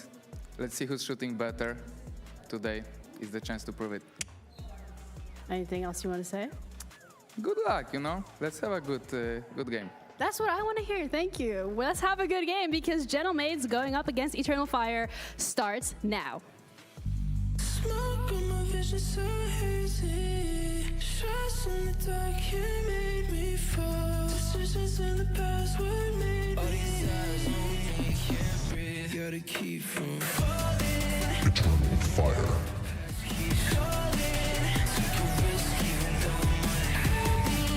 The fire in my chest keeps burning. I'ma prove what I said. But it won't be falling. Gentlemates.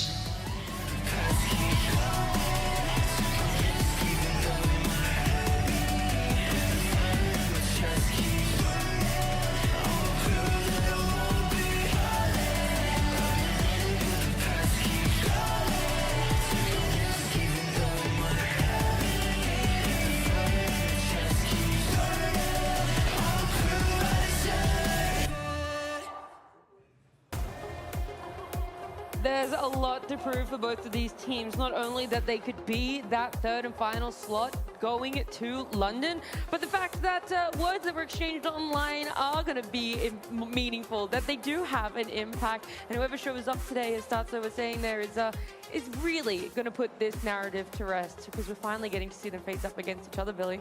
Yeah, and I think as well, exciting times for Gentlemates. Kundi coming in as this new head coach, obviously being a promotion from the group stage, and I think that he's found success by being able to find his first win yesterday. But then when we look at the map veto, we are going to see them pick up the Ascent. That's a little spicy from them to come in with. Yes, I do remember how Eternal Fire played against Foot on this map, and some of the things that were definitely not there. But before jumping into that and just looking at the bigger picture as well, Eternal Fire, they are here.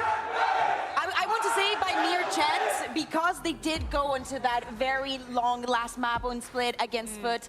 Yes, they're coming off of a loss, but it was a very incredibly close loss. On the side of Mates, they surprised us a lot yesterday against Team Liquid, especially on that last map that made absolutely no sense with that 10-0 lead that they started off. For today, things are changing. I like the map veto. I love the fact that we potentially end up on Pearl. That is something that I really want to see. I was just paying attention to the faces because I didn't want to miss any kind of banter. Who was making contact with who? Nikki was looking. They were like, I think that the guys in the Eternal Fire were like trying to look at Mates in case they make any kind of movement. Because last time they were giving it to Foot on the other side. I remember Fabian very vividly standing up and using his mouse, being like, guys, do you know how to use a mouse? It was crazy. So I hope that they bring that same energy. Yeah, because I think this is something that we need to remind ourselves of. We kind of discussed their journey in the pre-match against Foot in that game. Like, this was a team that last year were playing in Premier, grinded their way through challengers in the Tier 2 circuit to then go on to win Ascension to find themselves in Tier 1. They play in kickoff with 2 substitutes and then coming to Stage 1 with their final complete roster. And now they've been able to find themselves in a position where they're trying to grind find their way to be able to make that global event, which is a similar story to what BBL had when we think to kickoff. So I think if they can get off to that and continue that run today, it is a question though of how are they going to be able to bounce back from that game against Foot. Like Bea mentioned, that was a long series for them to be able to go through. Yeah, it feels like there is this fairy tale set up for one of these two teams. I just wonder which one's going to have a happy ending, which one's going to have that celebration for themselves, at least looking at today. And so then it's who showed up, who's going to be able to have the prep, because there's been a difference in time coming into this for that preparation, right? Eternal Fire having that extra day, Gentlemates closing out their series quite late last night and having to show up again. They're today. changing. Do you remember you were asking me, what happened on that ascent? I was like, oh, I'll go through my notes. Yeah, Fabian cannot play the K on this map. Like, my guy was not flashing, was dry peeking. You know what he can play? Phoenix. Sometimes maybe he should stop holding that W, but it's bringing them so much success that I am not mad at it. Yeah, I mean, I'm happy with that. And as well, we're potentially going to see Izzy move away from that Waylay onto the Jet here. I think something that you'd mentioned to me when I'd asked you, Bea, was, what was he finding much impact with the Operator? Not so much. Yeah, but that's the thing. I was not mad at the Waylay per se, because the idea behind it is that at the end of the day, you kind of have two dashes. So it's a different way of interpreting, but then when you go into the attack, you can like dash and smoke, like something that you really like to do with the Jet. So I don't think it was completely wrong. It was just a different approach. But to me, two things about the defense of Eternal Fire. One, if your Gentlemates try and avoid Echo, it worked wonders for Foot. You should try and do the same. And also play a lot around that Operator. It doesn't matter that he's not on the Waylay. I expect Easy to get it as soon as he can. Yeah, and they've switched Odaz onto the Astra as well. They were running the Omen previously, so curious to see that change come into effect, because that seems to be the only difference across each of these compositions, is that one's decided to go for the Astra and one's decided to go for the Omen. And while we're touching on the compositions, yes, we've seen Beepo playing a lot of the Jet, and how that's potentially looking better. To me, the thing that is looking the best is Mini. I think that having him on Comfort is worth more than having anybody else.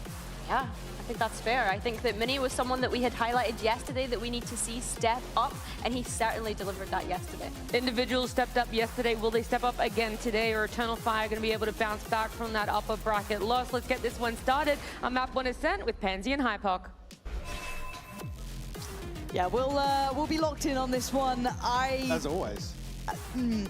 We'll be locked in on this one, but again, we've had a crazy upset already today, I think. So this, who knows where we go now? I think this is just kind of, I don't say throwing caution to the wind. I don't think a lot of people thought Mates would even make it to this point, looking at that Liquid series. Yeah, I'll follow on from how we kind of ended, which was Mates clutching up in that series. Martin, again, the resilience on display. Yes, again, we could talk format all day long. We could talk about how brutal this is now to come into another potentially exhausting game against a team like Eternal Fire that are just born to run it down, basically. Yeah, there's no brakes. No, it's all gas. Yeah, that's the one, all gas, no brakes. But I like the change-up of comp here as well for Eternal Fire, because I didn't like that Waylay. I know the Des were kind of talking about maybe it being technically quite good in theory, but I didn't like the implementation. I do think it was a little bit lackluster.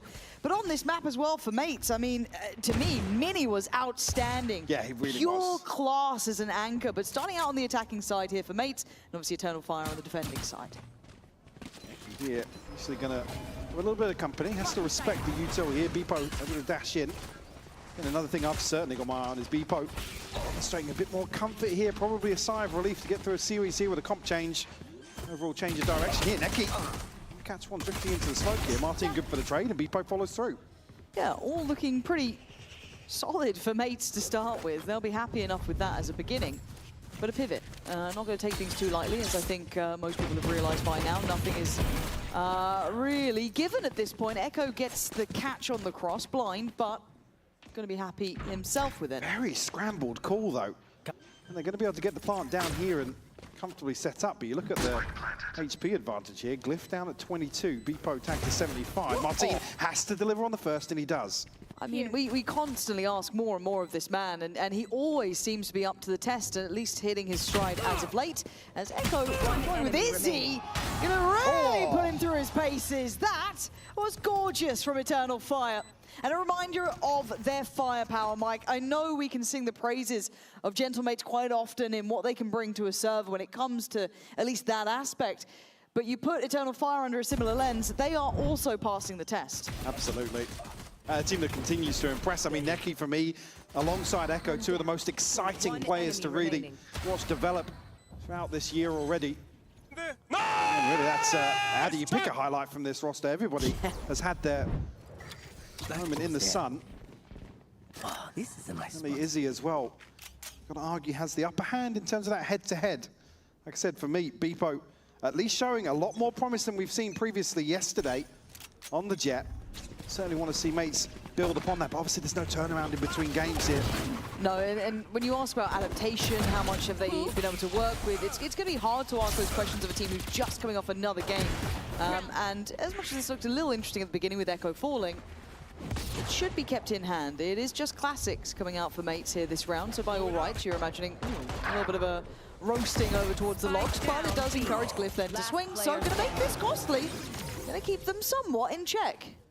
Izzy, we'll find 3 actually. Good, great progress towards the Blade Storm already.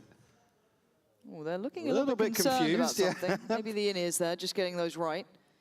Probably two of the teams that are most prone to a stand-up. Yeah. Unfortunately, disconnected.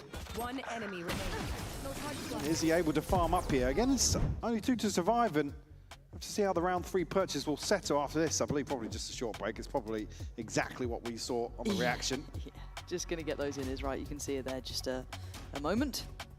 Should be back to business. On the other side, though, I mean, Martin already ult in hand here, so great tool to have available here in round 3. Certainly something that could stop an early snowball developing here on the side of Eternal Fire. All I'm saying is we need the extension cables for the in-ears. Can we get those sorted? Whoever's sponsoring the teams, let's get to work. Because we like the standing up, we like the shouting. We enjoy that side of things. We want to enable it. Exactly, we want to encourage. Yeah, and although we are paid by the tech pause, I'm happy to make that sacrifice. Shout out to KitKat for that one. Yeah. Although they're not getting Still the haven't credit found for our this. truck. I don't. Why did you say our truck? Oh, your The truck. truck. Sorry. No, the truck. The truck. Sorry. It's not in. Sorry. We don't know where it is. I've been eating good. When you told me that you eat across Kit Kats, you just bite into them. Chomping. Don't Got a chomper. Yeah, you've changed it. Yeah, weird. They've stopped replying to my tweets actually now. Oh, that's that really is strange. Although I hear I won a vote somewhere.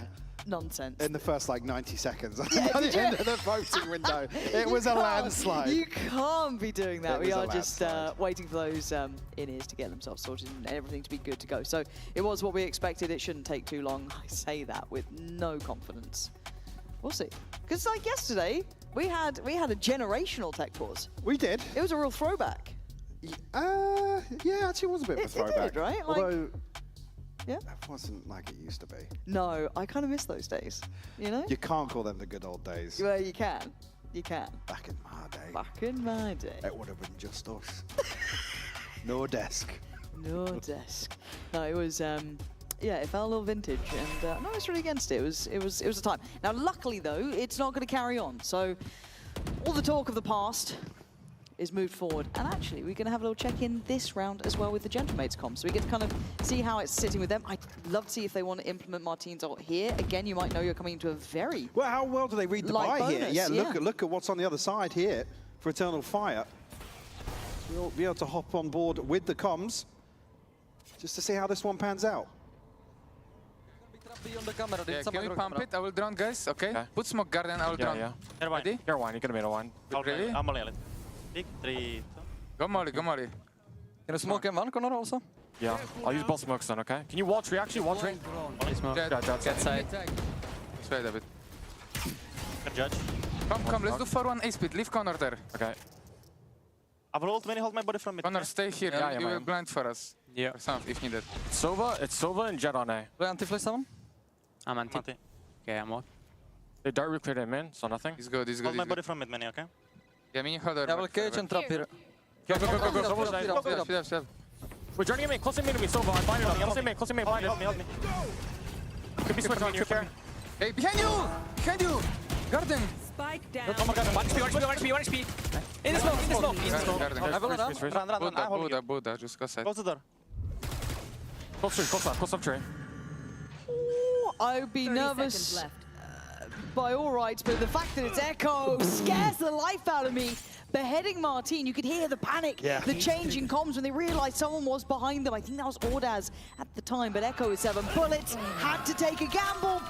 And, well, a decent bonus for them, all said and done. Mates unable to identify where that stack was at the start. Absolutely, a ton of damage and to impact the purchase here for the Mates.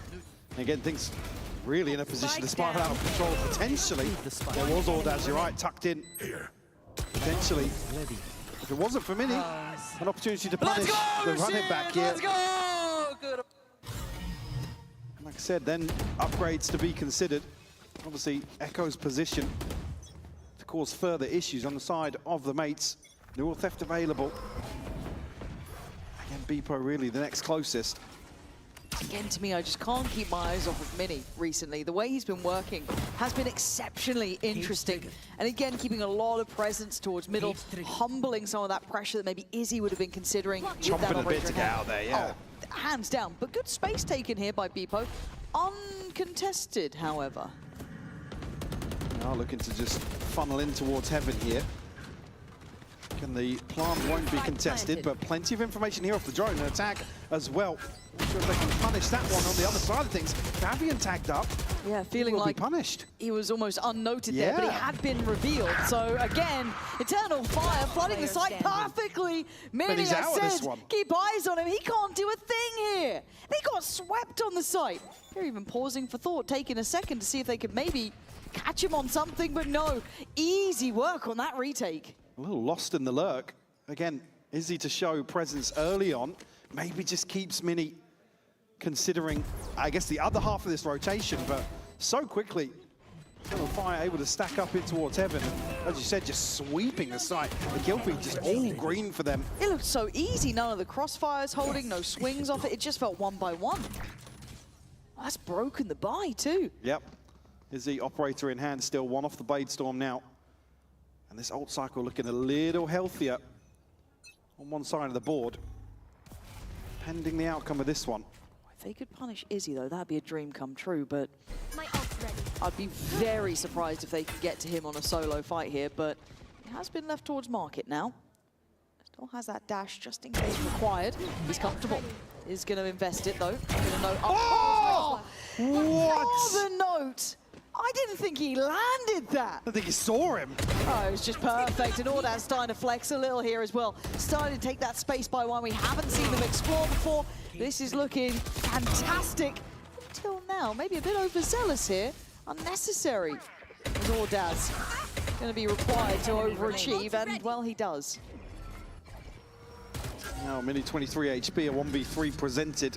If he had a bit more. Yeah, a real tough one to navigate. And look at the positionings they're going to be coming from. You've got main, you've got door pressure. Spike planted. It's going to be back to the wall Valorant here, but let's see what you've got. The spacing too good. Way too good, way too buttoned up. And that's what I want to see as well. Something that I think we were critiquing when it came to split, at least with Mates, was some of those kind of, the spacing issues, those timing issues. This looks comfortable for Eternal Fire so far. That's what I said. Beepo probably under a very different lens here. Oh, he did spot him. Just ahead of the cage. A beautiful shot by Izzy. Oh, Izzy's nasty, isn't he? Yeah, so snappy already in these opening 5 rounds. He makes to call a timeout here. We just to take stock of things. I said Beepo already, a Blade Storm in hand. Does have a Bucky available potentially here, but we'll see how the buy will settle. Probably just a check in here. Again, lots of things in terms of protocols, in terms of the changes overall here. Oh, it could all be here. changed. I think this actually kind of this obviously plays into it, right? Yeah, what we're talking about with Beepo, and again, this sort of ethos, it's like, okay, if we're forcing something that's not working and we're changing a lot of things to try and make something work, again, let him go back to where he's comfortable. And if Beepo, again, if we run in an elimination situation here, lower bracket run, a few games to maybe unrust, right? Become more comfortable once more. Unfortunately, you're not really given that opportunity, but already yesterday, numbers not massively different, but visual check, certainly look better. Oh, I mean, it looks so much better. I don't think I'd actually heard Beepo's voice until then. He certainly wasn't up given much, was he? Let's be honest. Yesterday, way more active. Didn't have much to give it about. And that's, yeah. You've got to call it how it is. Yeah, of course. I mean, what, dropping an ace yesterday as well? That's like, in what world previously? Yes. Much different, but he's got a really tall task here. If he has to be the one to kind of go pound for pound with Izzy, it feels like a bit of a mismatch, at least when we talk about comfort. I mean, against most other form. Jets in the league. Yeah, so this is going to be a tricky one for him, but I don't think it's all on Beepo here necessarily. I do want to look at the rest of the roster to try and make something of that, but Beepo going to note one and now note the push-up as well. This should be relayed, this should be called. You can see the scramble from Mates to sit a little bit deeper and try and mitigate Fabian in that ult. And the camera obviously noting nobody else had backfilled that space Fabian's able to create. But the camera is removed now, so Mate's probably conscious to re-clear this space now. It's taken, it's taken everyone to do so. I mean, they're going to completely give up the B site here. If this drone spots anybody on the cross, actually just expired at the right time. Neki won't catch a glimpse of anyone. Those trips are as well. They made the most of that little bit of a scramble that came from Mates. If they want to get close to B. Very deep trip here, though, so they're going to know very early on. And if Echo can maybe hold them at the front door, does have some supportive utility here from the Astra. I really like this. Again, it just buys time. Echo can then tuck himself in, going to know, yes, there's a player I don't think he cleared here. The drone has to clear it. Did it? He didn't clear on the dash! Oh, Echo gets away with daylight robbery. That should have been seen. These are the small mistakes that could add up. However, for now, Mates have sight and Beepo's got a glimpse. Hunter's Fury and a good shot there. They're putting just about everything into this one. And is he going to get away? But sadly, Neki won't, leaving just the two alive. And Beepo unwilling to give up the space either, trying to posture up a touch. As Fabian and Izzy cautiously stepping back towards side. Beepo on the corner, nice from him. Big round as Fabian, a 1v3 required. That was a little overzealous. And that, I thought there was something to that. Bloody hell, threat and a half for this team, but Mates with a needed round. I mean, there's little things like this. Again, we saw an instance yesterday on Split, the dog not clearing an angle. Here's a drone and a dash in, and yes, there's a wall up to obscure some of the vision, but it's the little details here that can really be crucial in terms of making this comp very safe. And even some of the set pieces look very safe. Luckily, not an instance here that we can be too critical of. No. But there was a real chance. A player like Echo, in a scenario, a little bit more room. Give him a one and done, and usually he's finding a couple. Yeah. He over-delivers more often than not. So default called on here for Mates. Just going to play it out pretty standard. Early clear towards mid. Seeing no one with an operator, not seeing Izzy around. This could then kind of imply that presence could be on the extremities. Operator shot is now heard. I think at least Izzy rattled a shot off there. Might have actually just been Beepo. Oh, well, there's the big information. Oh, they are going to be chuffed to bits with that. Beepo eats a ton of damage off that, actually. You can see he's desperate to find this value again. Glyph on a TP, just for information here. Again, no secrets about this. There are plenty of sound cues to operate on. This is a half buy. It's a bit of a broken buy, right? You've still got that operator, yes, and a judge and a vandal, but everything else is sheriffs. So it is still a little bit lacking in all the timing. Mini, that felt so unnecessary. Did we need to slip CT on that? Haven't quite dealt with sight yet either, and now it's getting a bit bizarre. Mates looking like they're a little lost in this. There's Izzy trying to do the dodge as best he can. It's Fabian to find Martin, leaving them in tatters. Beepo, this needs to be exceptional work from you, and Glyph has to deliver. He can't. A shambolic round from Mates in reality, as Beepo's options become to save. Has to try and hold on to this, and Fire do so well to convert a purchase. I mean, yes, it's a half buy, but there's an operator and a rifle in here. They're actually charging towards him. Echo will find it with a judge removed here. Beautiful stuff. Beepo initially the one to lead the charge up mid. It's the one that's actually on the back foot all the way in towards B main. Just that very push on chaotic, CT. but yeah. Mini maybe just not reading the numbers. mean, unlucky that he just misses the play. It is a very awkward timing, but it's such a gamble to walk in here. When you had no real security elsewhere, it felt, I don't know, maybe a misread from what they were expecting. Am I seeing a double op-out? Yeah, Echo as well. Foul work. Camera taken out. Oh, okay, off the early. Can't hold that line, but he's not really moving back, is he? He's playing ahead of his own utility too, so feeling bold about this. And up against Eco, I get a bit nervous, but he's fine. He backs himself in these fights and playing maybe somewhat outside of expectation. Now, what do they read into Echo killing someone with an operator? Yeah, Do they know that there's another one lying in wait? They're trying to just overwhelm him, potentially? Looks like that's... Ooh, hello. Got Nat's line up there. A vintage one, yeah. I can't believe that Echo just feels so comfortable doing this. It feels so counterintuitive, but he's doing this, man. He's landing headshots when he doesn't have to. And now the Izzy's here. Oh, this is brutality, isn't it? Stop it, Izzy. No. Stop it, you behave. You're back on the ground right now. Okay, see, it's these moments that I get not frustrated, but you can't be doing this, man. Styling on them. 6-2, they're doing that. First 8 rounds here. Eternal Fire looking as if they're very happy to get down and dirty with the mates. They're totally in control of this first half of Ascent. It does send a statement as well, right? There is something to be said about it. I think if we talk bigger picture, do we love teams pushing up against pistols and lighter purchases? No, it's awful, especially with a double operator in play. Like, you just sit there going, what are we doing? But it does send a message, and I think confidence can be such a key factor here in these games. Especially in this matchup between these players as well. Look at Izzy, just exuding this sort of bravado to how he's playing in middle. And it's completely put Mini on the back foot. I have information here towards top mid as well, but nobody in a position to really bail Mini out. Now, Izzy's patience will be tested, but I think he's reading the map really well. They've got the 3-play stack on A anyway, right? They don't have to overcommit here. Oh, Izzy, your timing. Ooh. Okay. Izzy's back online. Joke's over. How long do you wait? Because contact's now coming in, right? You're hearing these. He's baiting him with the updraft. It is just a brilliant battle in middle, but we have to focus on the site somewhat because Martin breaking down the door. Unnecessary in the swings there. I don't think he could have gap closed, but Fabian fancies to go himself, walks the smoke.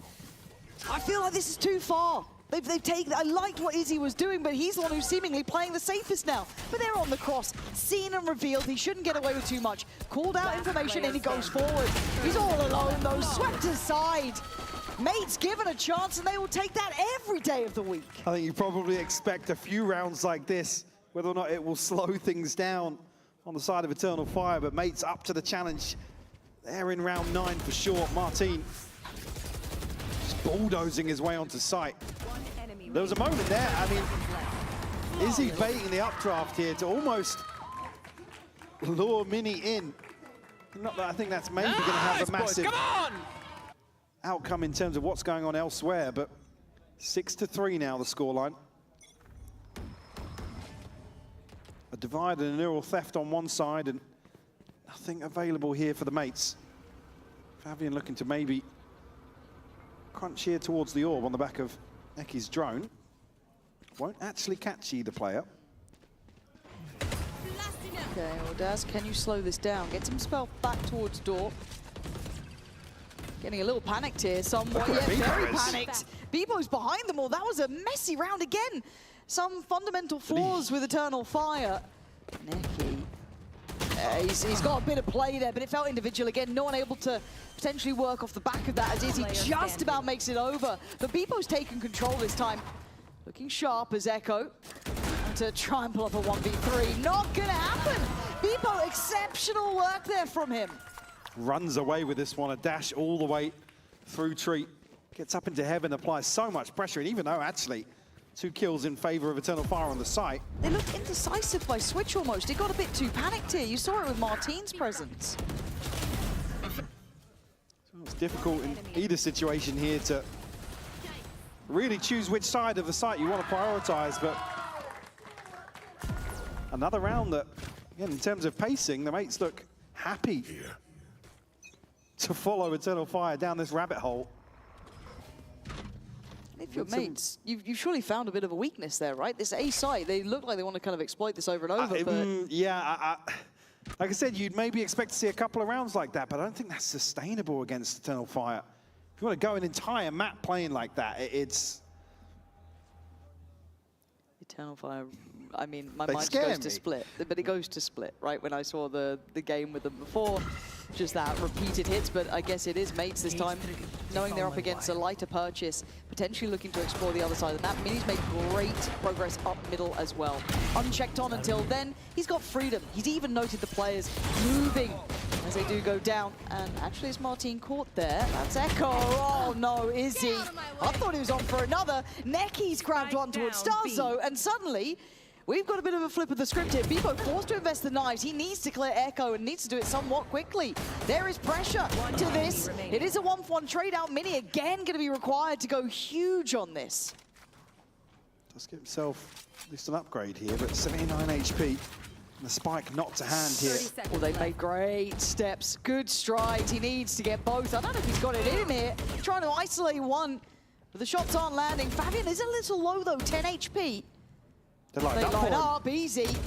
Oh my God, this is getting just an extended fight, and now it's down to the weakened target with 10 seconds. It's a battle of attrition, 6 bullets fight. It's gonna be Fabian finding it. With the Emoda Thrifty coming through, I thought mates had that one right. Again, this is the sort of thing, it comes right down to the wire. Eternal Fire is so good at scrapping some of these situations out. Another conversion of a lesser purchase, this time a Thrifty. Mates, again, the only real downside here is by the time they've traded everything out, look at where the spike is. Yeah. That was, I guess, when it got dropped then? Yeah, just caught through market. 7-4 now. The mate's still going to be comfortable in the purchase, and Eternal Fire back on a buy of their own. Fabian, got to bail out this wine player. He's trying, he's made it there in time, and look at the follow-up here. They fight as 5, don't they? It's just everyone's in. Izzy, just the execution on Glyph. If you don't get out, we'll force you out. And I think mates now on really the receiving end of up this. as well, down to 25. I don't even know when. And a chance here for Martin to maybe retrieve an orb. Have an opportunity to effectively throw a third body in the mix here. Got a free sight. Problem being Echo, it's going to put the neural theft in here. I'm speed up. There you go, as I said, trying to get that additional body. A little bit of a stall here. Quite nice, but not going to buy enough time to really deny at least the plant coming in, but it's going to ask a lot from Martin here.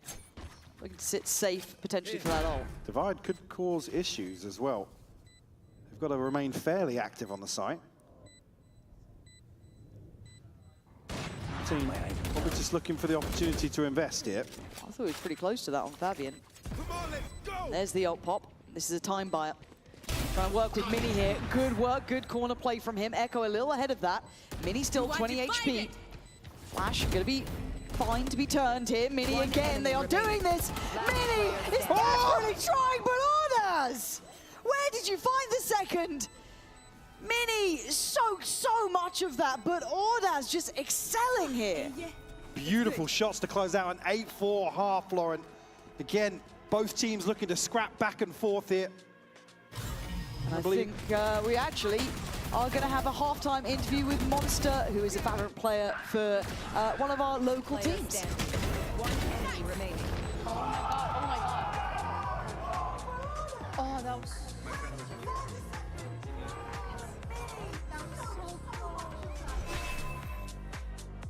That last round was really close, but before we get into that, Monster, thank you for joining me. Also, hello, welcome to the studio. How are you doing today?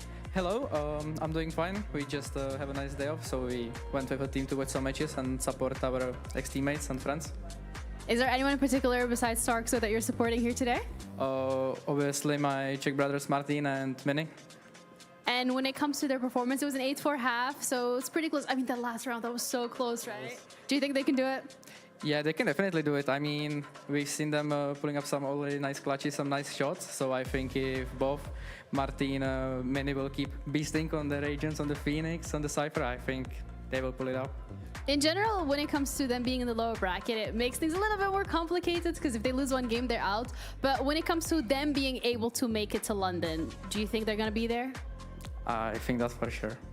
Any words of encouragement that you... I know they can't hear you right now, but maybe if they look back at the stream, anything you want to say to them? I mean, I already told them something before the match. I showed some emotes from the audience to them. But yeah, I think they will definitely do it. They just need to keep showing what they were showing the whole season, I think, so far, this split. And yeah, I hope for the best, and let's go, gentlemates. All right, let's go, gentlemen. Thank you so much for your time. You're a great friend, great supporter. We're going to be heading back over to our casters. Okay, if you are just sat on the couch, chilling out, watching this game at home, one, you missed a great series before. You got to go back and watch that. Great, I guess, is subjective, depending on which side of the coin you're on, but a great series nevertheless. If you're tuning into this and the stakes maybe have missed you at some point, this is a battle of survival at this point. We are in the lower round of things. There is no room for mistakes. We've already seen the Gentlemates did clear Team Liquid, what, 2-1, right? That was an incredible upswing, that third and final map. I think caught us all off guard here. But Eternal Fire, in my mind, are playing up to caliber, playing up to my expectations of how explosive this team can be. I think as well, just coming back to the same point I made, it's not really sustainable for mates to get into the sort of play style that Eternal Fire are going to bait you into. Don't get me wrong, it's so easy to sit here and say, yeah, don't feed into these engagements, but they're so slippery. The ability to really apply players like Fabian and Izzy. You see here, Fabian might just have a little bit of company. Proactivity on the side of mates here, outside A main. Again, not shying away from the possibility at all. You clear through this space now. Fabian going to tuck in. Echo beheads Sarzo.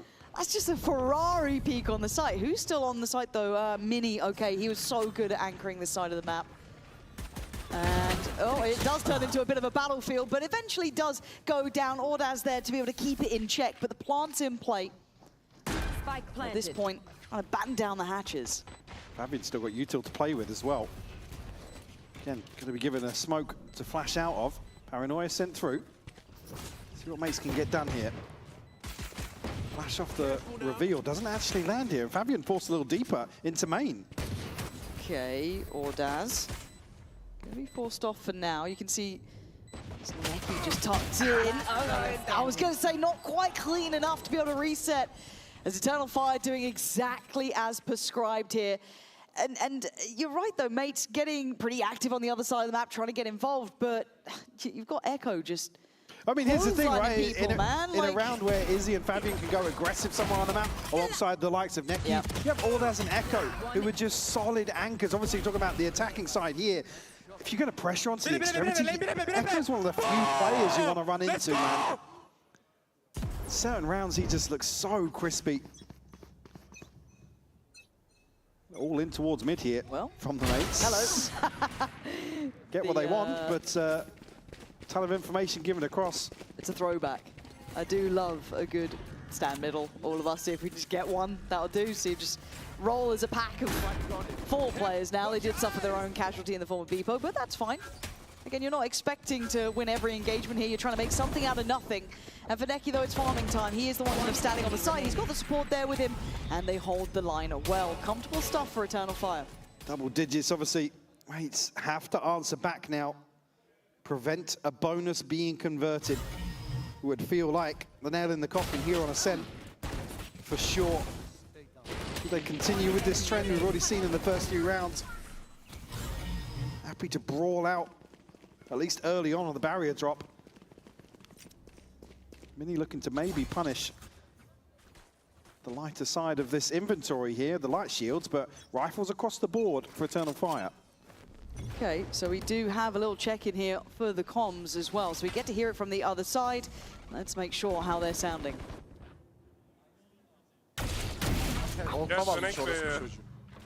Hanım ben burada kalayım. Bir tane de lane ömür. B'yi fakeleyelim, A'yı alırsan döneriz.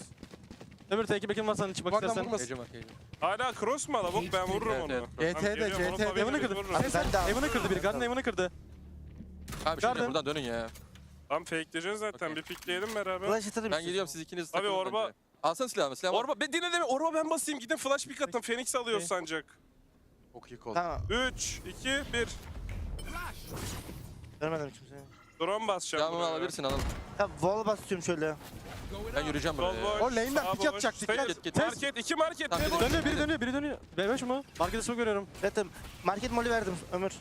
Dönüyorum. Bir tane daha. Vururuz. Amın döndü, amın döndü. Gel. CT'ye de CT, amın CT. Geçiyorum, kuracağım. Aldım CT Ömür senden.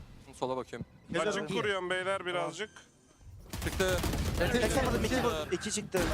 80 Phoenix. All right, anything Echo can do, Martin might be able to do better. And all that's Where's the ult? Where's the ult?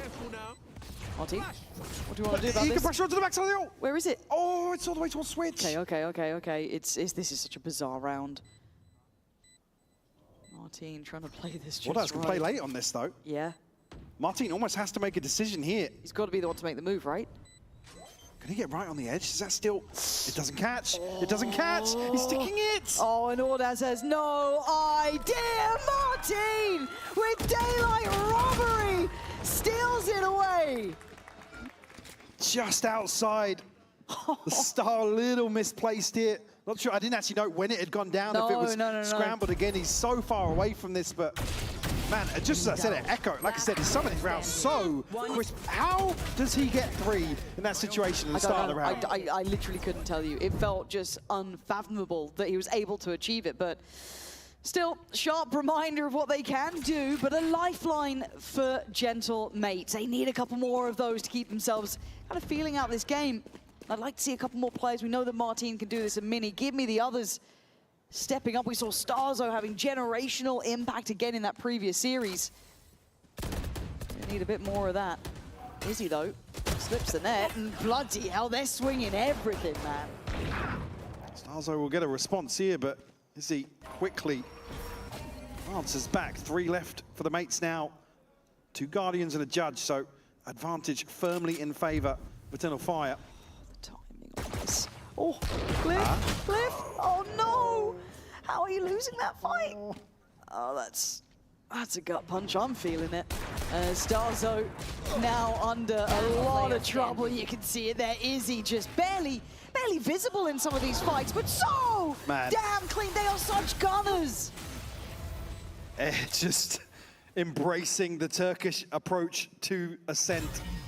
So fast. Difficult to pin down in a number of situations here. And also, I mean, the favor of the gods in certain situations. What is that from Izzy? Oh. Bro, I'm so unlucky. Bitter pill to swallow here as Eternal Fire hit 11. I said, round 15, a must-win, delivered by Martin.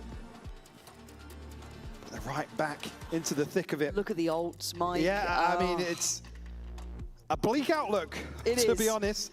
Here, it's going to be upgraded pistols at best for the mates, and Eternal Fire have everything available to them and this from these is, opening 4 rounds. And yeah, need I not remind you at this point, this is Gentlemate's map choice too. That's my concern, is that we then go into Lotus, which is where Eternal Fire wanted this veto to head towards. So a little concerning when they're just playing like this, and it is mechanical capability, but it's they have such a good approach as a collective as well. They have everything they need here, and sadly for mates, as much as we're still seeing Martin have his rounds and Mini being impressive, and Bebo's been present. Glyph and Starzo are struggling numerically, but they're mates there. are still in some of these rounds, man. Like I said, they are still willing to go toe-to-toe with Eternal Fire. But unfortunately, the scoreline now just makes it so uncomfortable to really justify the risks that they're taking in some of these rounds. They have to shy away from it. Now that margin for error, all but gone. And unfortunately, Eternal Fire can just slow things down now, really let some of these rounds sweat a little bit. But it's Eternal Fire. How slow is slow at this point? Let's be real, it's still 120, they're in sight. It's one of the reasons I really like this roster as well. It was such a breath of fresh air from the traditional EMEA style that I think we all grew a little bit weary with, but in this situation, they haven't had to use an ult, they haven't had to do anything. They've had the keys to the castle. They chose the right site. Round 18 is not going to be pretty. No, it will not be. So let's hope for Mates they can maybe be a little bit more disruptive on this retake. You can see that Eternal Fire are starting to slip back a little bit deeper into these post plants as here comes the pressure. I flash towards heaven, but no one to follow. And there's the first to go down. It's Starzo. Good gap close, but the instantaneous reaction is swift. Eternal Fire pulling no punches today. Again, it's only the Blade Storm invested just to clean this up. Probably the ultimate you could throw in the mix here. Hunter's Fury, Divide. Pavians run it back. I mean, Starzo and Mini have been able to pick up their ultimates, but short of finding an early pick here from the Hunter's Fury, the buy is not going to reflect the ability to really make a stand here in round 18. I thought it'd be slightly better than this. You were saying it was going to look shaky. Nope. No. Well, good luck. Right off the rip, we're going to pull out something from the playbook. I like the idea, but even then, Beepo just gets manhandled in middle, and they wanted to just flex towards site. They've got the info, they're already out of the smoke. And there's the trade on the ult then being invested. It's layered. Even in all this chaos, they look composed. They have plans in mind. And look at this, everything on the money for Eternal Fire. As for Mates, Spike planted. it feels a little flat here. A little outplayed and very outgunned. Yeah, I mean, Mini, the situation now. You don't Clock's going to decide this one. Judge in hand, he needs the first. We'll get the information from the neural theft, but it is a miracle required of him.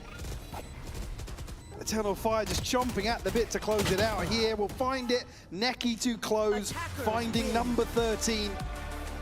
Defeating the Mates here on their map pick and the opening of this series. And it was a statement made, Mike. This feels like it was a clear-cut affair for them. They have a goal in mind, and I don't think they're going to stop until they have their way. However, we do have a sideline interview ready.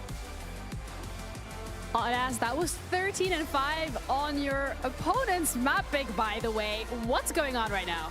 Yeah, we're just feeling it. So we are just good right now. After the last day, we just get it up, I guess. We just did our best. Did you have anything different for breakfast? No, nothing. Nothing? Yeah. All right, well, I'm going to let you go. Thank you so much. That's it from us over here. We're going to be heading over to a quick little break, and we'll be back with the second map of the series, Lotus, coming up next.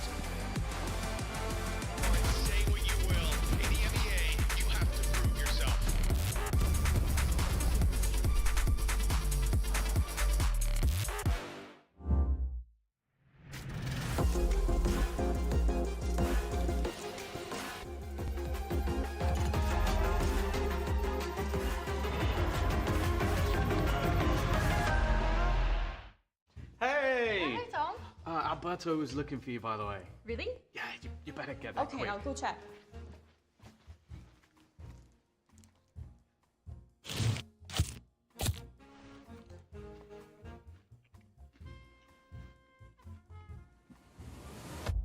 Have a break. Have a Kit Kat. Tom Biz. You've had your fun. It's my turn. At Carmine Corp, we demand the best. This is what backs us up. The Razer Iskor V2 New Gen.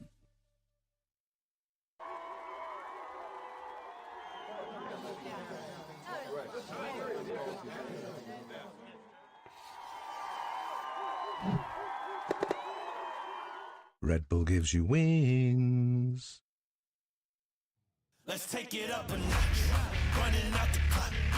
I shoot my shot. I cannot be stopped. Let's take it up a notch. Let's take it up a notch. Let's take it up a notch. Running out the clock. I shoot my shot. I cannot be stopped. Let's take it up a notch. Let's take it up a notch.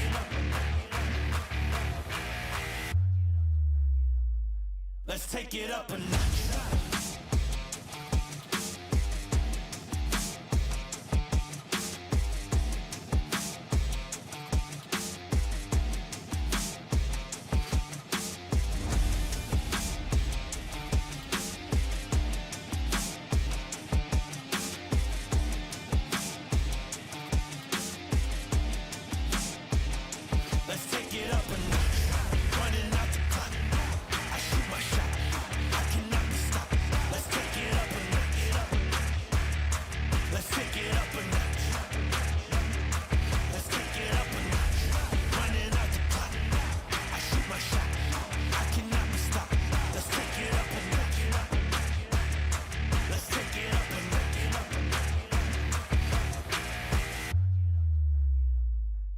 take it up a notch.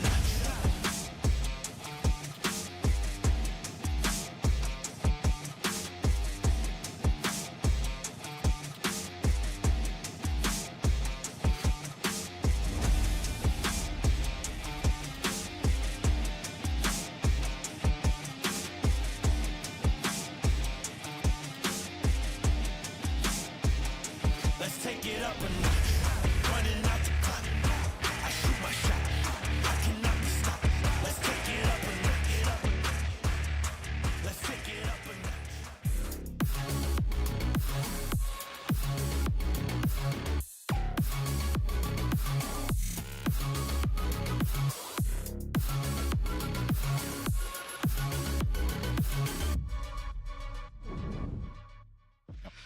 Eternal Fire made a big comp switch up on Ascent. Did this surprise you, and how did you and the team go about reacting to it?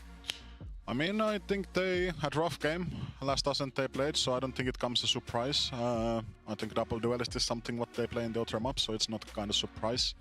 And we didn't react much about it, like we play the same comp, so we know how it's played and everything. So yeah, doesn't come as a big surprise.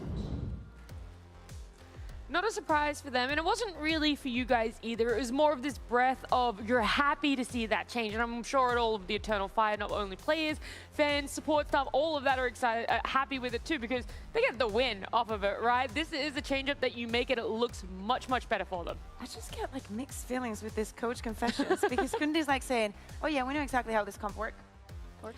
Yeah. We didn't do anything about it. Did his players though? Because he might have.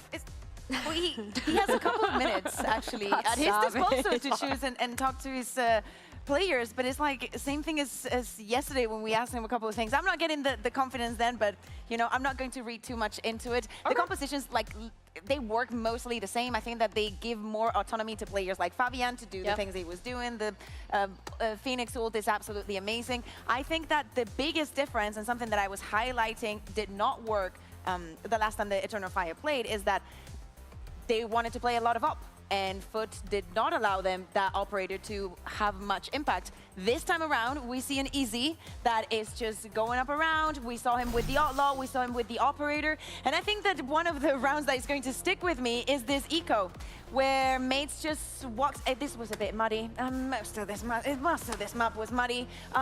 They lose this eco, and I think that this kind of snowballs into the rest of the half, with Easy being comfortable in the operator. I think that the next round even Echo picks up the operator, which is the only way that you can make Echo even a little bit more scary.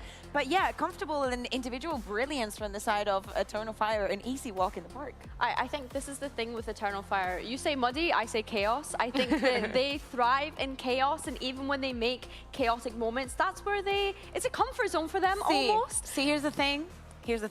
To me, chaos is what happened on Ascent against Foot. You know why? Because Foot shot back. But this is the thing, right? Like, we're talking about Eternal Fire being so mechanically good, and we mentioned that eco. They can just pick up a couple of Sheriffs and know that they have a good shot at being able to win the round. And I think that that's when we come back to confidence as well from this Eternal Fire side. We need to see that confidence coming out from Mates going into the next map as well. Mr. G missing in the coach booth today. Maybe a curse for them not having him here today, no? That is like not the thing you want to be hearing at all for a Mates fan, knowing that it's elimination right now. I do have full faith that there is still that potential for a Mates comeback. When we saw them go up against Liquid yesterday, it was the start where, okay, Mates having too much time off. We don't really know if they're going to be able to show up, but they come back and they win it 2-1. There is still that chance for them here. It was their map pick, sure, but it's not like they're strangers to taking it to Lotus. It's not like they're strangers to taking it off of their opponents too. Yeah, I mean, it's kind of tough for Mates right now because they've had 2 losses on the 2 times that they've played Lotus, and we've seen Kundi come into this playoffs as the new appointed head coach, and I think that means that they're obviously leaning into new compositions. We saw it across a couple of maps in playoffs so far, so I'm intrigued to see if they go down a different direction with Lotus here and what that's going to look like and how that's going to affect the players most of all, because a word that Kundi used was comfort. and that map didn't look very comfortable for Gentlemates. I'm also thinking like it's going to be very weird to see this Lotus without the Neon if they keep on going down that trend of just removing people from the agent when it is still broken. Everybody. Now, you guys remember the Lotus that we saw second map in Heretics Fnatic, where Heretics is like destroyed Fnatic? I know it was like a couple of hours ago, but we're all here. Eternal Fire 13-5 them. Like, they're incredibly comfortable in this, and actually that is the big question, right? The big solution for them, putting everybody in an agent that they're comfortable in. Same thing that they did for Ascend. It is what is working for everybody, but we just have the question of where is that comfortability going to take Gentlemates in Lotus? And is it going to be enough as well, is what I think we're asking, because we mentioned comfort and we mentioned, you know, the Neon and Beeple. We've been kind of like zoning in on him sometimes on the analyst desk, and to be fair, I think he had a couple of good rounds on that Ascent. We're definitely seeing a lot more confidence there, I think, with the duels that he's managing to take. It's just the confidence that's on the other side of the stage, right? When we see these Eternal Fire boys get, you know, fired up. Riled up, riled up. And obviously, the kind of history between Starzo and them that we've mentioned coming into today, there is that energy between them that they want to kind of show that they're the best. They had that matchup in Tier 2. We're on Tier 1, the big stage now, fighting to get to that global event. I was expecting a little bit more of the stand-up, pop-off energy to come out from Gentlemates. I know it's hard when you're not winning that many rounds. Like, I'm not blaming them by any means, but I just would love to see that that's the way that they approach the stage when they come out here from map 2, that's the way that they're going to start their map here. And when we look at agents, like, maybe don't be standing up, popping off right now, but at least give us some confidence here with what you're going to get for yourself. I mean, no surprises. They're just moving in the same direction that they've been showing this playoffs, mini away from the Vice and back into the Cypher. We're speaking about comfort, and maybe I would have liked to see him even on the Viper for this map, giving a little bit more of that control now that you do not have the Neon. And yeah, no surprises on the other side. Yeah, no surprises on the other side. I think, yeah, we've already kind of touched on Gentlemates potentially trying to change direction when we think about the Neon moving into the Jet. We're seeing a couple of teams do that now. I think one thing to focus on going into this map specifically is Eternal Fire starting on that attack. Echo on the Cypher was such a nuisance against Team Heretics the other day when they played this map. Constantly trying to shut him down and never being able to. He's going to be that sea lurk, constantly trying to see where he can insert himself. That's, yeah. Everything now is in the favor of Eternal Fire. They're one map away from continuing their run into this lower player bracket. They're starting on the attack. They have to be the ones setting up the pace, and all the momentum is on their side. Starzo wanted to talk the talk, but he definitely said, you know, we'll see who shoots. In this case, Eternal Fire is shooting, and if they continue to do so on their attack side, you better be ready to react upon them. There's the history between the two teams. When you look back there's what's happening right now. And whilst that might be the main focus for everyone watching at home, you also have to think about what is going to be the future. What could potentially happen here? Mates lose it. Well, they're out. They no longer get to have a stay here at stage 1 for Eternal Fire. Of course, they get to continue on and potentially take that last slot in London when they do play again. So it all comes down to what's going to play out in Lotus with Pansy and Hyper. And I think after map 1, the concerns really are now, you feel them, right? I mean, it's in the venue, it's in the atmosphere now. Yeah, also just to address like the bad blood down on the stage, right? To come out of a brutal 13-5 loss in map 1. Yep. To now go to Lotus, and ultimately you're up against a team that loves to play aggressive, and just that momentum that's already built here. We're talking about resilience required yesterday to bounce back from a 13-4 map 1 loss by the mates. Yes. Dude, it's unrelenting. Yeah, it really is never ending for these boys. They have been out of the frying pan and into the fire, I guess you could argue. So at this point, it is now getting concerning. They've got to be so sharp on this. And, well, it's got to start with a pistol round, doesn't it? That's where it all begins. And it will be mates on the defending side and Eternal Fire on the attack. Chance here, potentially for mates to go forwards, but Glyph primed and ready with a paranoia. Door will open here, will connect onto both. Can't pin him down though, is he? Damage. Escapes with his life. Yeah, but 14 HP ain't much, and Starzo, oh, you can see the temptation, right? You want to get in, close down on something there. It's like wide open though. It certainly is, but it feels like they've already kind of postured for retake on this. Maybe put a lot of their eggs in the basket on the other side of the map, but by now, it is now going to be smothered by Eternal Fire. You do have a lot of them somewhat the walking wounded. Izzy, Fabian, suffering a touch. Fabian going to put his life on the line. The trade's there for Neki, however, but the plant's in play. Looking to get aggressive in towards Spawn will force the mates to address that issue. Full 4v4 here. Nearly catching one. Up into heaven. Glyph's found the first, though. He's found the second. Ordaz to respond finally, but Beepo will find Izzy.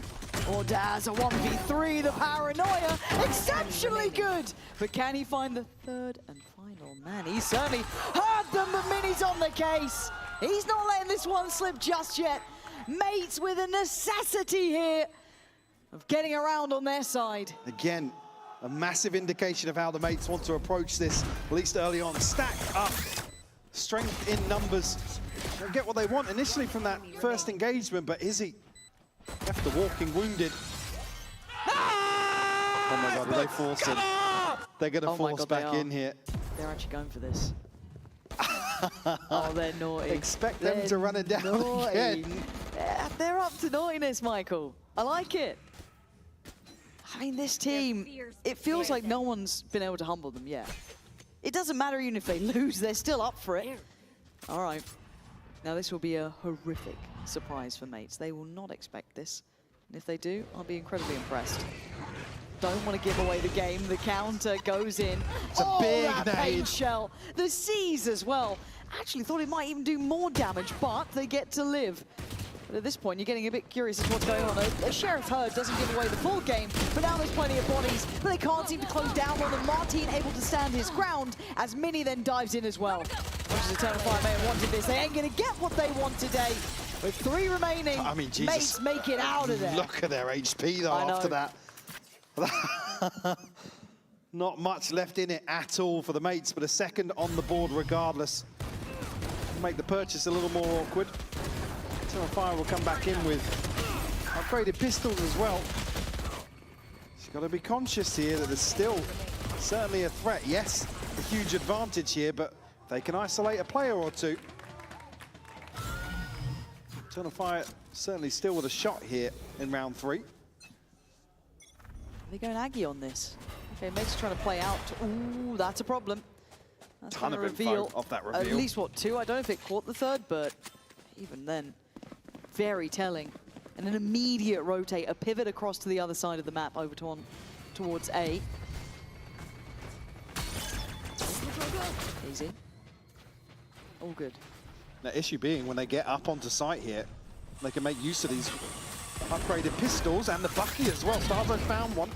Is he desperate to equalize? He's just gone in. He's found Izzy off the reveal. Okay, Neki, Echo, and Fabian just being swept aside. This is a good reaction, a good response from mates. 5 standing, bullish in approach, making the site pretty comfortable in the end. Probably squashing some of that early momentum that Eternal Fire would be relying on an in-zone flawless here to find number 3. Big start here for the mates and much needed. Fire certainly still looking to apply pressure here, but Beepo shining. Let's go! Here at the start of Lotus. With a TP available, Beepo one away from the Blade Storm. On the side of Eternal Fire, it's Ordaz's TP, but Neki the next closest here.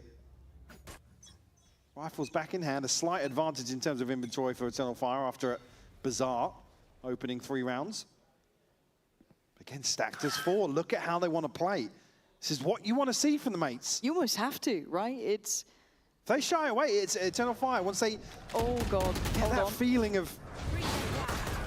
Yeah, there's that advantage, feeling. yeah. In terms of momentum, they will run away with that. So the mates doing exactly what's necessary to slow things down here at the start of Lotus. It just puts them into the loving arms of Mini at this point, who is ready for this. How many light shields are there? Not that many to exploit. So he has to give up some of this site, all the way deeper towards CT. They've just answered back with their own sort of pace. Izzy gonna get the paranoia, and away we go. Beepo's been handled. Good trade. Tornad's up for it. It is a bloodbath on the site. 3v3 plants in. Izzy just on the blind retreat, gonna catch Glyph. Camera over the top here. Reveal some information, but it's just Martin and Mini left. We get an upgrade here. Martin now, rifle in hand. A chance to do some work, but Izzy squash out any hope here in round 4. Post the first for Eternal Fire. That was just a mad brawl on there, just getting their wigs blown off one by one. I just feel like this game's going to be so out of character almost at times with the amount of aggression we're seeing. So unorthodox, the 4-1s we're going to have to get through. Well, out of character for one team, yes, sure. But yes, actually, if anything, kind of standard by this point on the other. For me, certainly, it's the mates that have to step up to the plate in that regard. And at least here, didn't see much of it on Ascent, I got to be honest, but ticking the box here at the start of Lotus. These very heavy leans early on here in terms of formation, but this one looking a little more traditional. Early information here denied by Eternal Fire. Beepo on an angle here with an operator should back away, but it's so sketchy to try and play close to these smokes. Thought he was going to hang around in the smoke there for a moment, but Echo could be played in here. Starzo, look at his swing on. Will catch a headshot. I'll keep him in check. Walking away a little. Camera's not noted Mini on the walk-up either.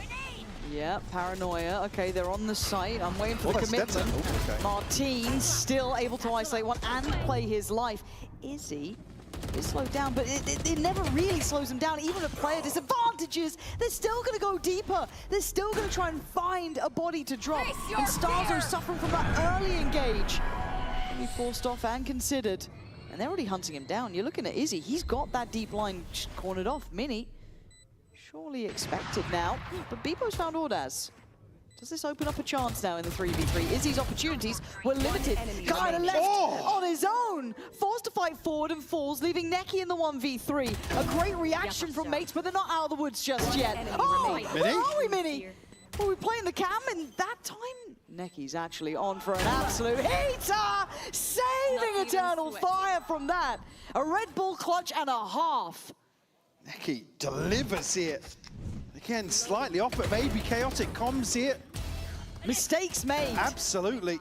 Neki gifted an opportunity to find exactly what he needs here, which is isolating players. The most difficult one, really, to pluck Beepo out of that situation. Second on the board, and now the mates scraping pennies together. Just missing 1 point for Starzo, Martin, and Mini.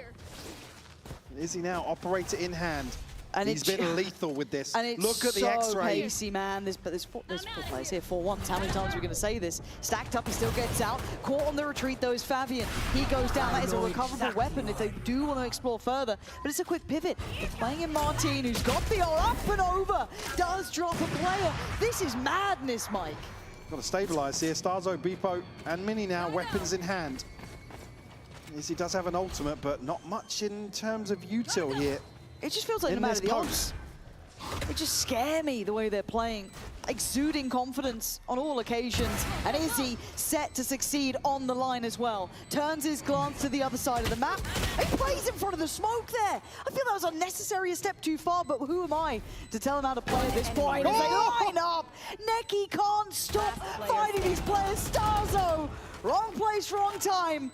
And Eternal Fire look like they are playing a different game today. Back-to-back 3Ks for Neki. Looking so solid here when Eternal Fire needs somebody to defy the odds. And again, I think Izzy just playing with temptation. A little too much some of these scenarios, but you got to respect that he has to maintain this sort of ferocity, really, in some of these rounds. The bravado to do it, right? Just, you've already done well. You could just stay a little bit deep. Nah, he's going to walk his own way. I'm going in. All right, we're going to have a comms check to give ourselves a moment to catch our breath.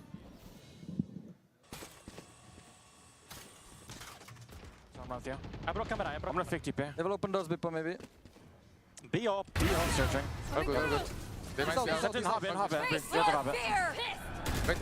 for me. In Hobbit, Neon. I'll smoke out, man. They smoke You heaven. open door, people, I can smoke in front of you. No. I'll just open door and go back. I have Hobbit, guys. I can blind Hobbit on a retake. I'll take my side. Let's save, let's save. Yeah, just save. Wait, we can try. Okay. Oh, one ceiling.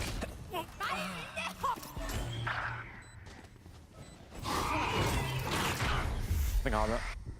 Ska vi ta? Måste jag med? Play. Han står ceiling. Oh, men could you Andrew? Okay. Close rounds, guys. Oi. They felt half in and half out of that idea every couple of seconds. And a call comes there where it's like, no, we can go for this. And like Stars was trying to spur him on. And it might sound a little desperate, but this is certainly doable. At the point at which the investment comes in, you certainly think they can turn things around there, but you got to question whether or not kind of everybody's on board with the same sort of idea before it's called, right? Spot on. And I also want to go back to the start of things. Martin sounded really frustrated with that opening start there of the op being on B, and even just hearing that all good afterwards, trying to keep him a little in hand. I mean, yeah, because it's got to be frustrating, right? Composition change, sort of a different approach to the game overall with what's gone on with the mates.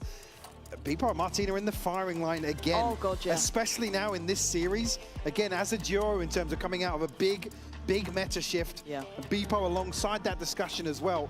And you come up against the likes of Izzy and Fabian, who are firing on all cylinders as well. That aggression is I mean, Fabian's 1 of 6, but the amount of pressure that these two are able to apply in some of these rounds is just, it's insane. But it's also just no fear to it, right? They run at them with such confidence every single time. And actually, you just don't get the ground underneath you. It's very hard to play into a system, into a game plan, and anything in mind, because you're always kind of behind the curve, it feels like, slightly behind the wheel. But for now, the problem becomes that the finances aren't going to be behind mates at this point. It's been 4 on the trot for Eternal Fire. They are loving it. They're getting to play their game, the determining pace. And for mates, it's hard. It's hard to answer back. Yeah, 4 unanswered now, and they're back in the lead. The mates won't have a bite. And ult's not necessarily there for Eternal Fire either. A Newell theft, and that's about it, but is he at least kept in check here early on? A little bit of chip damage. Again, a heavy lean on one side of the map here. Echo might catch a glimpse of this. Mini beheads him. Yeah, Mini comes out on top of that. 35 HP for Mini, but he'll be happy enough to get the body. And a good bit of work from Glyph as well. This is big stuff. I mean, somebody has to come back and retrieve this, is he? One with the operator in hand, but Fabian has slipped the net here. You said the amount of pressure he can build, and you look towards C. It looks like there's something similar going on there, trying to maybe slip a little bit deeper, but I think Martin's on this corner with the Sheriff, so he can hold that a little bit more passively. Going to understand that Ordaz or a player is near here. You're waiting to hear these rotations, maybe relayed by Fabian. Surely he doesn't clear close here. You're not going to clear with the crosshair up like that anyway, surely? Unless they've heard something. Something's made them come back to this. And they just didn't expect him that far. You can see it in how they were trying to re-clear this. There are players close by. You can see one in that smoke still. But it doesn't seem to matter. They're getting everything they want. A valiant attempt again by mates, but it's just not working. To find number 5 now. Need an answer back here in round 9. It's Beepo going to be picking up on operator once more. This is when you miss those reps as a team, having that solid foundation beneath you. Because it'd be easy to come into a matchup where a team does play a little more passively. You can execute some of the things you've worked on. Some of these concepts aren't necessarily alien to you, but here it's like you don't get a chance to set. I'm even alluding back to what Martin's frustration, right? It's like, oh, yeah, we haven't even got into position yet. And he's exploring B with an op, guys. Like, that's where the tilt comes from, right? Whatever discussion you've had about this transition and how you want to play, you don't get a chance to catch your breath in some of these rounds. Stars open, play towards that blue door. A bit of a deeper off angle, but Izzy, I imagine if he can clear this correctly, does get the advantage almost, but with a deeper shift to the corner from Starzo. There it is, though. It's so well considered. Yeah. Very heads-up work from them. And as now much Izzy's back on the line. Yeah, and as much as you can say, oh, they're just aggressive, they just do this, they just do that, they're so good at it, they're so diligent. It is not just sheer luck that they've made it to this position. Double stack towards hell, very unorthodox here by that drop down as Fabian removes Martin. It's Mini, left to his own devices, and he's just desperate to do something. This is bullying at this point. 3v2 though, not out of the realms of reality. But Echo's got the line. Glyph, you don't get play in at this point. Glyph lucky to escape with his life there. Beepo going to get back onto this angle now, but Echo has a camera to counteract that, and Fabian will pop the showstopper to slow things down even more. When he posts up here, we'll find Glyph regardless They from know the where grave. Beepo was. Yeah. You already see that shift a little closer from Echo, making sure it's not an individual effort, but he's got to speed up, Beepo. He's got to try and draw the eyes, but it's the last thing he'd want. This is starting to compound here. You're starting to really feel how heavy that weight of this scoreline is going to become. See, they're still desperate to at least posture up. But again, they're just not getting the engagement they want. Again, this one comes down to basically living and dying by spamming into a cage alongside that triangle. If not, the A-site hold falls completely. It's really well considered across the board by Eternal Fire. Ordaz leading the charge, by the way, 12-6 quietly. Top doing fragging well. here, just insane work from him. They're getting such good reads on the stacks that are happening, and then they can just speed up on site. Fortunately, this time, Beepo's actually been able to deny Izzy the instantaneous springboard towards the C site. Goes back for seconds, but now he's cornered. Now he could be in trouble. Beepo's got to try and play this out. He's doing well here. Takes away Ordaz, who's been that heavy hitter, but there's still more players, and they've got the site. They just don't quite have it secure yet. Be careful about the spam here. There's a pain shell. Oh, Echo and Neki! They're not losing! It's It's this insane, close! man. He sees there, has to run forwards, and finds the headshot regardless. Echo, in the meantime, by the way, finds the other kill. It's just poetry in motion in some of these rounds. And I come back to the same thing, there's just not a lot you can do. As the mate's like, you have to make the decision to put yourself in the firing line at a disadvantage in a number of scenarios. And they're just getting swept in some of these rounds. Beepo, Blade Storm to hand. We'll go forwards here, but probably kept in check a little bit. Izzy creeping onto this angle. Echo will find it. He'll double down. Starzo's fallen. Fabian will have all the information in his favor, but won't find the kill. Yeah, and in these games, I'm not even looking at who's hitting, who's not. We've kept our eyes on Beepo on this role change as well, and kind of how they're playing out, but it's a collective effort. Izzy, 2 for 1. Of course, of course. Doesn't need the discount. The man's flush at this point. And for Glyph left on 20, the options become 0. There's nothing more to be done here. And it takes a lot of talent to make this chaos look calm. But Eternal Fire fully in control of this. And as you said, it's a Sophie's choice almost for mates. What do you do about it? Because on one hand, do we play this aggressive style? God, man. They found him anyway. What do you do if you are mates? I want to see almost the double timer, but at this point, is it just too late? Do you let them just play out the half? Into the last one, I mean, we've got much to rely on here. Martin, one off for showstopper, neural theft available for Mini. The other side, a TP available for Ordaz. Don't think we'll see anything else other than Izzy's ultimate. Staring down the barrel right now, and look at the mini-map. Another heavy investment towards the A side, and Eternal Fire might just switch it up here and all in towards C. Mini going to be drawn away from the choke point here, has to give up the site now to deal with the TP. And to my eye, he's been one of the best anchors that we've had. He's been exceptionally talented. As it stands, though, the amount of pressure Eternal Fire are applying is almost insurmountable. As Martin tries to fly forward, puts his best foot forward, but it is again a bloodbath and a brawl. Yes, mates are coming out on top. Yes, Starzo's getting the kills in. But until the final man falls, I'm not believing it just yet, but this could be surely not. Just a bit of silver lining, it is. Gentlemates not out of it yet. Yeah. They get away with just enough to keep me interested. Thank God for a fourth here. Eternal Fire picked apart in this retake. And we'll be able to at least keep things in check for the time being. Whilst we head to the halftime, we're going to have a little quiz for you to play along at home. Let us know how you get on. Where is everyone hiding?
Okay, I said Spain here, but Mike, what do you say? I think that was sensible. I know that it got skewed just from Ascension last year. It just went so top heavy. I would have gone, no, that's not. Poland? I think I was just like imagining viewership almost in my head, like who has the, I don't know. I'm going to be honest, I would not have guessed Poland. What? Bayer, don't come in here with attitude. I'm trying to back your region, man. I just thought maybe that. Okay, yeah, good point. You know what? You got a lot of viewers. We got Bayer at least. That was an awful recovery from you. What do you mean? Awful. What do you mean? Back to the game. I was put on the spot, Michael. I don't handle pressure well. And neither are mates right now. How's that? Not much better? No. I'll let you take this one. Let's crack on. I'll let you have this. The mates with it all to do here. And the saving grace being found that fourth here, but is he able to find Beepo with ease? No second layer to this. Maybe a quick pivot towards Echo. Have to make use of this window of opportunity here. Echo actually revealed, tries to get a little cheeky, get ahead of that. Is he isolated? No! He still finds Starzo. That's the spike. What is this man made of? Echo is nuts. There's now Glyph in the 1v3. He's buried. Ooh, that was unreal. Give it in replay. Yeah. Andy? I mean, just watching Echo in some of these situations is just a joy. And again, it's the worst possible person to find, sorry. Also, desperate to pin down the anchor and get the kill, basically ahead of the rotation, but he gives the spike up. And he was the bomb fragger. They can flood all the way out. That's the weakest link right now, or was, on Eternal Fire. By the numbers, yeah. By the numbers. We're reaching. 4-9 now, Eternal Fire. They like the idea of staying alive here. His mates looking a little lost now. Got to do something with this. Got to try and pull themselves back into this game. We talked about the resilience required. Another brutal first half to have to bounce back from. Echo obviously got the information early on Glyph. Already call across a second player in the form of Neki.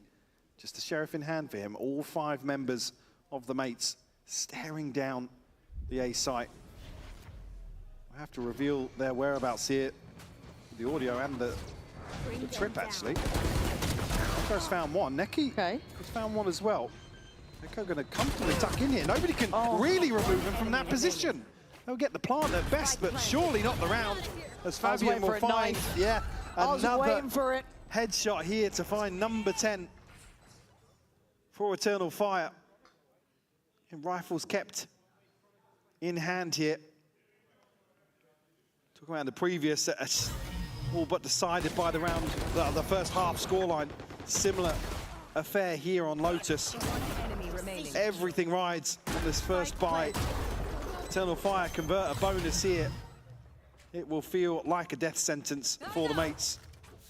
It's kind of how it feels right now, right? It is just the will to try and stay alive at this point. Eternal Fire are getting everything they want. They've got their players hitting, it's all lining up. They've got the map one behind them. They've looked solid.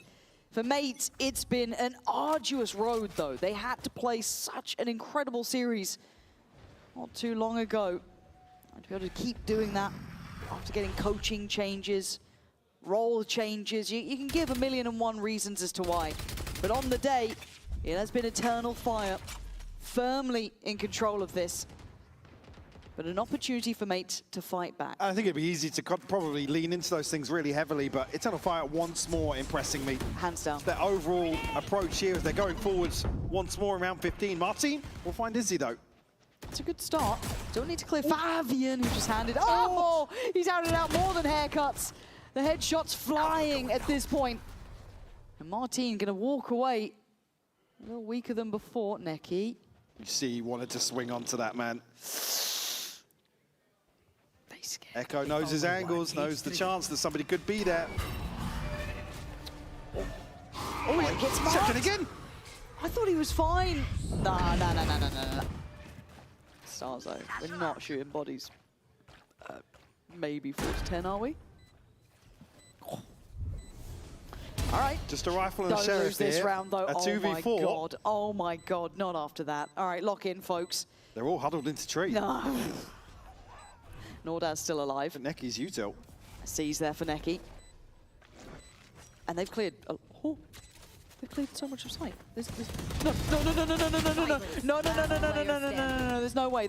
Ordad's at 6 HP. There is no way that they win this. Oh my good God. Why was it down to just Glyph? I mean, yeah, any other scenario here with the C's. I couldn't handle it. I mean, Neki considered it for a second, and then he's in the smoke, and he's like, hang on, I'm in the smoke. Like, yeah. Guys? But again, it comes down to just one member. Mates certainly can't stabilize off that round 15 victory. Forced to reinvest. Again. He's grinning. Yeah, he knows he's got them up against the ropes.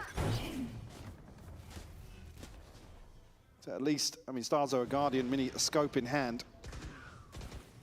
Izzy's got that op out, though. Light shield, so it's a fair fight. Yeah, I guess find you're each other. You're all right. Do you get a fair fight versus Izzy? No. Just by default, no. I mean, the best you could ask for really is a chance to one-shot. Mates, I don't want to say they're indecisive, but they're certainly taking their time here. Getting Mini building up towards that C site. A bit of a variety on the trips here. That's contact made. They're not really falling away from that double stack towards door on the A side either. This is a bit of a switch up. We've kind of seen that mostly Echo's been playing on that A side. To him now, dedicated and just a blind shot. It's been rewarded. And now the information of 45 seconds. They've got what they want. They've even noted that Starzo not with the pack. Martin caught on the back pedal. This is devastating. You shot his body and now he's putting you in the grave. Echo will be grinning after this one. Martin and Starzo to face what could be basically the music at this point. 20 HP on him. He does clear Echo. That opens up the chance towards C, but that Look spike at what's next. is, oh God, it's... Last player standing. What are you meant to do? Martin, I mean, we had the showstopper from the death regardless, but... That's 11. 10 seconds Yeah. left. This feels Probably like a... wants to hold on to the rifle. If he's even given the opportunity to, you can see here they're looking to hunt. They don't want to leave anything up to chance. Fabian to find it. 11 on the board now. Look what's left in the bank for the Mates. Beepo will get a rifle. Got some ultimates. And they're all theft of the TP though, not anything really. He's gonna offset. What is God, that? he's so good at this.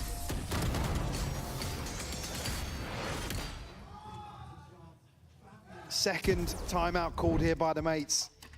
No timeout called by Eternal Fire yet.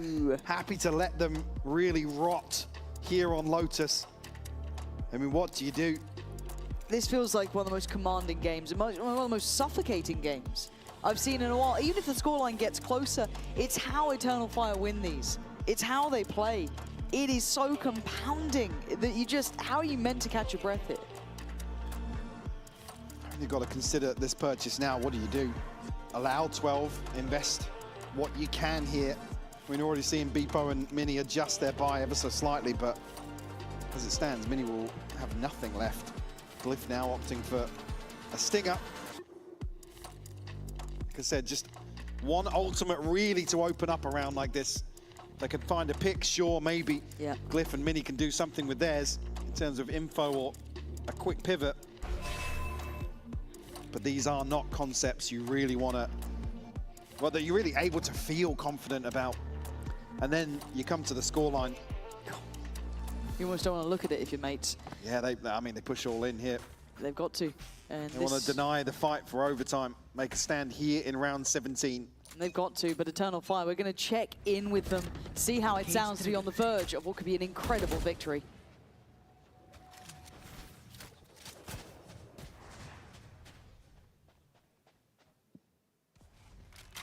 Alıyorum abi, kıracağım her şeyi. Başka sumo var mı? Yok kanka. Ananı sikeyim. 25 saniye. Öldük. Çok erken aldı. Ben backside'e geçiyorum. Ben backside'e geçiyorum. C'dekiyiz. Biliyorlar. Var ne var ya girişlerinde? Sen öldürsün. Dok. B'ye dok, B'ye. Ben attım be. Girecek, giriyor. Attım bana ya. Mamor. 2 3 Backside. Anıl kapıyı açacağım. Ulti bastım. Anıl ulti verdim sana. Side'da. Abartmayın. Beepo can do nothing but fall to his knees as Eternal Fire making it up to 12. And this means a lot to these boys. They are absolutely fired up by this. You can hear it though. Laughing and joking, jovial in the comms, man. They're just loving it.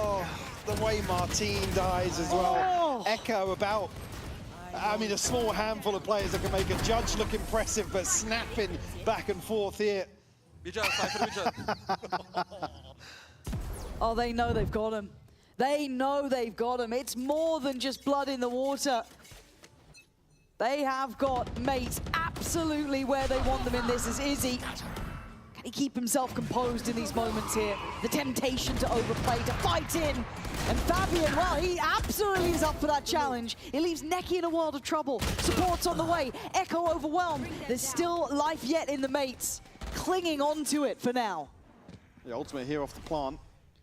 Spike planted. 4 still standing, Beepo clinging to life, but investment here from Starzo, they have to convert this, so it's absolutely going for this. Oh no, I thought there was a moment he could have isolated. It's on Neki now, 1v3. Beepo down low on the left side, on the right, clears it, looks... No way, surely not! And now Mini, the ultimate anchor, the man who's been ice cold, who's been everything for them, stands the test this time. Still keeping life among the mates. But this is down to the wire stuff. They don't care, man. They're still laughing. And the mates able to turn the pace in their favor here. What a stark contrast. Still 6 rounds. Yeah, I mean, yeah, there's a crumb on the mouse pad. Hate it when that happens. It's the only thing that will give mates a chance.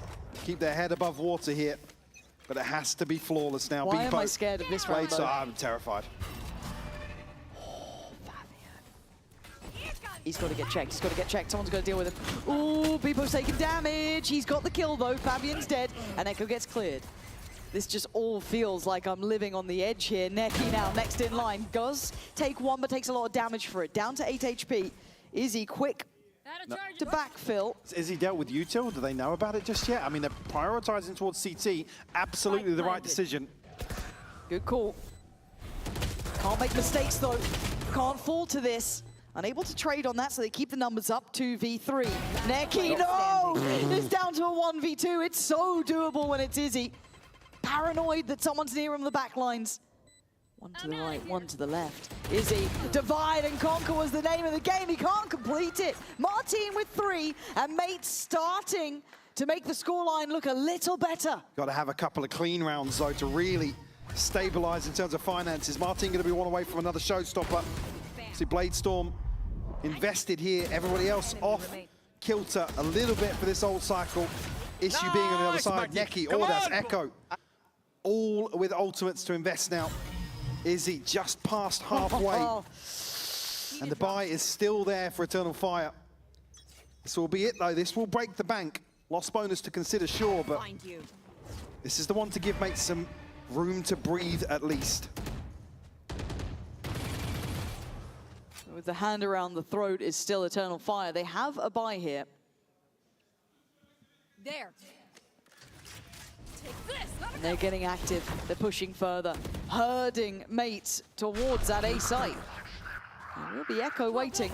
You've got to look at there's another player nearby. It's Glyph. A lot to do, and he does have help in the form of Mini, so they're able to control that back line. And now they, well, it looks like they're making the run for it. Do they beat them there, though? I think Echo's going to get in at about the right sort of time, but he's shifting Maybe up unsure. now. Yeah, Neki maybe. close by. I mean, still a chance to contest this. At least he's seeing the heads. Don't jump. Don't jump. Keep your head down. Echo's going in. You can see it. They are chomping a bit to get this one done. And another denial. And another 1v2. This time Ordaz, who's been monstrous. Oh, look at the damage he's just done to Beepo. He doesn't know, and Starzo's gone closer. It's a 1v1. Starzo, do you still feel so brave? Ordaz gonna go down. Starzo with another step as mates push forward. And that's the one that gives them breathing room, sure, but they're not necessarily stabilized in terms of the finances. I mean, it's going to cost a lot to reinvest here. The first timeout called now as mates get up to 8. With Sheriffs to bring in here for Eternal Fire. But 3 rounds unanswered now from Gentlemates, and certainly feeling a little more confident in these quicker hits. Just a neural theft left in the pocket here for Echo. That's it in terms of ultimates. Izzy just missing 1 point, so certainly something that can make the next round interesting here on a lesser purchase. But when, I don't want to say reel it in, but at some point, even these last couple of rounds have been like 1v2s, you know, these really manageable scenarios. It's taking everything. Like I said, yeah, they can catch their breath, they break the bank, but then you come back to the scoreline and say, well, we can't let our foot off the gas now. No, almost never. They certainly can't start shying away from some of these rounds. Starzo being tested to his absolute limits in terms of the mid-round here and the decision-making. So it's just curveball after curveball thrown out by Eternal Fire. And at some point, does one of them land? It could be this round, it could be any of them. Yeah, I mean, it's even just any day not of the even week. a mistake made on the side of mates, but somebody, you know, finds a kill or two from Eternal Fire. It could be here, walking down mid. It certainly Look could at this. Be. Are they ready? Are they prepared? Now they better be. And already there is blood to be drawn. Glyph does very well, but Fabian has found 2 back. Fortunately, they are fighting as 5. Fabian's got himself an upgrade. It's taken away. There we go. 3 standing and another made for mates. There is something about this. That resilience starting to show here for the mates. 3 more to find. Again, the economy going to be topsy-turvy these next few rounds. Maradona. At least here we'll have an operator in hand for Izzy. TP and a neural theft available for the mates. So Echo need to anchor down C initially. Heavy lean towards A. Neki already making moves here across the map. Yeah, 2 players in reaction to this, heading over towards the site. Making no subtleties about this either, mates. They want to kind of posture this way. Do they think that they've quelled enough of Eternal Fire's aggression? That's what I'm curious about. They might genuinely believe that to a degree. I mean, to a degree. But you can see the caution being aired, right? This is still a very careful approach. Trying to manipulate those rotations, pull the players out of positions. Izzy is posted on this, however. It's going to be really difficult for them to actually take this space towards A. CP's sent in by Glyph. Does he? No, surely not. Just an information check. Izzy Nearly catches Beepo on the adjustment there. Would have been a wild shot. Yeah, they're really trying to sell this. So the TP was taken, that now we're going to have, you know, maybe Beepo on the site as well. But it's Echo who's prepared, he's ready and waiting. Paranoia comes in. Can mates make it through the choke point? Beepo succeeded. Do they then cancel on this? There's still a 1v1 to be had on the other side. As there's only one kill from Echo, that's it. Caught on the heels, Neki can't do it either. But Fabian waiting, and it's going to be down to the wire here. 18 seconds. Spike just about going down, nothing to stop that. Spike planted. Mini's HP. Man advantage here for Beepo. Eternal Fire. Beepo has to deliver. Oh! Fabian's found it. It's all on Mini, 16 HP in a bit of a dream, but surrounded on all fronts. He has to pick the right fight, and Vision remove. Dead to rights. As Eternal Fire looked a cut above the rest today. 13-9. Yes, mates showed signs of life towards the end, but these boys were out for blood today. Lots at stake in this matchup for sure. Eternal Fire demonstrating the firepower. And also, I mean, again, for it to go this far on Lotus, continuing with that trend, still shows if they had a lot left in the tank.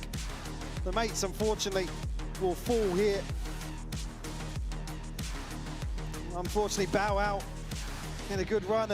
Good recovery in the last couple of series for sure. I mean, turbulent times internally, but at least showing glimmers of hope in terms of getting back in form. Well, that's the thing, isn't it? They made big changes coming into the playoffs. A lot of us putting question marks to it. We saw the validity up against Liquid, of course, getting them to this position. However, it was a lot to ask. And on the other side, of course, Eternal Fire. I mean, these guys scare the living hell out of me. They have firepower galore. They have a game plan. They have a method. And that has got them this far, and I would not want to meet them in that lower run. Absolutely not. They are hot to the touch right now. I don't even think we've really seen the ceiling from them. No. They're finding their feet for sure, but a terrifying team. To have to play in an elimination game as well. It's that sort of play style of VALORANT. It's just, there are so many things that are hard to quantify when you play an opponent like this, and unaffected by nerves. That's the scariest thing. And I think that is what we can leave it on now, as Eternal Fire will continue their run in that lower bracket. We're going to hand it down to the stage. Back down on the stage we are. Joining me are Audaz and Neki. Congratulations, guys, for this very dominant win, I have to say. You said something, you got out of your chair when that match closed. Do you want to repeat it? PG friendly, of course. He can buy a flight ticket. Okay, that is great. Good to know. Well, thank you for that info. But I want to continue on this high because this has been a really good performance from your team today. You bounced back really, really well after the game against Foot. So for you, Araz, I'd like to know, when it comes to learning from that Foot game and finding your confidence again this time around against Gentlemates, what happened in between that? We just played like ourselves in Foot game. I think we was arrogant. That's because why we lost. And today we just play like chill, normal game. We like practice. We do our job, and it's the end. And the job is press W and go in. That seems to be your job. We are that. And you're very good at it because it's working very well. So Neki, then when it comes to you and your role in the team, how do you know that calling for these very aggressive strats and these very aggressive plays will pay off? My team everyone is playing aggressive, so I should give the call like this for them. They are just shooting.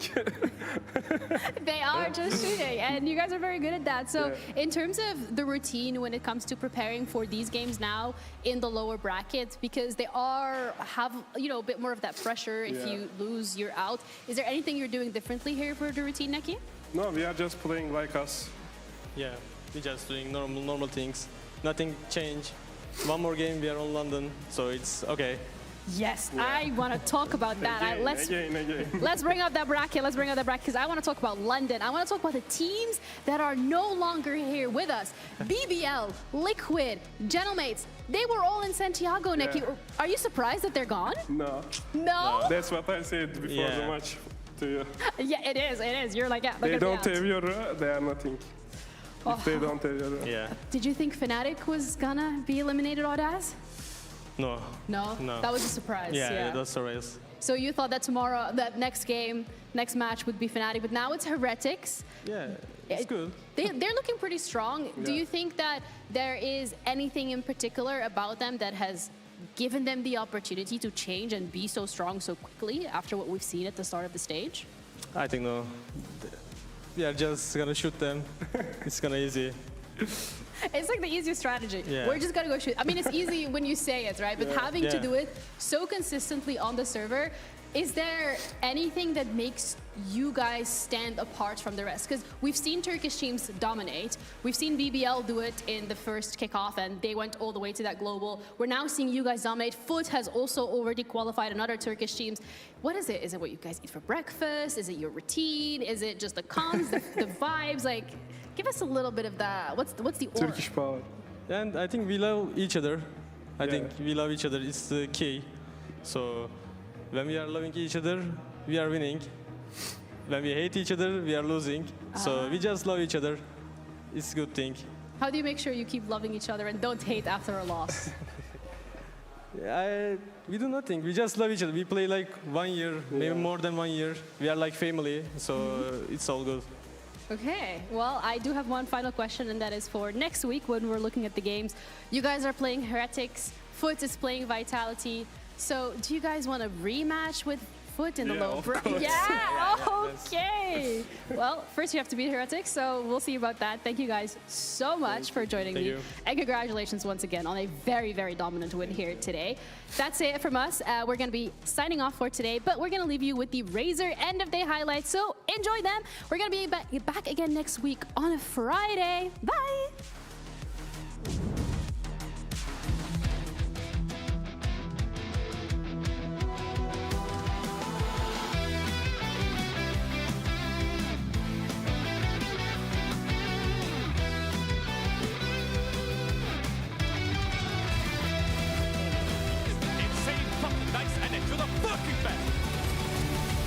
And they beat Smoke from the players on the other side. Wooten doesn't even fire a shot in the right direction before Seeboff himself puts him to bed.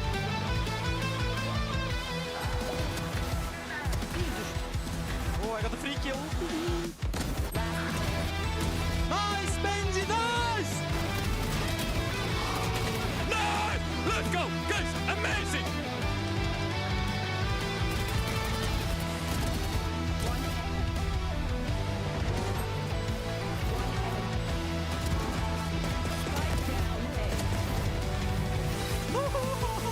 Bro, come here, I will dive you, bro! In case you didn't realize, I did not believe. 13-2 on Lotus from Heretics. I don't think I've ever seen a map that could be more of a confidence builder for this squad.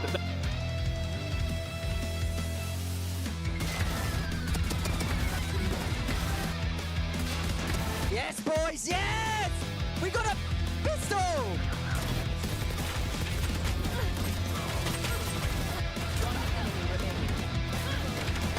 Koşmaros, let's go! Yes!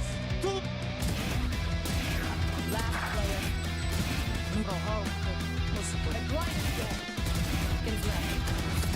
You're too good, man. You're too good, Alpha.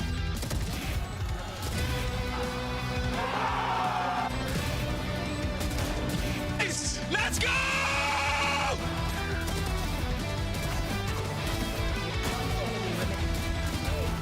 Avada Kedavra. Guys, chill, please. Everyone calm down, okay? Please, take the press. We got this. 2 bullets remaining, and he will do it! A Red Bull clutch from Boo! The moment where Heretics go marching on, and Fnatic fail to make London.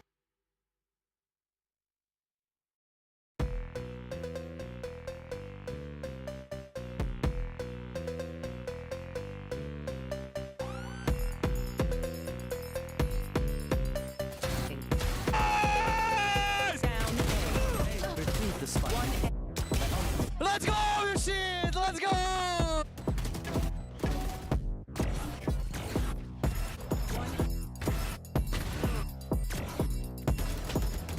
Nice, boys, come on! Oh!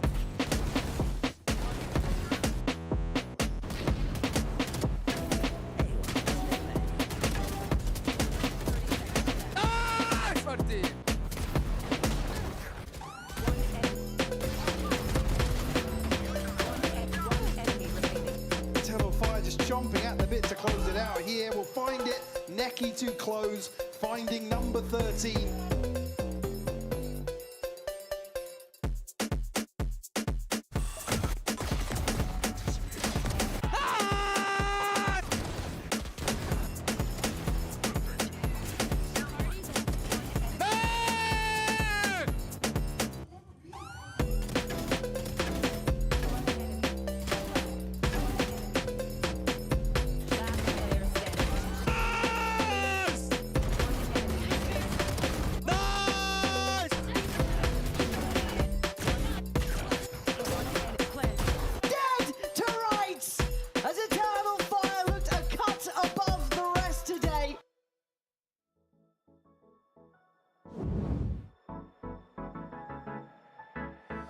Let's do something crazy, get a bit wild today, cause we don't do this every day and we deserve it. Life is so amazing, nothing is in our way. Baby, let's fly away. Do you feel it? Is your heart rushing the way my heart's rushing when you take it all in? Baby, this is when we come alive. Do you feel it? Take the world by storm, just you and I. Can't believe it took so long to realize what makes us come alive. Oh, what makes us come alive? Let's break some rules. No, we don't always have to be good. Don't always have to do things that we should. We'll feed the fire.